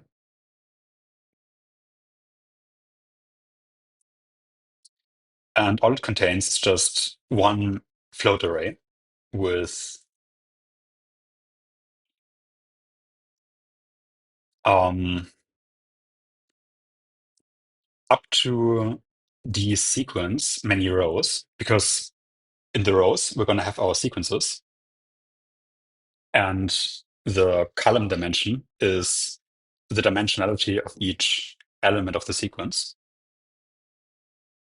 So in this case, it's the model. And now in here, where we allocate our memory, we're just going to allocate memory for the activations struct as well. So we have activations offset. It's just offset plus size of our struct activations. And down here, we can create the activations pointer.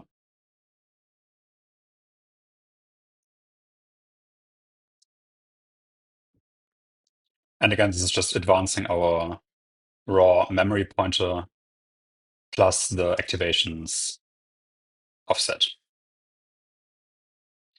Okay, and we can now just copy, already add the WTE and WPE values together into our output array.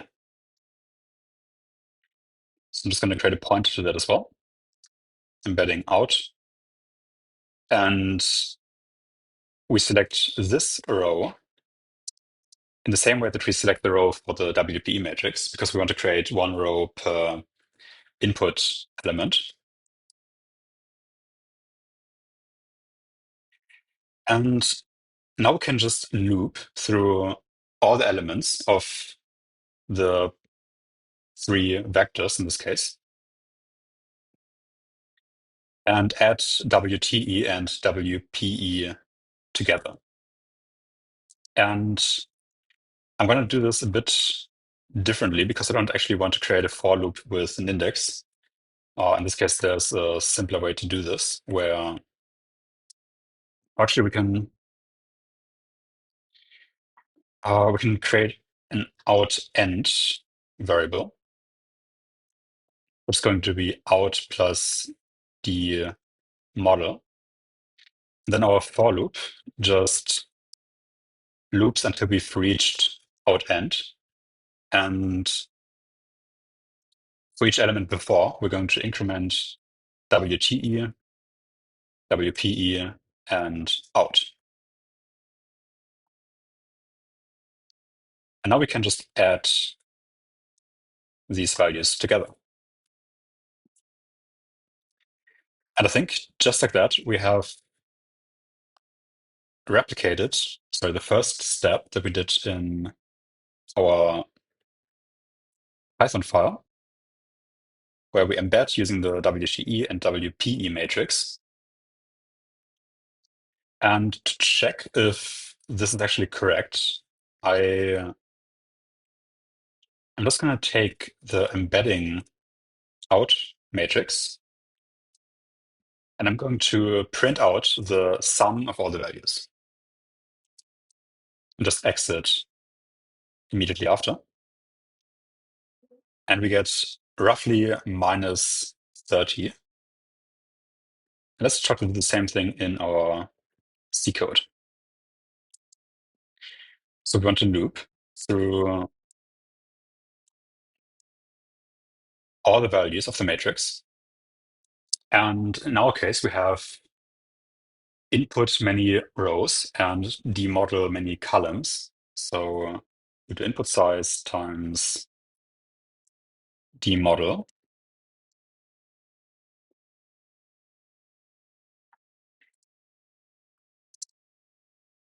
And I'm going to create a variable for the sum.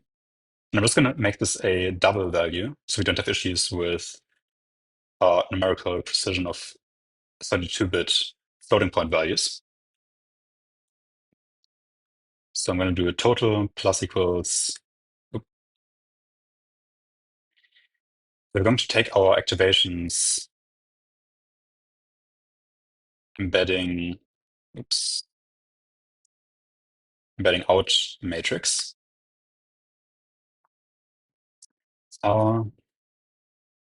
Let's just convert this to a simple float pointer. Because out is actually a two-dimensional array. So we'll just do it like this. Yep. Okay, and let's print the total value.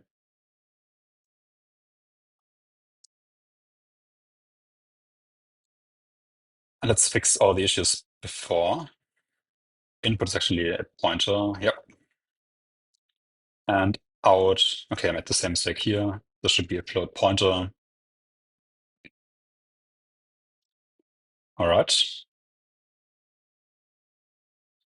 Expected. Oh, yeah. This one is missing.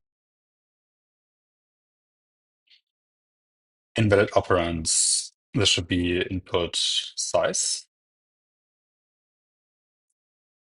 And there should be no parent here. And we get minus 30.52. So this is the same value.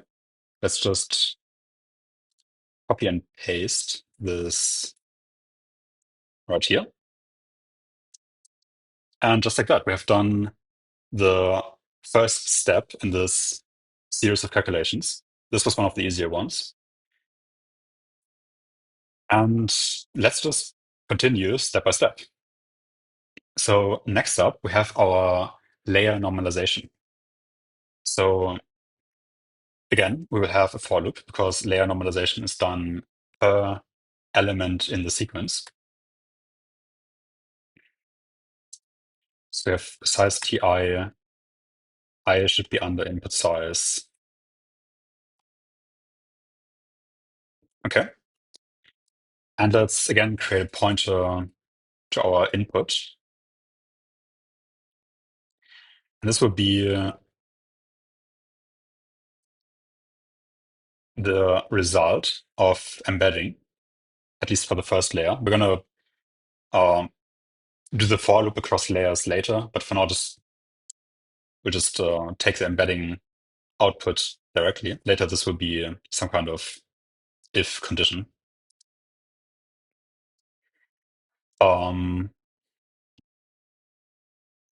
Out plus I times d model. And what do we want to do for each vector? So if we have a look at our drawings again,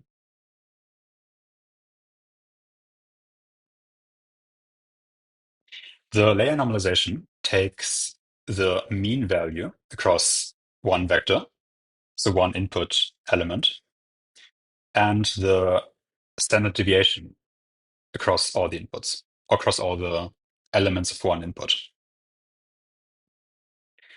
And then we multiply that by the weight and add the bias. But for now, let's try to get the mean and the standard deviation.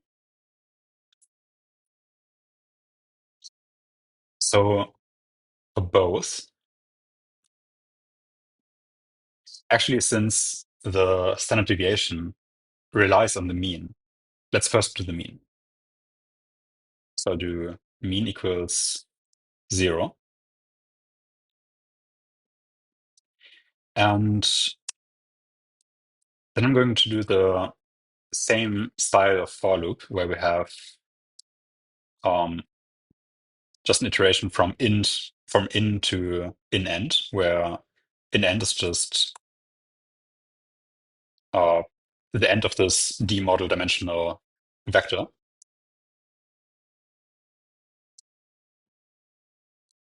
And we increment in.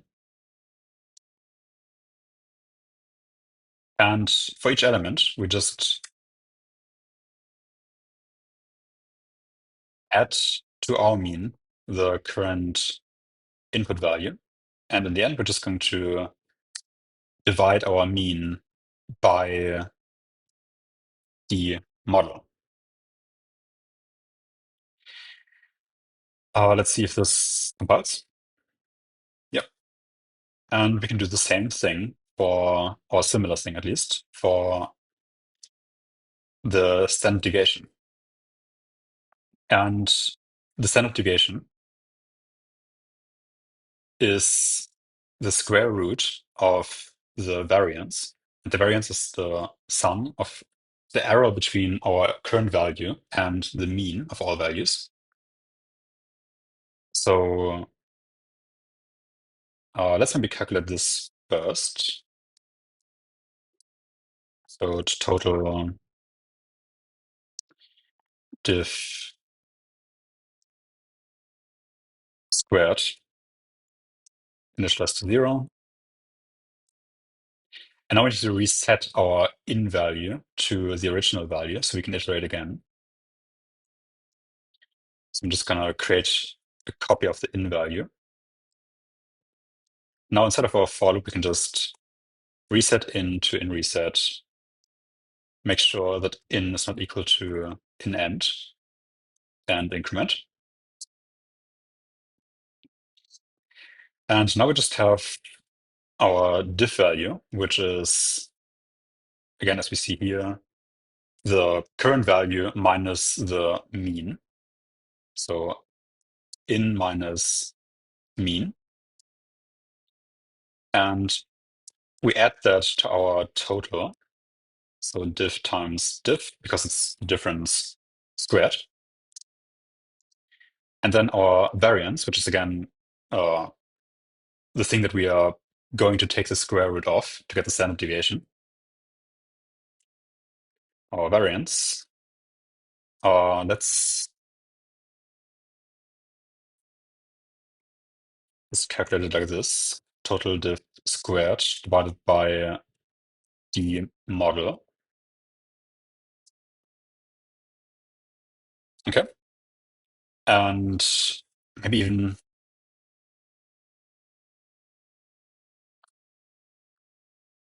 standard deviation.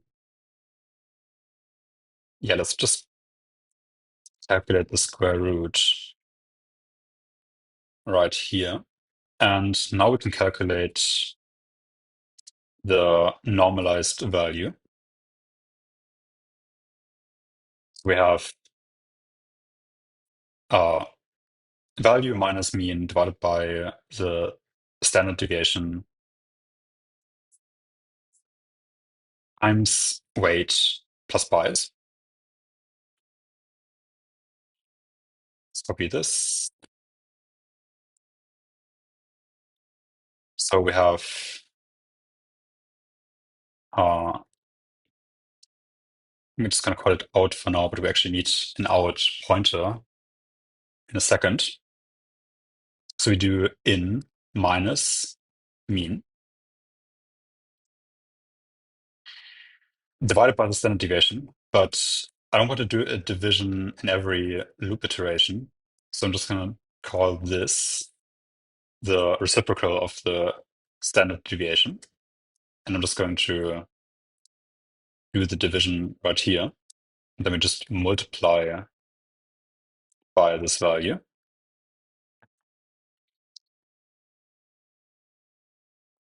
just going to call this in norm. And let's create our out pointer. And for this, we just need another entry in our activations struct. So I'm first going to replicate the layers array, 12 layers. And then we have our ln1 struct within that. And we have an output. And this output again has dsequence rows and dmodel columns because we don't change the dimensionality of each input element with layer normalization. And let's create a pointer down here. So we have out, and that's going to be float activations age, in this case. Maybe so we have it easier later. Let's create a temporary variable that we just call. Just going to comment this out as well. I'm just going to call layer index and initialize it to 0. So now we can just go here and put in layer index, get our first layer normalization, get the output, and add to that, just the same way we did here, I times the model. Okay, so we have out equals, if we go back, the normalized input value, this right here, times the weight plus the bias. So let's create 2 more pointers right here. Actually, this is already a pointer. So parameters age of layer index, first layer normalization, and we want to get its weight, then also the bias. And in here, now we also increment the weight pointer and the bias pointer, and also the output.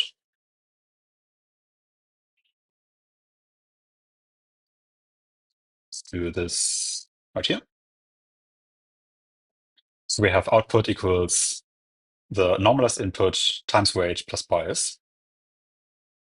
So in norm times the weight plus the bias.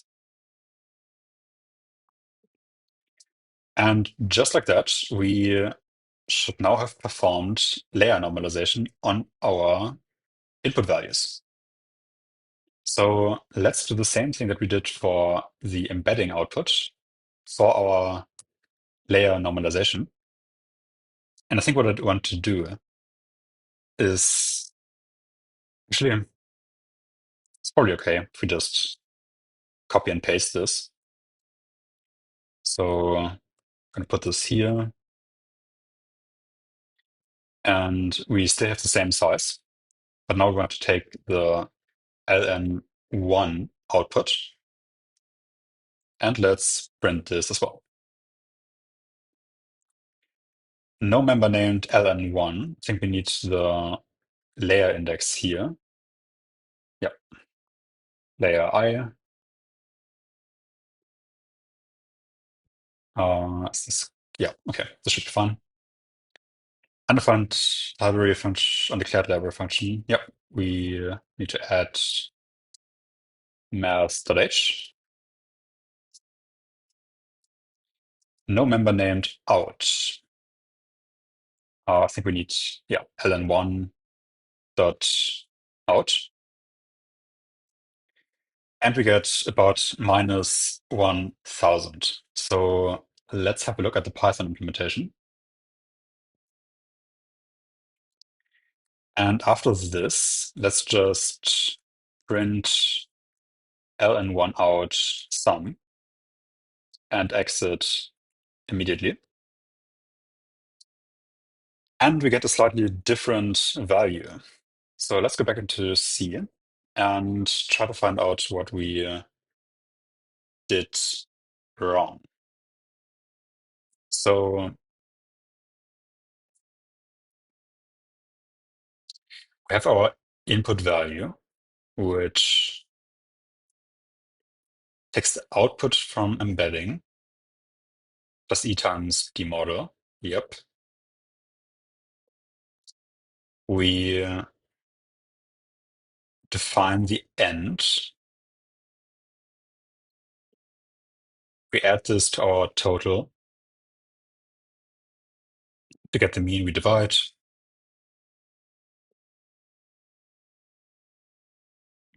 We subtract the mean from our input.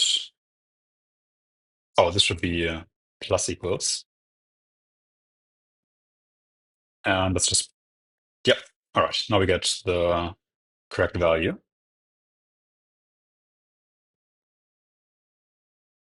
And let's continue.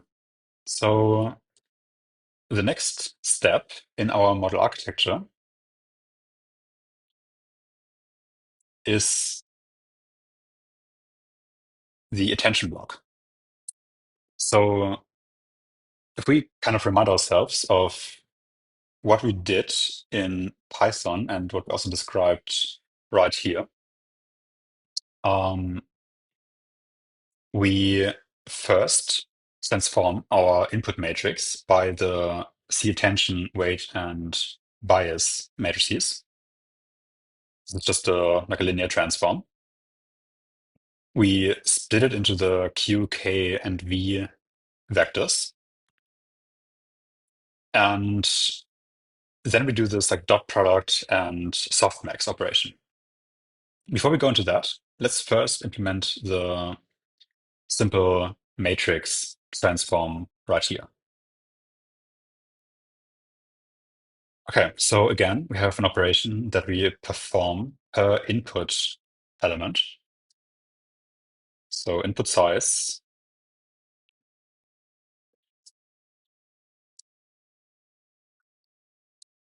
And for each of these, we create an input pointer again, which is going to be our activations struct. And we're just taking the output from layer normalization. We add the offset into the correct row.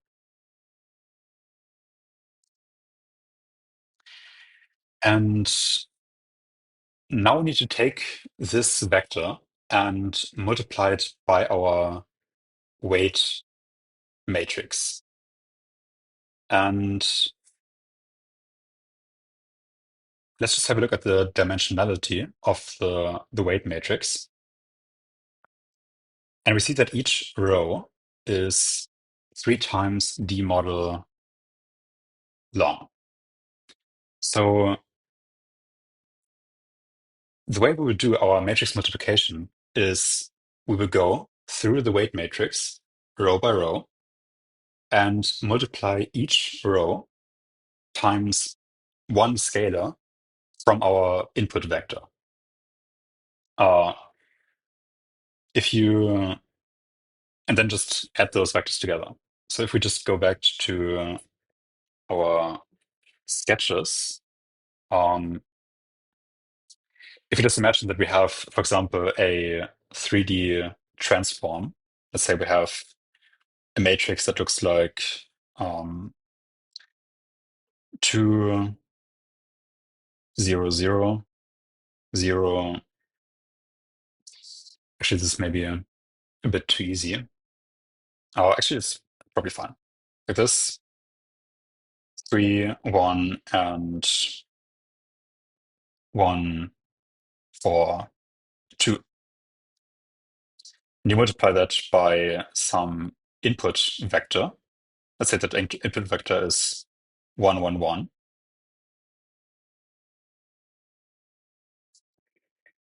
We aren't going to perform the traditional matrix multiplication where you do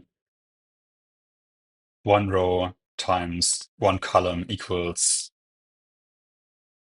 uh, one element in the output vector. What we are instead going to do, simply because the matrices have been given to us in a certain format, and that format actually happens to be um, pretty good from a like cache locality perspective.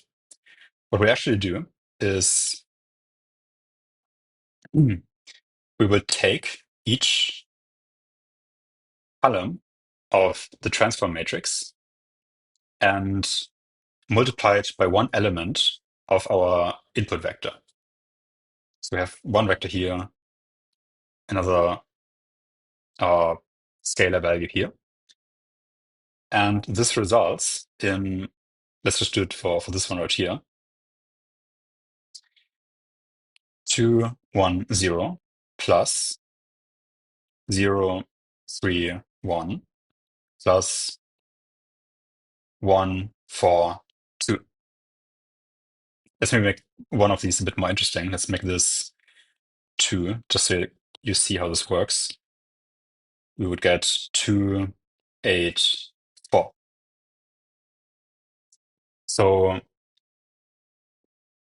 another way to think about this is that the transform matrix describes basis vectors of the final transformation coordinate system.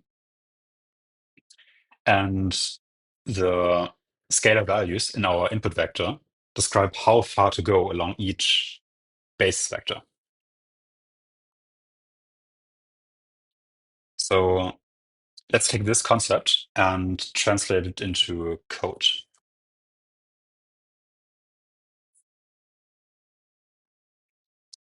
Okay, so again, we take each row, multiply it by one scalar of our input vector, and add this to the final result.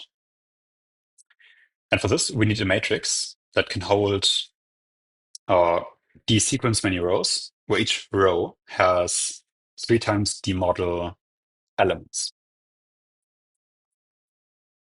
So we just create this as another struct in here.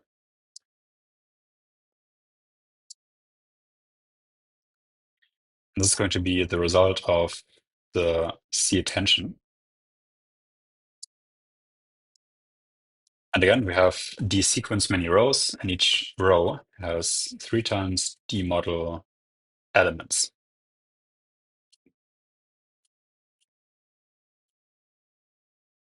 Okay. And let's create an output vector for this. This is activations h layer I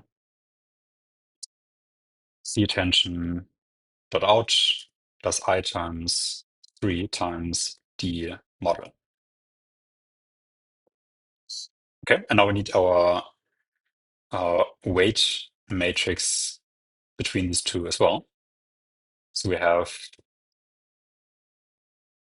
this is already a floating pointer.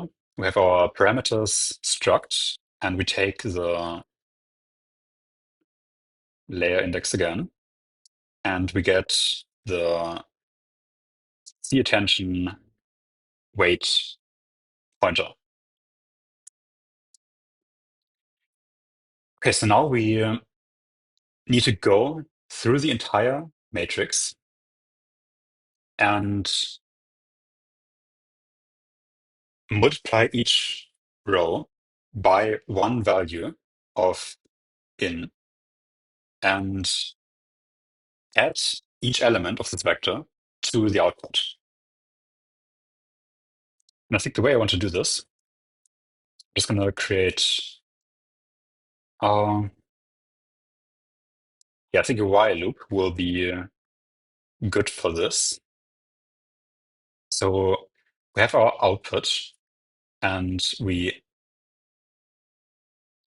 add to that, and this is actually a bit dangerous because our output isn't initialized to 0. There's actually a pretty easy fix for that, which is we have our bias, which again is just another parameter. Attention dot C attention dot bias, and I actually forgot the weight here with our bias. And we can do a simple mem copy into the output vector from bias.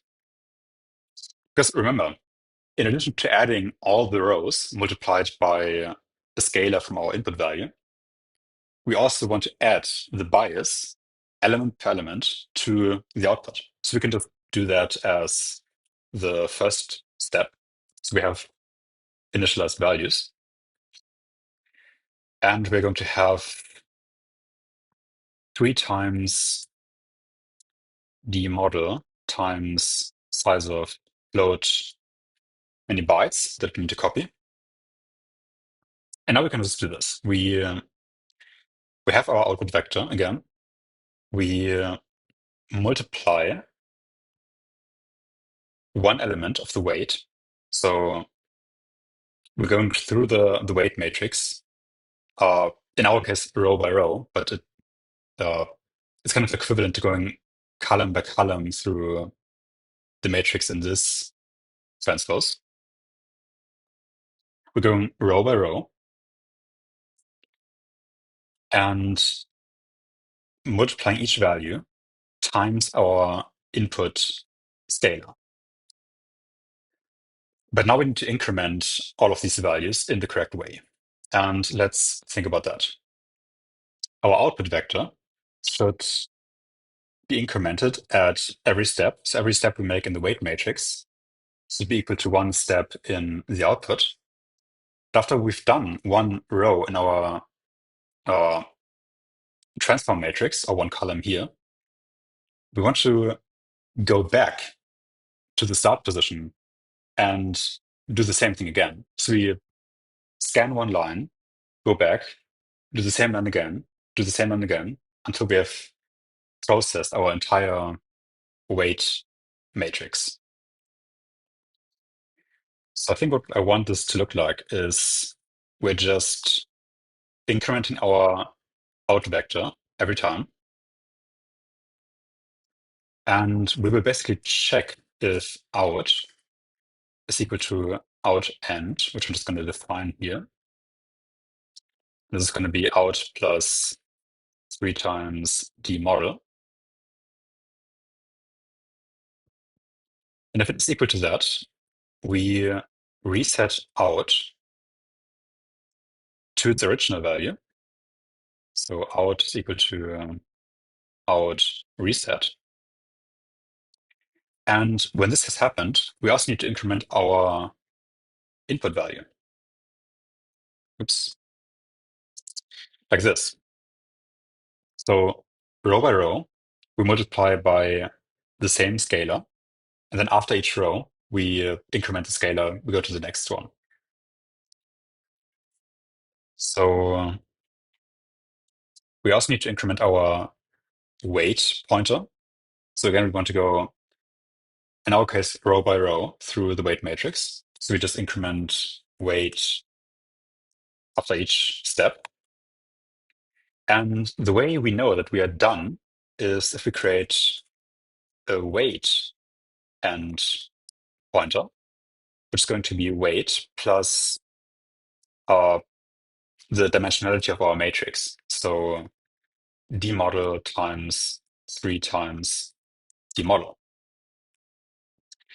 So in here, we just check if weight is equal to weight end. And if this is the case, we break from the loop. And I think this is all we need to do to do this matrix multiplication.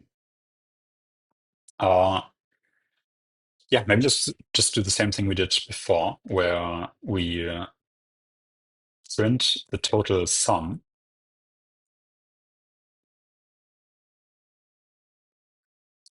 Use of undeclared identifier true. So we need to import standard bool.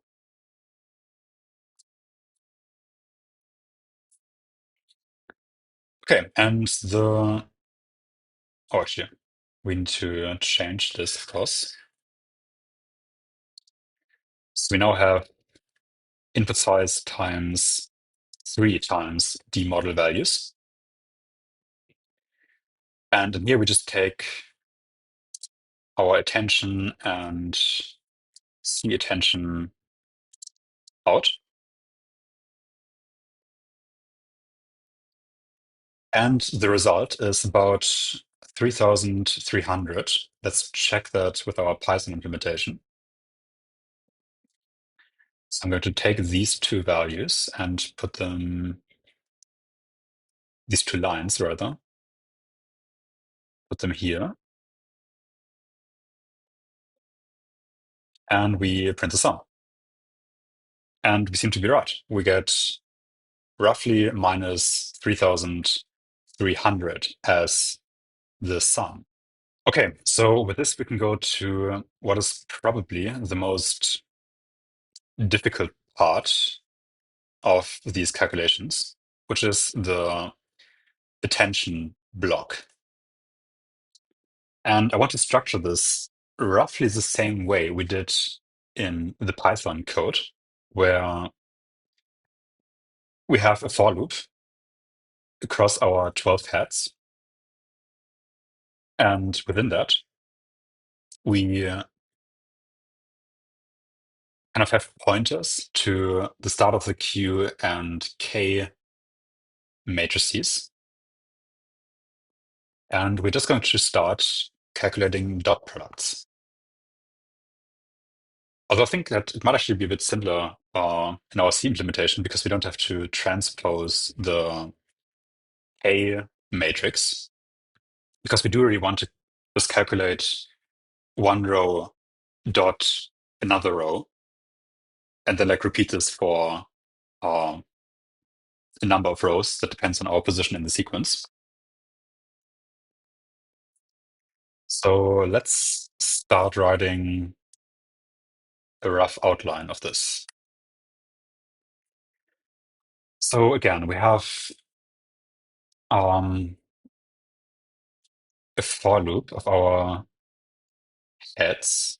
Just going to call this head I. We have 12 heads. And let's start creating these pointers. So our first pointer is going to be to our Q value. And the Q value is take our activations, go to the correct layer, go to the attention, see attention out, and advance our pointer by I times D model. This is yeah, no, I think this is correct. Except that we probably shouldn't call this I, because we will have a second I in just a second. So basically we will have a Q I. So that's the index of the current query that we're looking at. Let me just zoom in on this. So our first I, the QI, is going to tell us which row of this matrix we're looking at. And KI, which we'll create in a second, will tell us which column in this matrix to look at. And for each of those, we will calculate one value, which will be the dot product of those two vectors. So let's do QI equals 0. And QI will go up to input size. And we increment that. And from that, we can create our Q pointer. So now we can just go to row qi of this matrix. But we need to keep in mind that in this C implementation, our Q, K, and V matrices aren't split up. So we saw that in Python, we had separate matrices for Q, K, and V.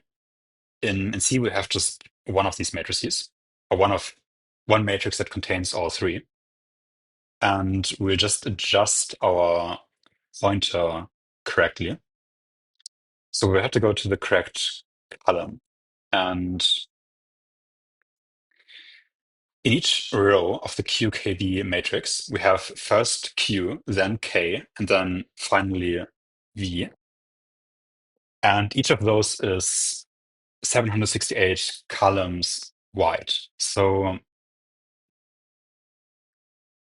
we are already kind of in the first third, which is our Q values.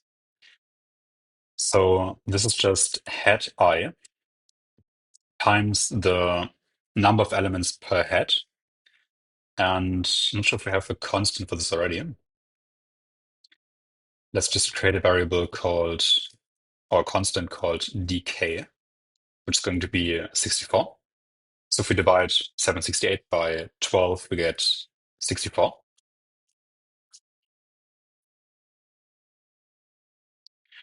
Times dk. And that's our index into our Q vectors. Now, going to the next row of these vectors isn't actually that simple, because now we have Q, K, and V vectors all in the same row. So our stride for going through the rows is actually going to be Q stride, the length of an entire row minus the elements of our, or the number of elements of our one head. This is how we jump to the next, like from the end of one row to the start of the next row for this specific head. And let's get the same vector ready for K. But here we will have to keep in mind that each Q vector needs to create a dot product with all the K values before it. So we actually have another for loop in here that loops through the Ks.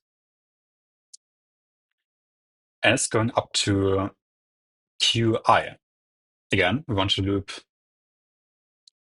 let's say our Q index is 3. Our Ks should be 0, 1, 2, 3.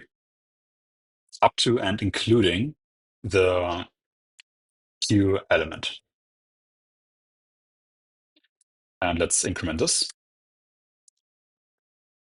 And now in here, we have our K value.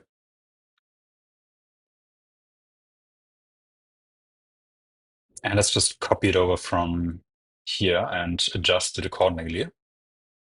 So the row index should be Ki. And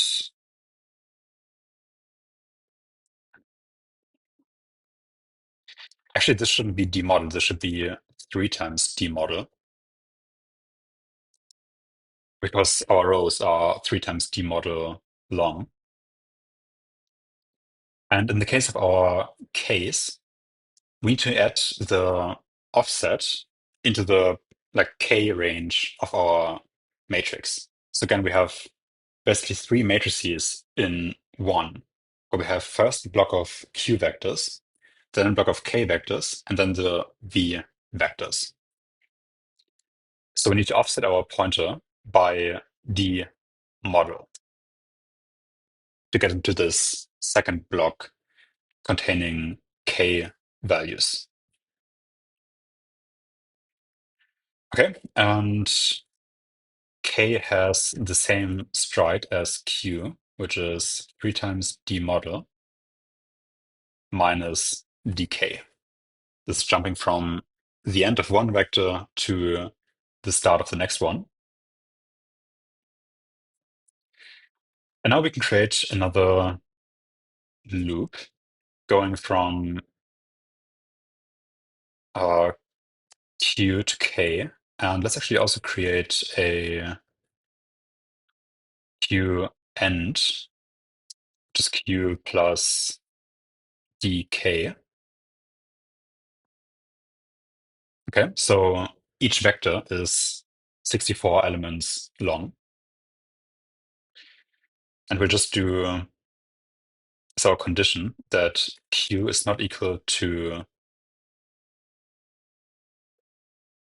q end. And we'll increment q and increment k. And since q and k have the same length, they're both 64 elements long, we know that once q reaches the end, k is also at the end. And now we need an output for this. And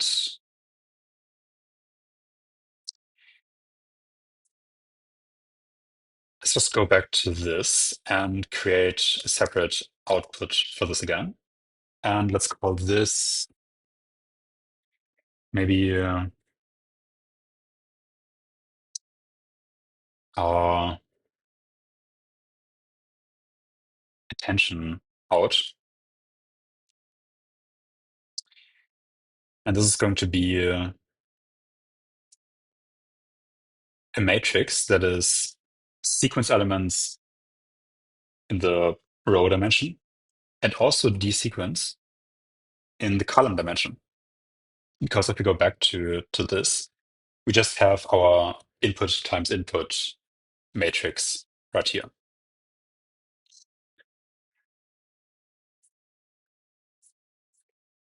Okay. But we also need this same matrix for all of our heads. So this is actually 12 for our 12 heads. All right.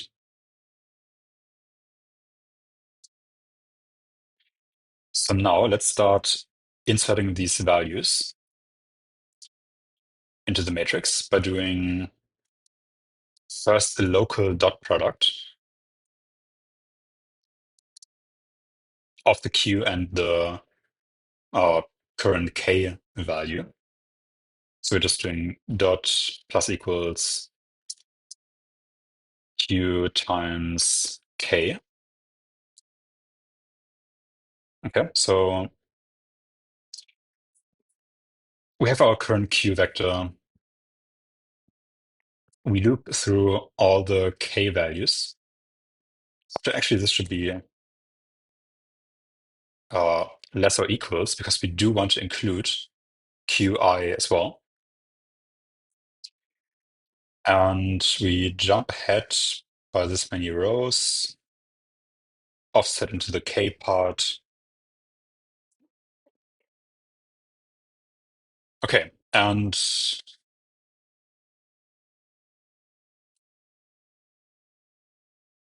I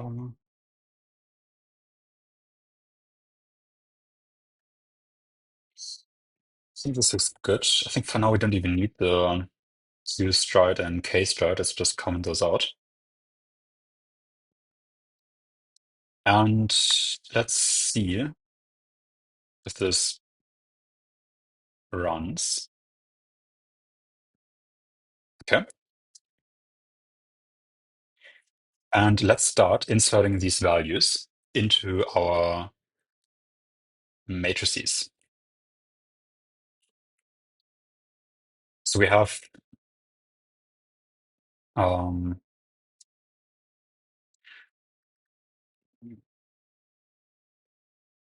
yeah, let's just do it like this. Activations, go into the correct layer, into the attention block, attention output. We'll select our head.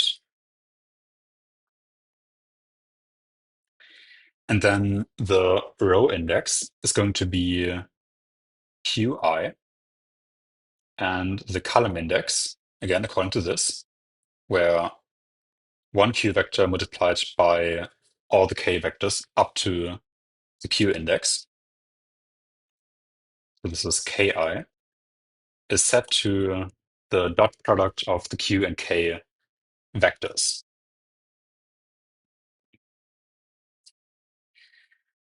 Okay, so I think this looks pretty good.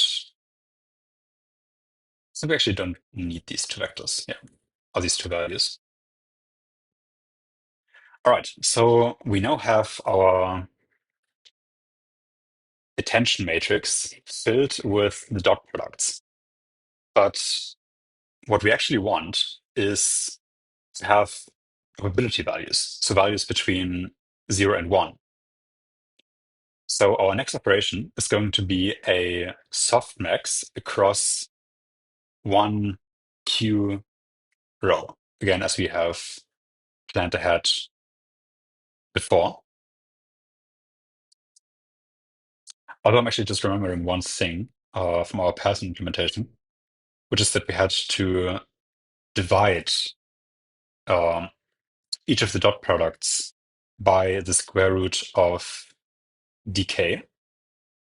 So let's just do that as well. And again, I don't really want to have a division by the square root, except the square root of dk, which is 64, is 8. So this is really just 1 divided by 8. So you can just maybe write this out as a constant. So we do define the square root of k. This is going to be 0.125. So 1 divided by 8. And now we just need to multiply with that. Let's actually call this not the unmatched score, just this. Okay. And now we can calculate our softmax. So in our Python implementation, we had this upper triangular matrix, and we filled those values with minus infinity. I don't think that we actually need to do this in C as well. We can probably do something simpler where we just have a for loop that only loops until qi and doesn't loop until the end of the row. So let's just try to do that. And the first thing for the softmax, if we remember, is to calculate e to the power of our input value and to create a sum of all of these values. So we can probably do this as one step where let's maybe create a separate output matrix for this, which I'm going to call S for the result of the softmax. I think this is how we called it in Python. Yep. So matrix S with the same dimensions. And this is where we write our values into. So we have our pointer Q. It probably makes sense to have another pointer for the attention output. So let's call this attention. And, or maybe I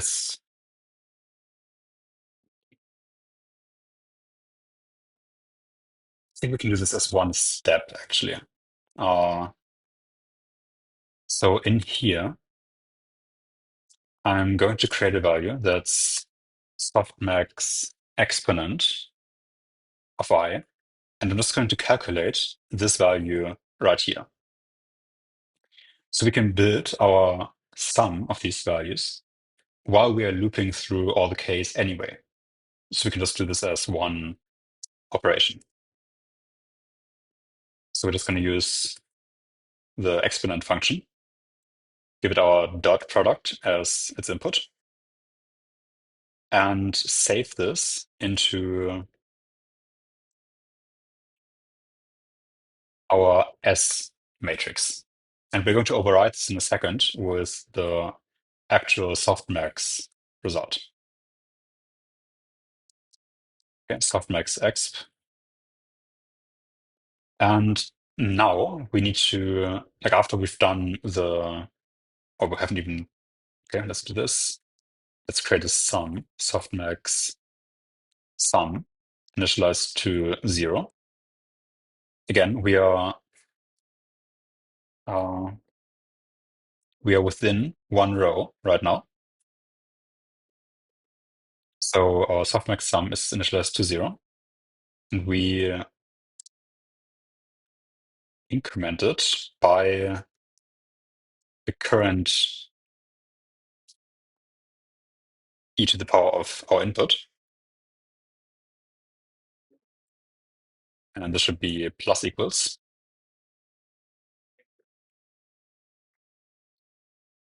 And now we can just go ahead and create another for loop.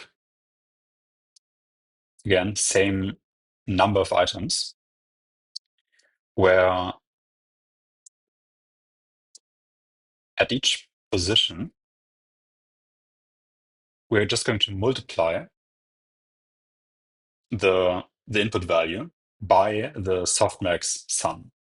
And this is just how we calculate the final softmax value.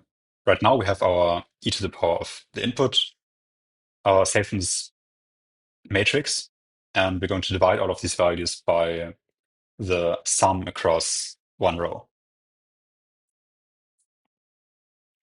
Okay, so multiplied, actually divided by, but I want to multiply. So let's do the reciprocal here. This is just going to be 1 divided by the softmax sum.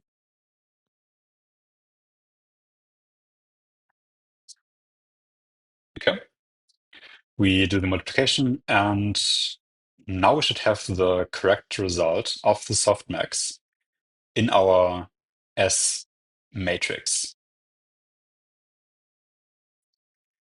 So the next step after this, if we look at our Python implementation, after the softmax, is to use each individual value as the weight for a weighted sum, where we go through all the v values row by row, because each row again corresponds to one k value, while we like fix the queue, go through multiple k's, and then go through multiple v values and weigh them by the softmax result. So let's try to do that. Let's go into main.c, and we again loop through all the case, except this time we actually it doesn't really matter. We can call this k, we can call this I, because we actually no. Let's call this v, because we aren't actually using the k values in here. Okay, let's take this and let's create the same pointer that we had right here. but this time for V. So here we want the VI as our row selector. Each row is still 3 times D model long.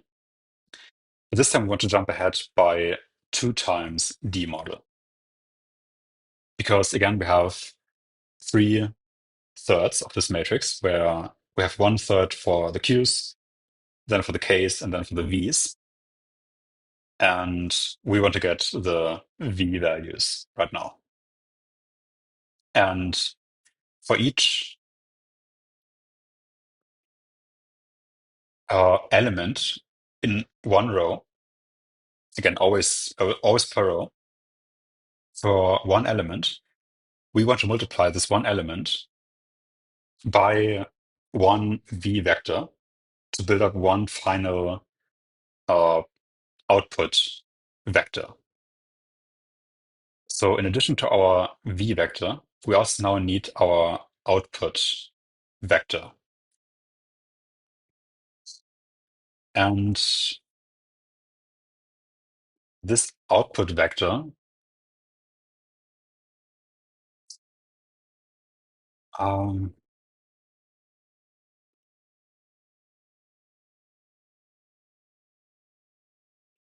think what I want to do is I want to have a pointer that I create in here.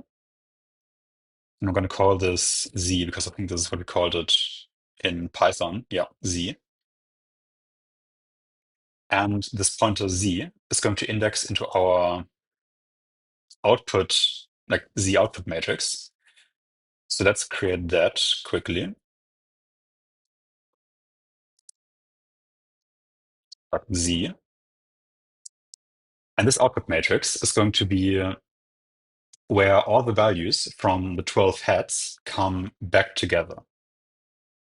So it is going to be the sequence items rows and the model columns.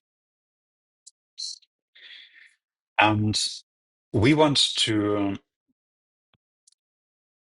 I think this is easier to draw actually. Let me just switch over.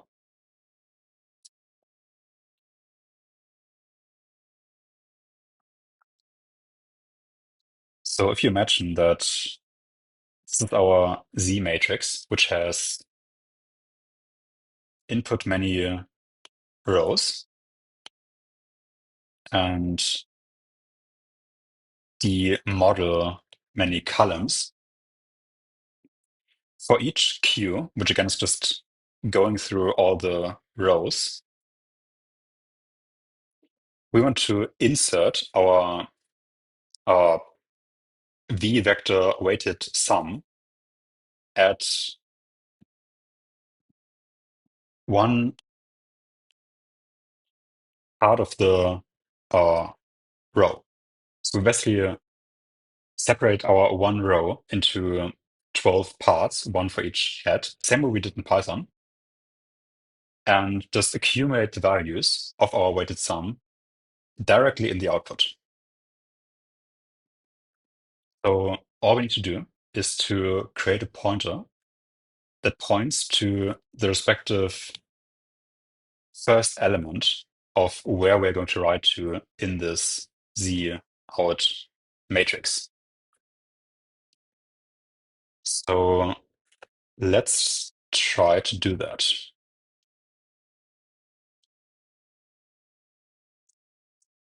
Okay, so we go to our activations, we go to the correct layer again, go to our attention, go to the Z out matrix, and we're going to select the row, which is given by the Q that we're currently looking at. So plus QI times D model. Again, each row is 12 times 64 elements long. And we need to offset by our current head index, so head I times dk. And this is where we will accumulate our weighted sum. So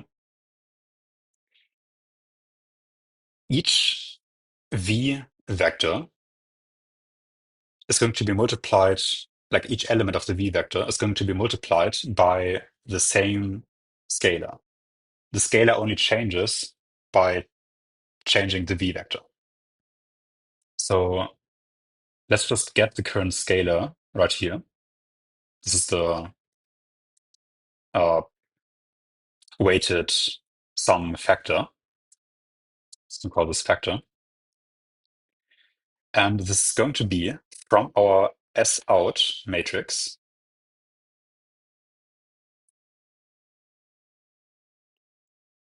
Actually, delete this. And we will still select the QI row, and the column will be the respective factor of our weighted sum. So this is going to be VI. Okay, so we're going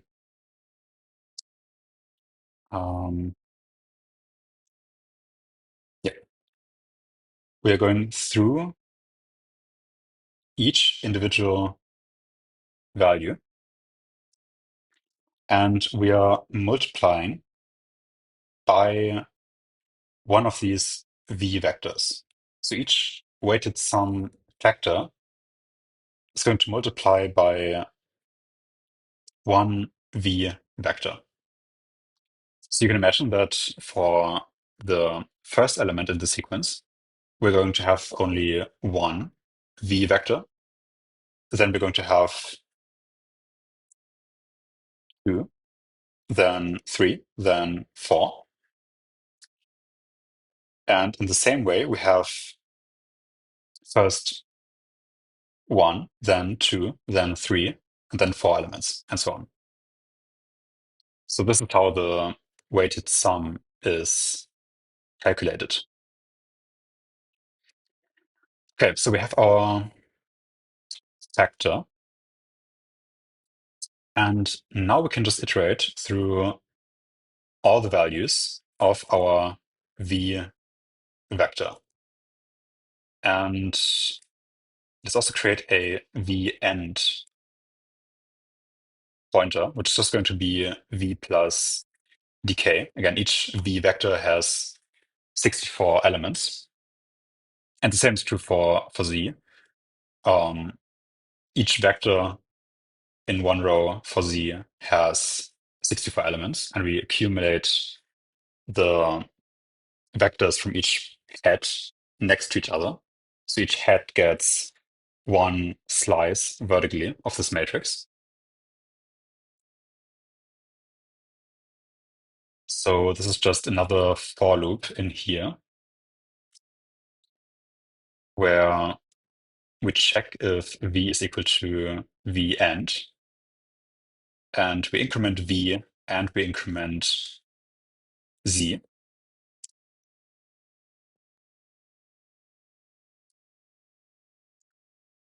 And we just set z plus equals. So actually, let's write a memo right here, memset. I get to that in a second. We need to add to z our current element in v times our weighted sum factor. And this should basically be it. And what I meant by this comment memset is that if we do this accumulation like this here, we need to be sure that our Z matrix is initialized to 0 in this case. So I think what I'm going to do is just go right here and do a memset of activations H going to the correct layer. go to attention, go to Z out, and just set this to 0.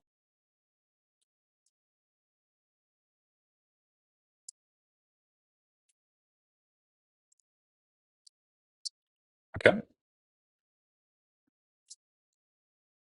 just so that this is valid. And now this should basically be the same as what we did right here in Python. But let's actually make sure that what we did is correct. So I'm going to print, as we did before, our attention Z out sum.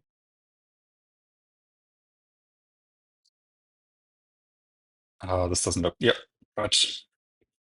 And let's exit after that.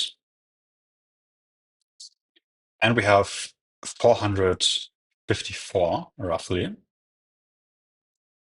And let's see what we get in C. So we have our Z matrix, Z out, which is input size times D model.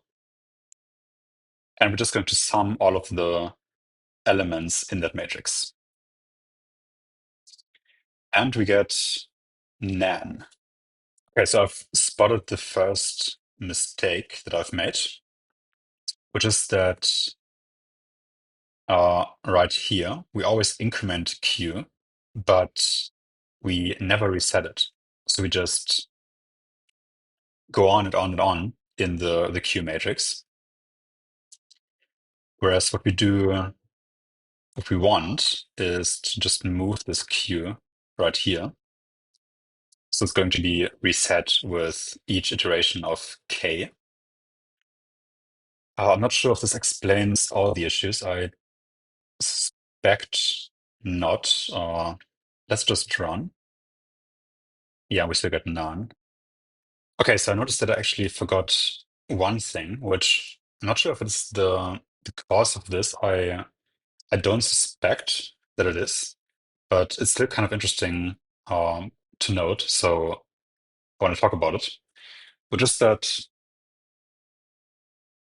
it's actually not recommended to implement the softmax like this, where we shouldn't just take the exponent of the input and divide it by the sum of all of these, but we should instead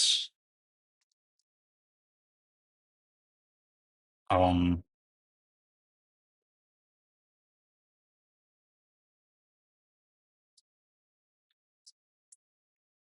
take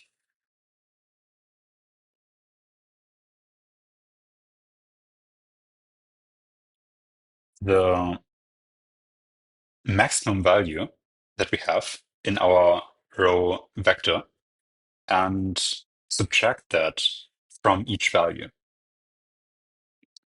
So instead of creating e to the power of x, we have e to the power of x minus the max value divided by the sum of all of these values. And this is mainly because we, like this gives you basically more numerically stable results. And it is possible that what we're seeing, the infinities in our result, are a result of this. And before I explain why this actually works and why this doesn't change the result, uh, let's just try to implement this blindly and see if this helps. So instead of calculating the softmax result right here, we are first going to create a softmax max, which is just the maximum value in our vector, in our row. I'm going to initialize it to minus infinity. And now what we can do is if our dot product is greater than softmax max, we set it to our dot product. And then we will just have a second for loop right here that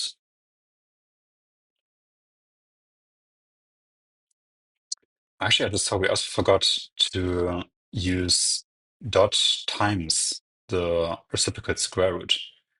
So this is definitely another issue. Um, anyway, let's take these 3 lines and put them in here. And let's just read the value that we've previously written right here. Actually, the easiest way to do this is to just do dot times equals, and then this square root. Now we can do our max.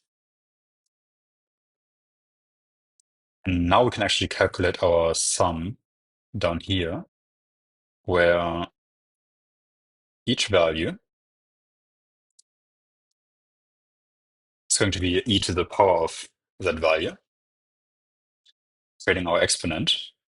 Oh, sorry, this is actually not correct. We have to do e minus our softmax max. This is the change that I mentioned. And write this to the result of our softmax and add it to our sum. Okay. Then we do 1 divided by our softmax sum.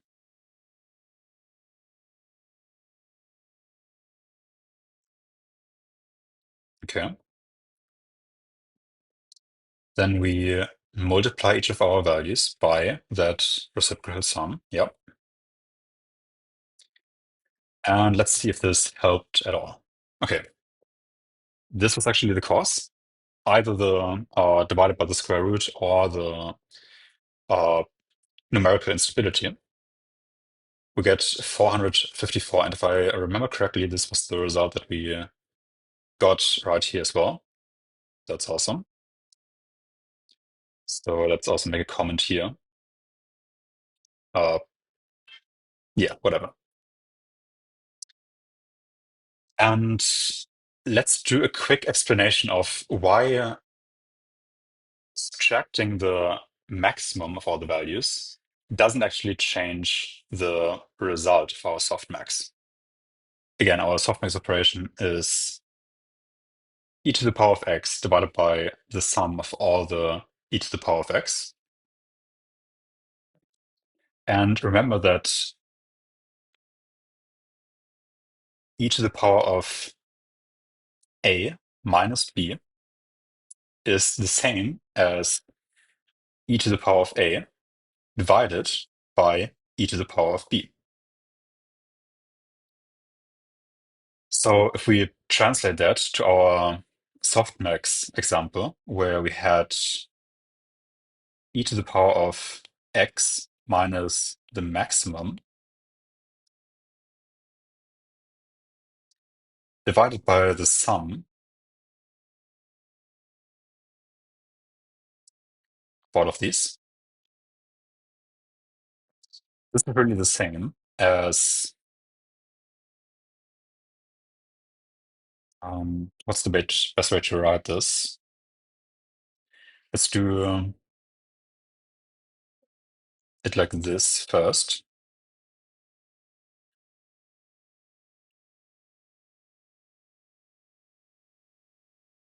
Okay. So this is just one division. divided by the sum of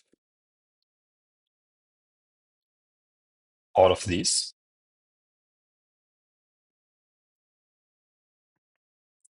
And this again is the same as,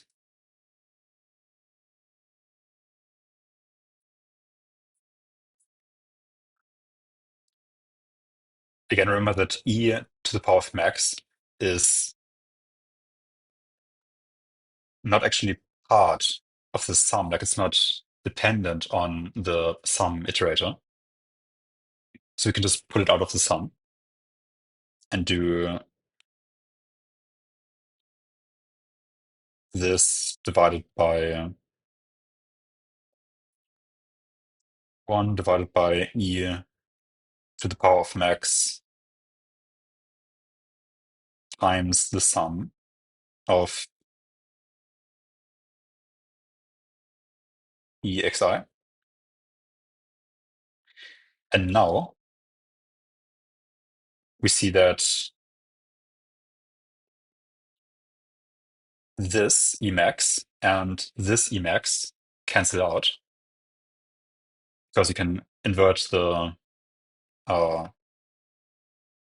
you can invert this division, and so actually let's just write it out. So we have the Emax from here, and this one goes to the bottom.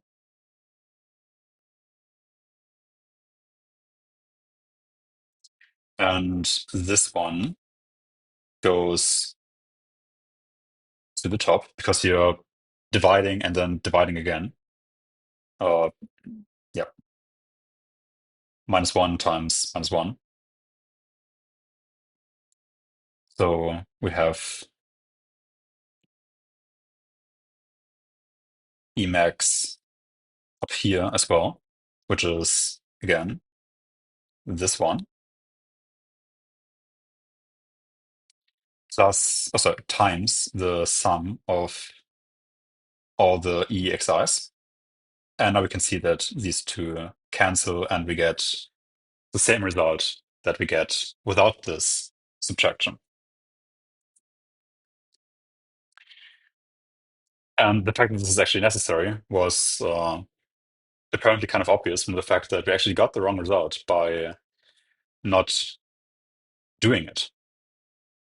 Although I'm still not quite sure if it actually was the square root, but I don't think so, because this is just 0.125. Okay, so we are now done with our attention matrix, and the final step of the attention block is the multiplication with the C projection matrix. And this is really just another matrix multiplication, just like we've done before. So I think this is actually a pretty good time to take this calculation and factor it out into a function. So I'm just going to create a function right here, which I'm going to call FC for a fully connected layer.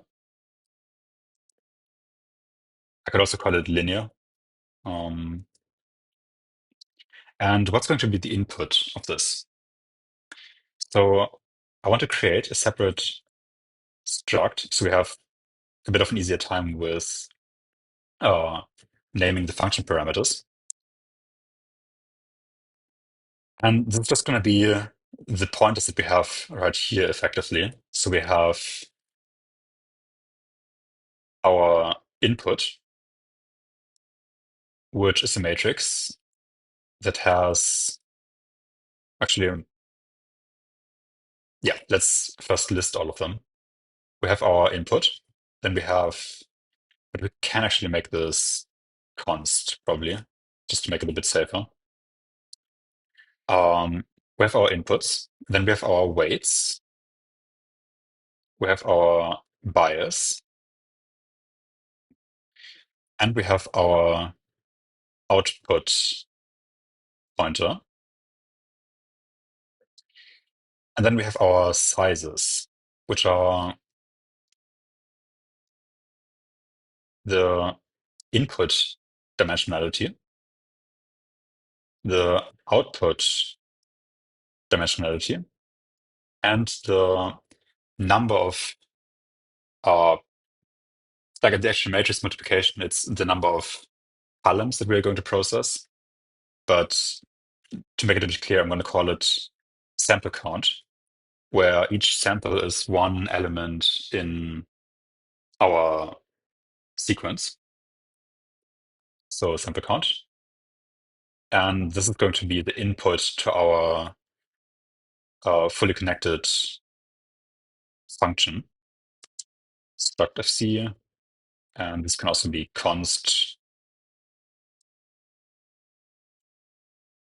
Okay, so input size is now actually fc in count. Oh, no, it's sample count. And the model is now the input dimensionality, so in count. And the weight matrix is now fc in count times fc out count.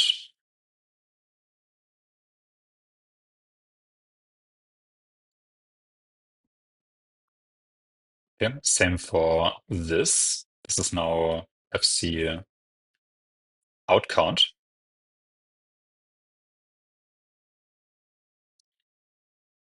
Same for this. We now have each row as fc out count. Same thing here. All right. And I think this is pretty much all we needed to change. So let's go back down where we copied this from. And now let's call our fc function.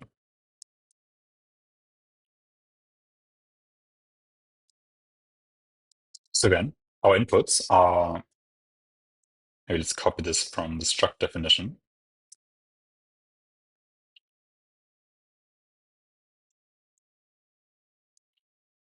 Our inputs are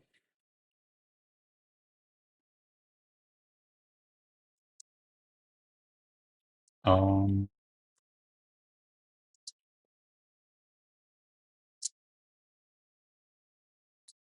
do it like this.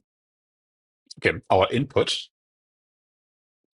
if you look just here, is this. Our weight matrix is this right here. Our bias is this. Output, this right here. Okay, our input dimensionality is the model. Again, this is the attention matrix. Sorry, the Z attention transform matrix. So the output is free model, our QKV blocks, and sample count is just input size. And let's check if we still get the same result. Pick this, and let's also take our print statement and put it here. Exit afterwards. Undeclared identifier activations. In line 114. Oh yeah, this totally makes sense. We didn't change the pointers. So this should actually be fc in. The weights should be fc weight. Bias should be fc bias.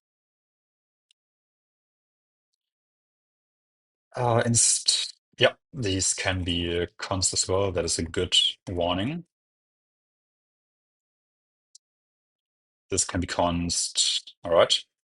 And our output should be fc out, and the result is 0. I think we have the same, sorry, the wrong matrix. So let's put this back here. Let's clear the white space, and let's change this to be attention dot see attention out. Okay, and print this. And actually, this does look different from what we had before.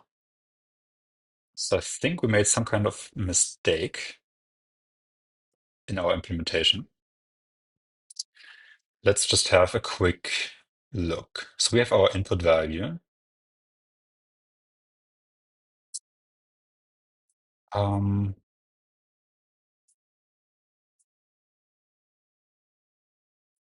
FC out count.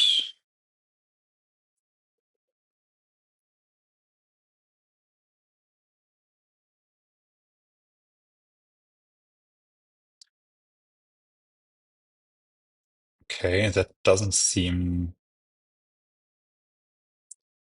wrong. I would copy over the bias, and let's make sure that we call the function correctly. So our input is the output of the layer normalization. That should be correct. We transform from demodel to 3 times demodel.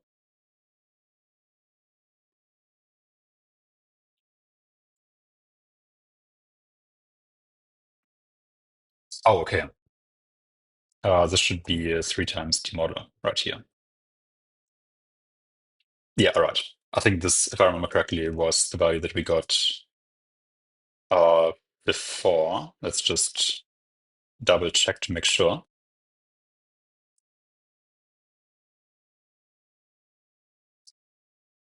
And we won this matrix. Yep, 3,324. I think we got 25. That seems close enough.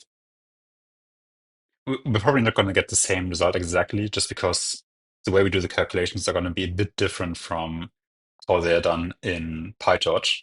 But we're kind of looking for roughly the same ballpark. And that seems to be what we're getting right here. All right, so now that we've factored out, actually, let's leave this and copy it. Uh,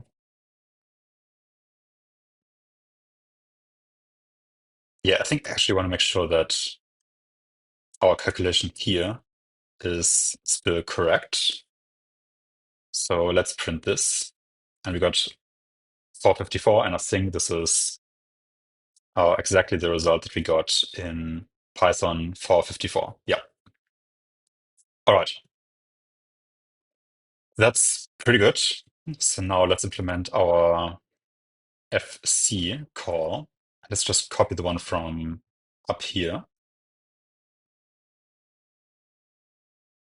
Okay, and our input to this is going to be the output, like our final attention matrix with the, sorry, not the attention matrix, the matrix that contains the summed up value vectors. So we have the, or rather, attention the out. And as our weight, we have attention C projection weight, and same for the bias, and same for the output, except we don't yet have this output. So let's create that. This is pretty simple again, because we have the same dimensionality as for our Z vector. We just have sequence times demodel elements.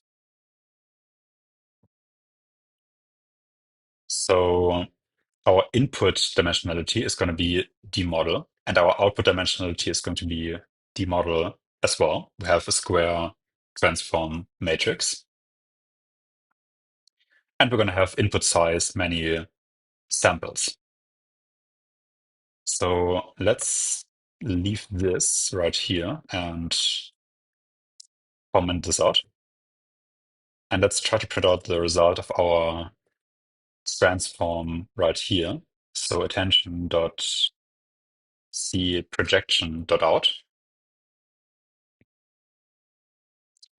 And we get 389. And let's compare this to our Python implementation. So let's print this.